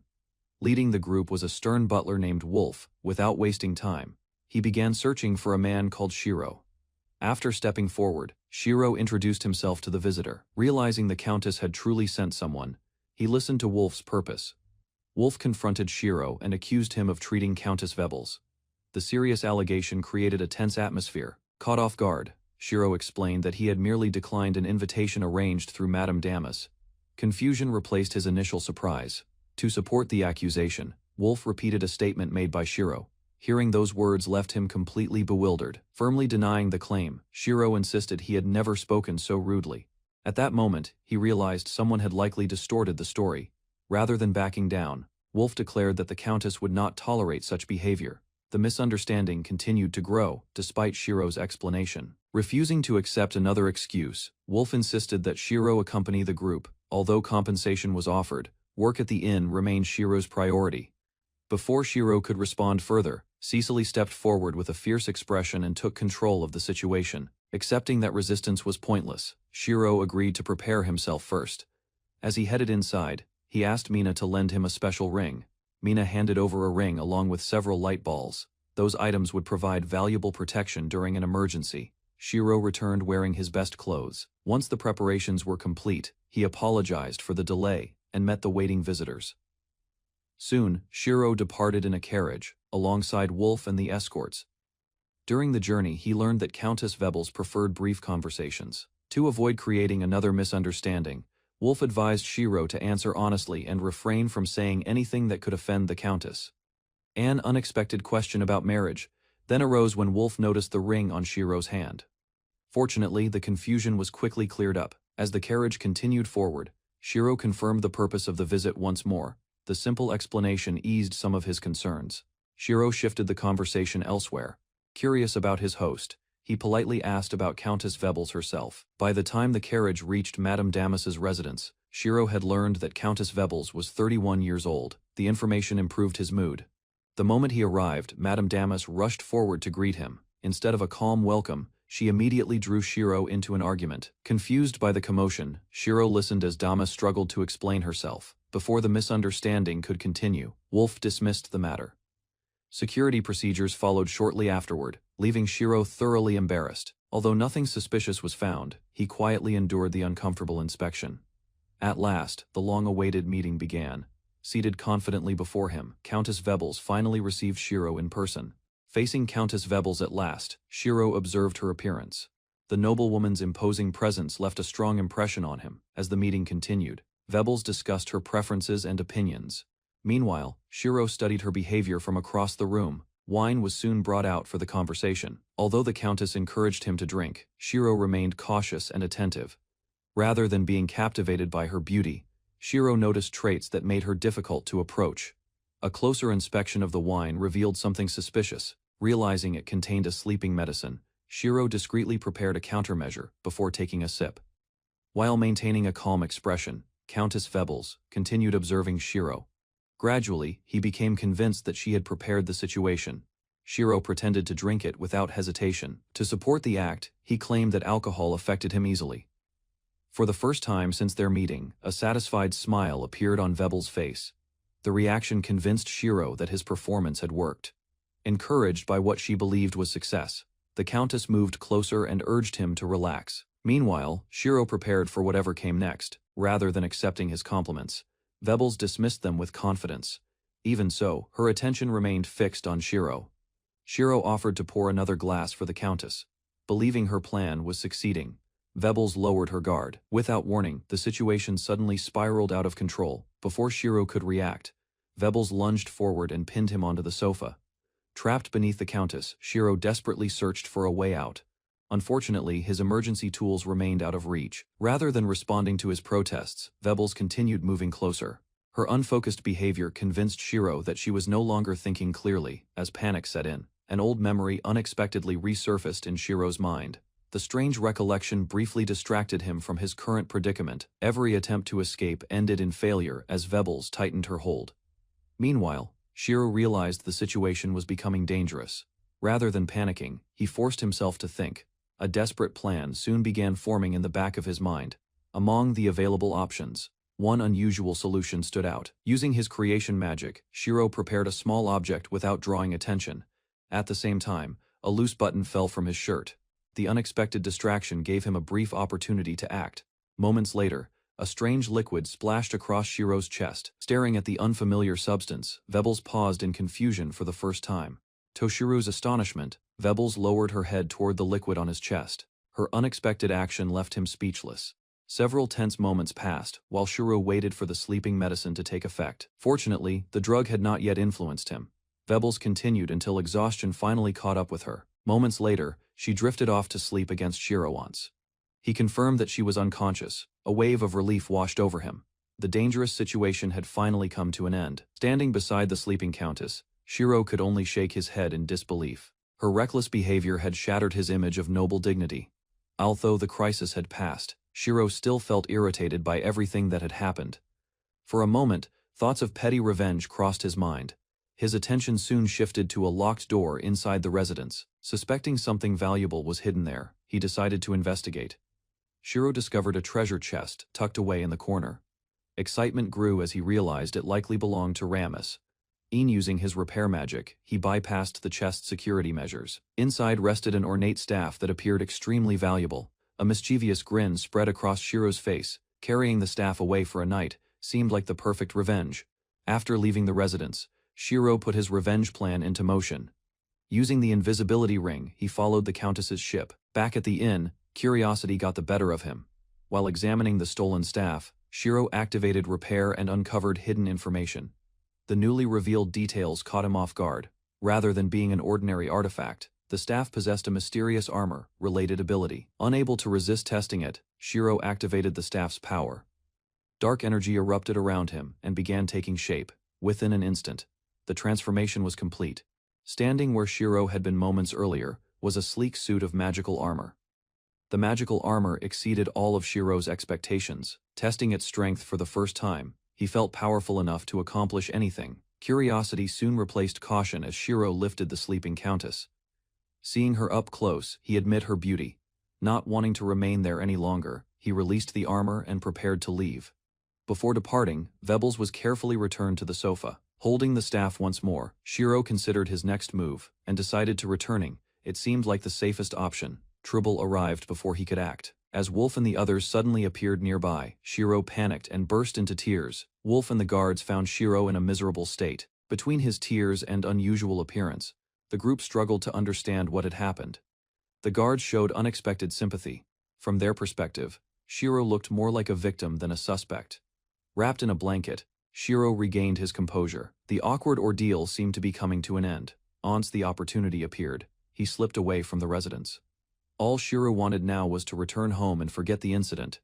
Outside, several people were already searching the area. Thinking quickly, Shiro borrowed Washi's help and escaped before anyone could stop him. Just as Shiro was preparing to leave, Cecily appeared. Fear filled her voice as she checked whether he was safe. Relief washed over Cecily when she learned he had escaped unharmed. Meanwhile, Shiro reassured her that everything was under control. Their conversation soon turned more personal, as Cecily admitted how worried everyone had been. Hearing her words left Shiro feeling both grateful and guilty. Shiro reflected on Cecily's feelings toward him.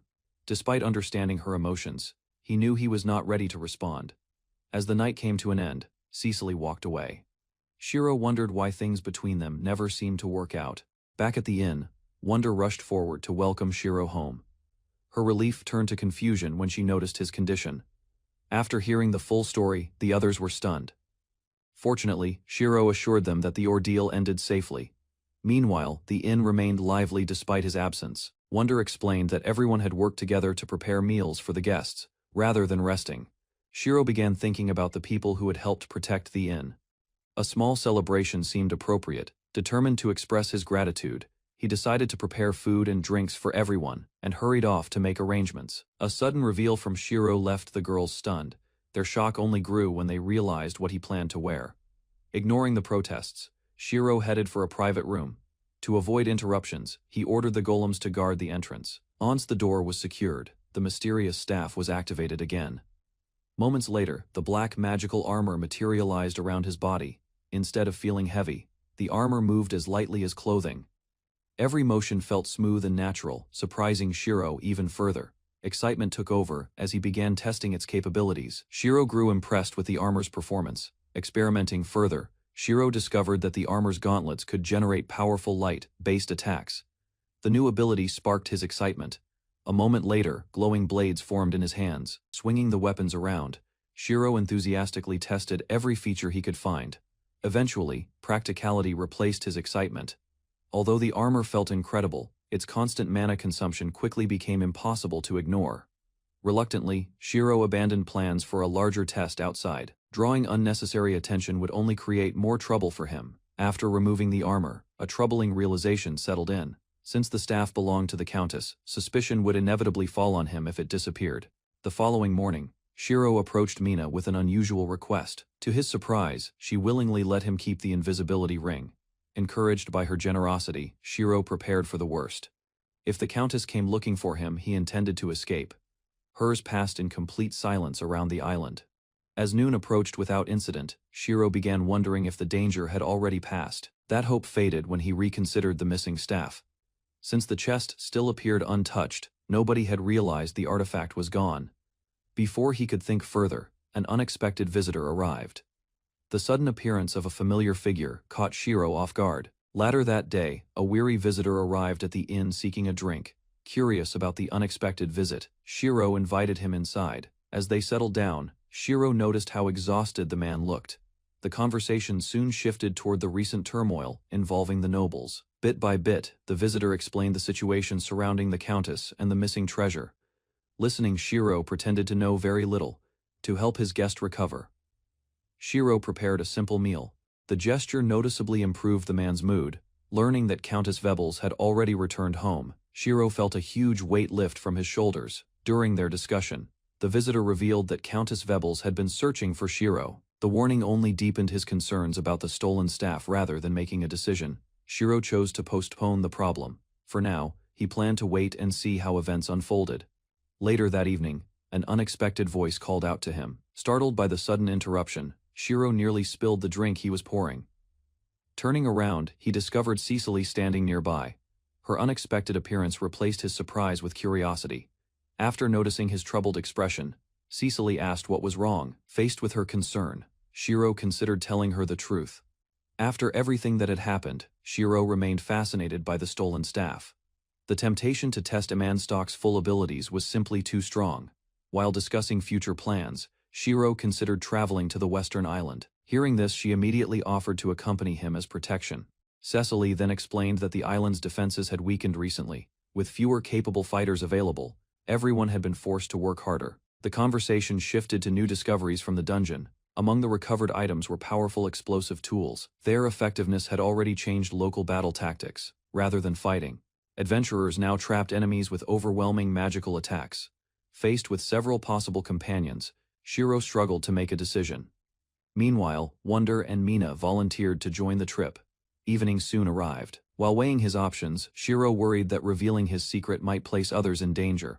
His thoughts were interrupted when a familiar group suddenly appeared. Their cheerful expression suggested they had come bearing good news. As it turned out, the adventurers had already resolved the matter of Ramus, Ian's staff. After receiving a large reward, they were preparing for a farewell celebration.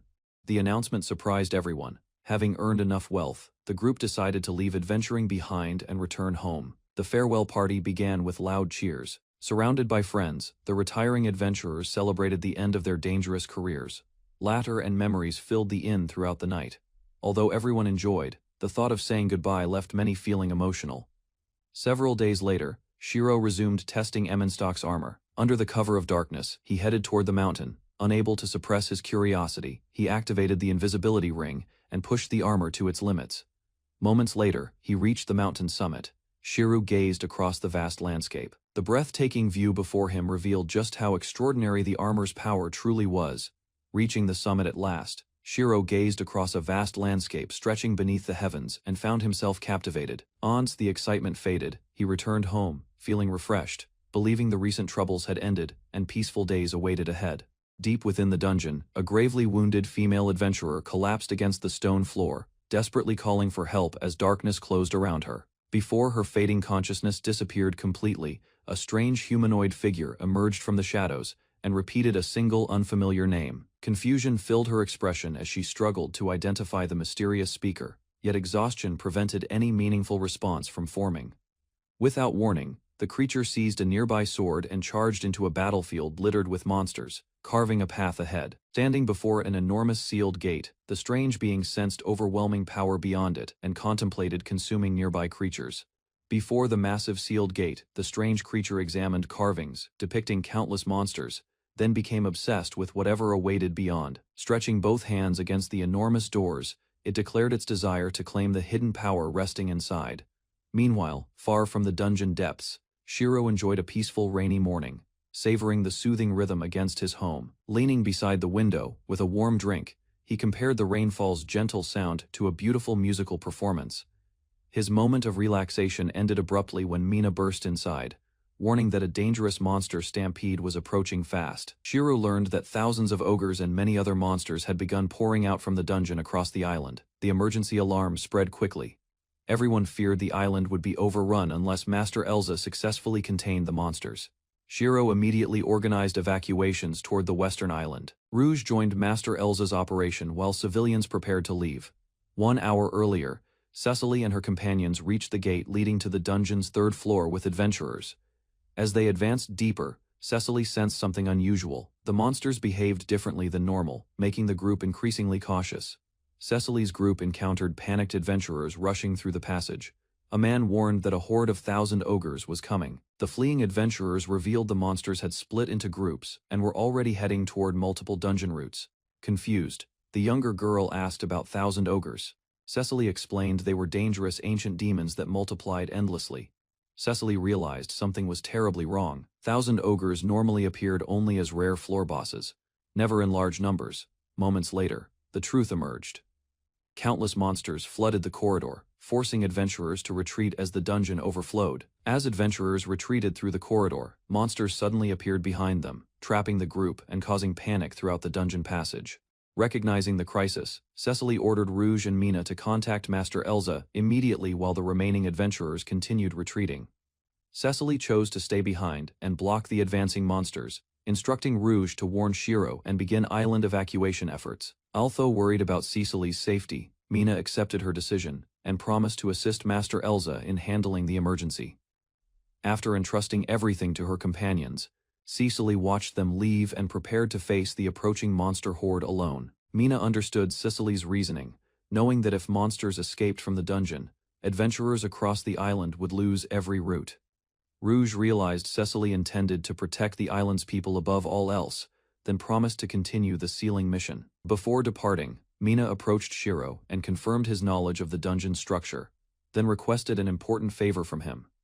Outside the dungeon, evacuation efforts intensified as officials gathered adventurers and searched urgently for anyone capable of casting barrier magic. When Shiro appeared at the evacuation site, Mina questioned his arrival at once and demanded to know Cecily's situation.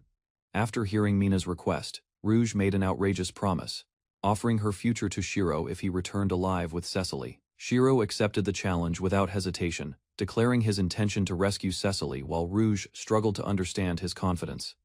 Mina considered the plan impossible until Shiro revealed dozens of hedgehogs and wonders, astonishing everyone gathered near the evacuation site. Despite his fear, Shiro climbed onto Silver and led the summoned creatures forward, beginning a desperate rescue mission.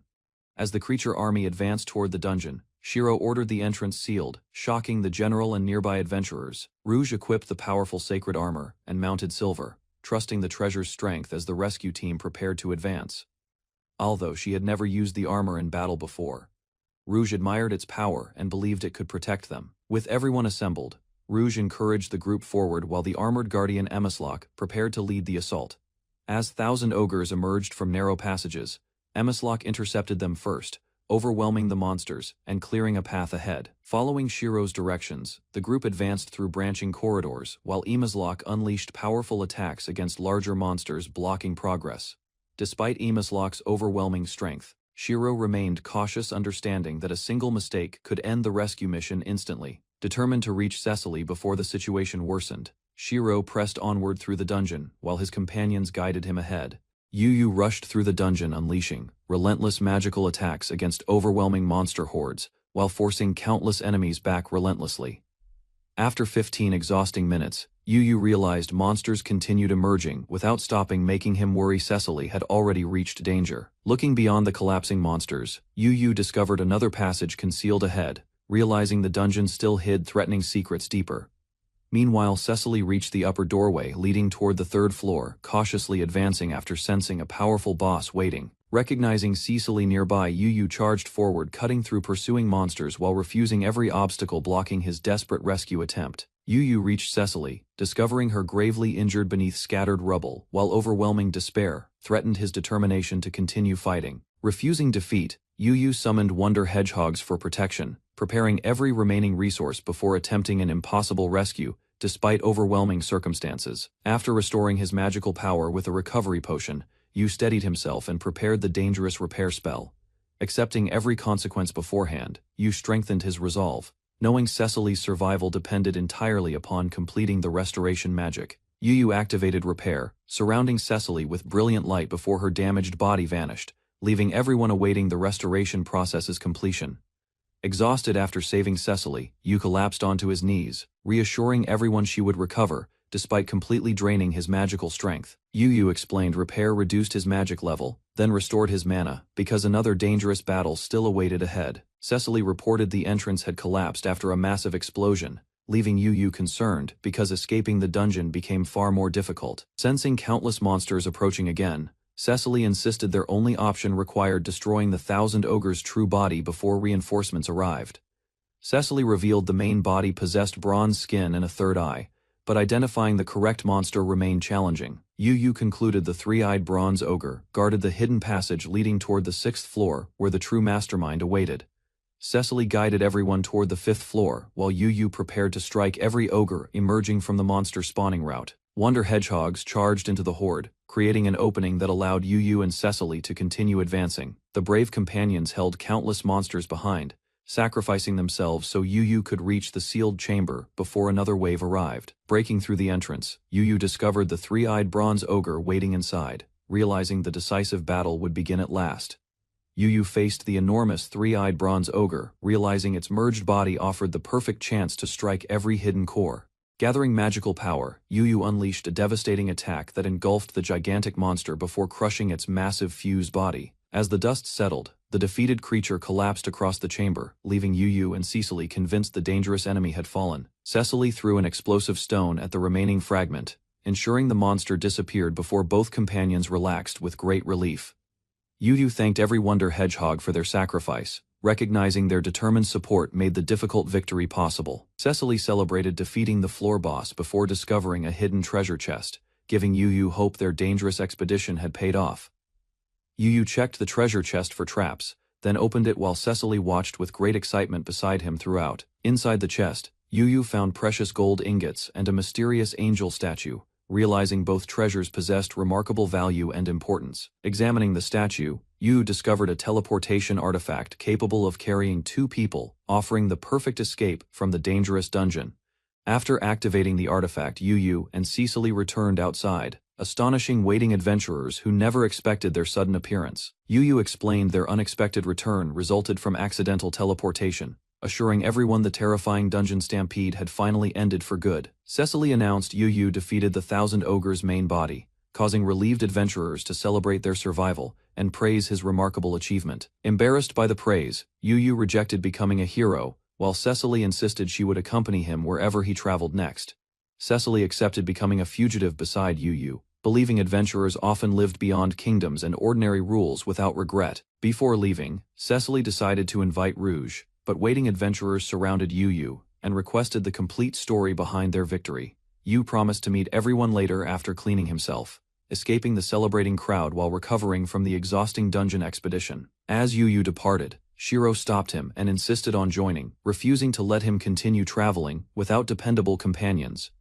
Shiro declared confidence in escaping danger, while Yu explained he preferred creating useful tools instead of becoming a celebrated hero. Before leaving the island, Yu thanked every loyal construct for their support, believing they would never meet again after departure. Reflecting upon countless adventures and companions, Yu realized less than 1 year had transformed his ordinary life beyond every expectation. Sailing alongside Shiro and Cecily, Yu announced their next destination would be the western island beyond the dangerous Bawanda region. Yu revealed his acquaintance with Regalta's war princess, hoping her connections would help everyone cross the troublesome region. Closing the inn, Yu set sail toward the western seas, determined to begin another adventure with his trusted companions ahead. Shiro endured another intimate round with Mina, noticing her satisfied expression while both rested together after an exhausting night. Mina smiled with relief, believing she fulfilled every promise, while Shiro accepted her feelings and shared the peaceful moment. Morning arrived across Dungeon Island as Shiro enjoyed the cool breeze, resting beside Mina inside their temporary creation magic shelter. Shiro discovered Countess Vebles remained deeply asleep because the powerful sleeping potion continued affecting her throughout the entire night. Mina reflected upon the unexpected distraction, admitting her promise changed everything, while Shiro understood their unusual circumstances without complaints. Shiro admitted enjoying his first intimate experience with Mina, realizing the unforgettable encounter left a deep impression upon his heart. Remembering their promise, Shiro decided this relationship must remain their first and last, despite struggling to suppress lingering emotions afterward. Mina comforted Shiro after sensing his worries, encouraging him that someone else could eventually accept and cherish him someday. Shiro reminded Mina their secret should remain hidden forever, while she happily embraced him before accepting his serious request. Mina continued teasing Shiro, despite repair delays, while he hoped Rouge could complete important work before the approaching seasonal changes. Shiro explained their treatment would continue while discussing missing belongings, believing nobody discovered the theft occurring before their arrival. Recalling Countess Vebles' escape, Shiro concluded only one passenger could secretly board the prison transportation vessel without detection. After abandoning failed ideas, Shiro suggested waiting until Countess Vebles completed treatment before investigating Rouge's possible destination together with Mina.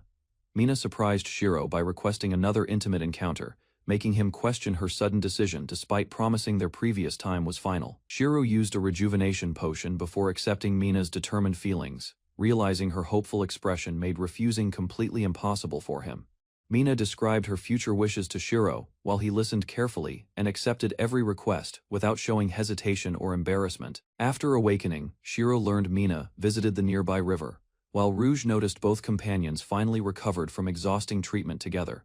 Shiro drank a stamina potion before explaining 12 exhausting rounds exceeded his limits, leaving his entire body completely worn afterward. Rouge innocently praised Shiro's appearance, while he awkwardly explained such remarks usually sounded embarrassing when spoken between ordinary men. Shiro admitted Rouge looked attractive, making her smile with delight before everyone enjoyed a peaceful afternoon beside the beautiful island shoreline. Shiro relaxed beneath the shade, deciding Cecily should recover peacefully while West Island provided abundant seafood, fruit, and refreshing spring water. Shiro prepared medicine in advance because repair magic could not heal himself, expecting Cecily's restoration to finish within several days. 8 days later, creation magic announced Cecily's repair had finished, prompting Shiro, Mina, and Rouge to gather beside the restoration table. Cecily's restored body appeared before everyone, leaving Shiro, Mina, and Rouge completely astonished as the successful repair finally reached completion. Shiro watched anxiously while Cecily slowly opened her eyes, bringing relief to everyone gathered around her after the long restoration process. Shiro confirmed Cecily's body had completely recovered without scars, then embraced her after ensuring every injury had disappeared completely. Cecily thanked Shiro for risking everything to rescue her, while Rouge reminded everyone she still required proper rest afterward. After changing into repaired clothes, Cecily expressed gratitude again before explaining creation magic restored both her body and equipment together. Shiro suggested remaining on West Island, yet Cecily considered their future journey instead of settling there permanently with everyone. Cecily expressed her desire to explore the wider world, encouraging Shiro to discuss possible destinations before beginning another adventure together. Mina recommended visiting the imperial capital, Lulu or Sanjin, believing those peaceful cities offered the safest destination for their next journey. Shiro remembered leaving only a farewell letter, worrying the Empire might discover hidden facts surrounding his sudden disappearance from the island. An elderly knight read Shiro's message, while Shiro wondered whether everyone misunderstood his departure after receiving only the brief explanation. Mina questioned Shiro about leaving the island, then admitted she preferred becoming his romantic partner instead of an admired idol. Shiro revealed his powerful Eminus Lock armor, astonishing Mina and Rouge while explaining only Mina previously knew about the impressive equipment. Shiro realized returning the stolen staff required explaining everything, believing Mina could verify every important event and remove lingering misunderstandings. Cecily thanked Shiro for rescuing her, while he admitted retrieving the mysterious staff unexpectedly solved many difficult problems during their adventure. Shiro decided to travel toward Lulu Sanjun and personally return the staff, hoping honesty would resolve every remaining misunderstanding without conflict. Cecily questioned Shiro's risky plan, reminding him entering Countess Vebel's residence without permission would create another dangerous misunderstanding before returning everything. After considering several ridiculous ideas, Shiro finally discovered a practical solution, leaving Mina and Cecily completely confused by his unexpected confidence. Shiro boldly decided to return the stolen staff directly to the Empress, surprising Mina and Cecily with his fearless determination completely. Shiro explained his disguise plan using a Manhwa, although everyone doubted sneaking inside the Imperial Palace would succeed without serious danger. Mina and Rouge suggested keeping the staff instead, but Shiro refused because returning it remained the only proper choice. Despite admitting fear, Shiro resolved to visit Lulu Sanjin first, believing courage mattered more than avoiding every possible problem ahead. Cecily volunteered to accompany Shiro, believing their journey would become much safer if they traveled together throughout the upcoming adventure ahead. Mina eagerly joined the expedition, while everyone celebrated their decision and started preparing for departure toward the imperial capital together. Shiro's group departed West Island aboard their remodeled boat, enjoying comfortable cabins while beginning another voyage across the vast sea.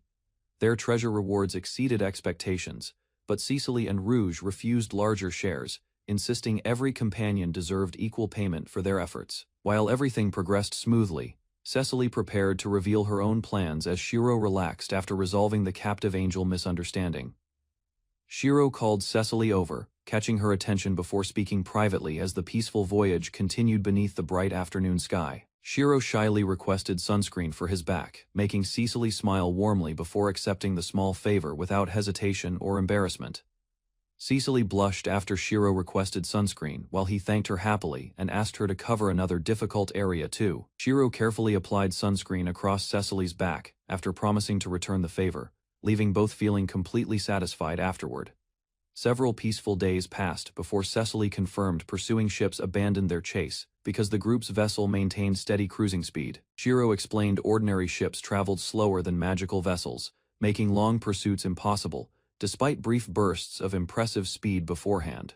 Cecily warned larger harbors contained many patrol ships, encouraging Shiro and everyone else to plan their next destination with greater caution. Cecily warned the Navy often behaved like pirates, while Rouge feared authorities discovering their treasure would create serious trouble for everyone.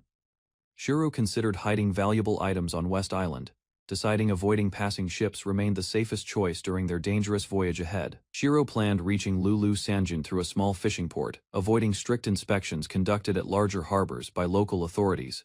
Mina spotted a quiet fishing village, and everyone agreed docking there offered the safest beginning for their journey across unfamiliar territory. Shiro happily suggested resting inside the peaceful village, hoping everyone could enjoy local cuisine before continuing their adventure toward Lulu Sanjin. Shiro's group docked beside the quiet fishing village, expecting simple hospitality while discussing local customs and the peaceful coastal settlement. Although smoke rose from nearby houses, Cecily sensed something unusual because the harbor remained deserted without villagers or anchored fishing boats. Shiro found the first villager collapsed alone, while Cecily recognized a strange odor spreading across the silent streets with growing concern. Cecily identified the terrible smell as burning corpses, leaving Shiro shocked after realizing something disastrous had happened throughout the abandoned settlement. Shiro guessed villagers were conducting burials, but the complete silence convinced everyone a far more disturbing tragedy had unfolded nearby. An elderly villager explained the fishing village remained quarantined because a deadly plague had spread, preventing everyone from leaving safely. Cecily learned soldiers surrounded the entire village and seized every ship, trapping frightened residents behind guarded barricades, without any escape. The old villager revealed desperate people attempting escape were killed with arrows, leaving Shiro horrified by the ruthless containment measures. Rouge urged everyone to retreat immediately, believing remaining inside the quarantined village exposed the group to unnecessary danger and uncertainty. Before Shiro could leave, Cecily suddenly stopped him after noticing something alarming approaching from nearby, interrupting their planned escape. A frightened father carried Anne after she suddenly collapsed, while Rouge recognized the deadly Amsel's disease and urged immediate action from Shiro. Although Shiro feared deadly plagues, memories of overcoming countless hardships convinced him abandoning innocent people remained unacceptable under any circumstance. Shiro remembered surviving terrible dangers before, strengthening his resolve despite overwhelming fear as desperate villagers watched with fading hope around him. Seeing Anne suffering before him, Shiro refused to escape because leaving the helpless child behind would haunt him forever. Shiro declared he could save Anne, then immediately approached the worried family and began examining the young girl's dangerous condition. Shiro examined Anne carefully, confirming the illness resembled measles before preparing treatment, instead of attempting an impossible complete cure immediately. After analyzing Anne's condition, Shiro created antiviral medicine, while explaining controlling dangerous complications remained the highest medical priority for survival. Shiro instructed everyone else to avoid infection, assuring them childhood immunity protected him before preparing medicine inside a safe location. Cecily refused, leaving Shiro alone, insisting she would remain nearby and protect him throughout the dangerous medical treatment. Without hesitation, Rouge revealed surviving the same epidemic years earlier, then sadly remembered her father died from Amsel's, despite everyone's desperate efforts. Rouge offered Shiro assistance while he accepted her help before continuing Anne's difficult medical treatment inside the quiet house. Although Anne's fever decreased slightly, Shiro remained concerned because controlling dangerous complications still required careful treatment and constant observation throughout recovery. Shiro prepared a nourishing drink containing salt, sugar, and lemon, emphasizing proper hydration remained essential during Anne's exhausting illness and recovery. Shiro asked Rouge to cool the drink using barrier magic, making it easier for Anne to drink without discomfort or pain. Anne drank the prepared medicine, while Shiro requested ice for cold compresses to continue reducing her dangerous fever.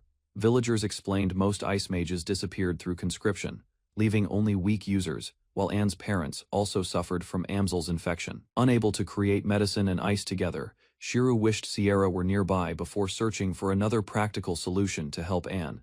Rouge admitted creating only a small piece of ice, encouraging Shiro despite knowing her barrier magic offered limited freezing ability. Shiro decided searching outside for ice remained necessary, asking Rouge to accompany him while considering nearby storage buildings and possible ice cellars. Shiro reassured the worried villagers before leaving the house, promising everyone he would return soon carrying the needed ice supplies. Shiro and Rouge quietly walked through deserted streets, then disappeared from sight, while searching nearby places where ice could still remain.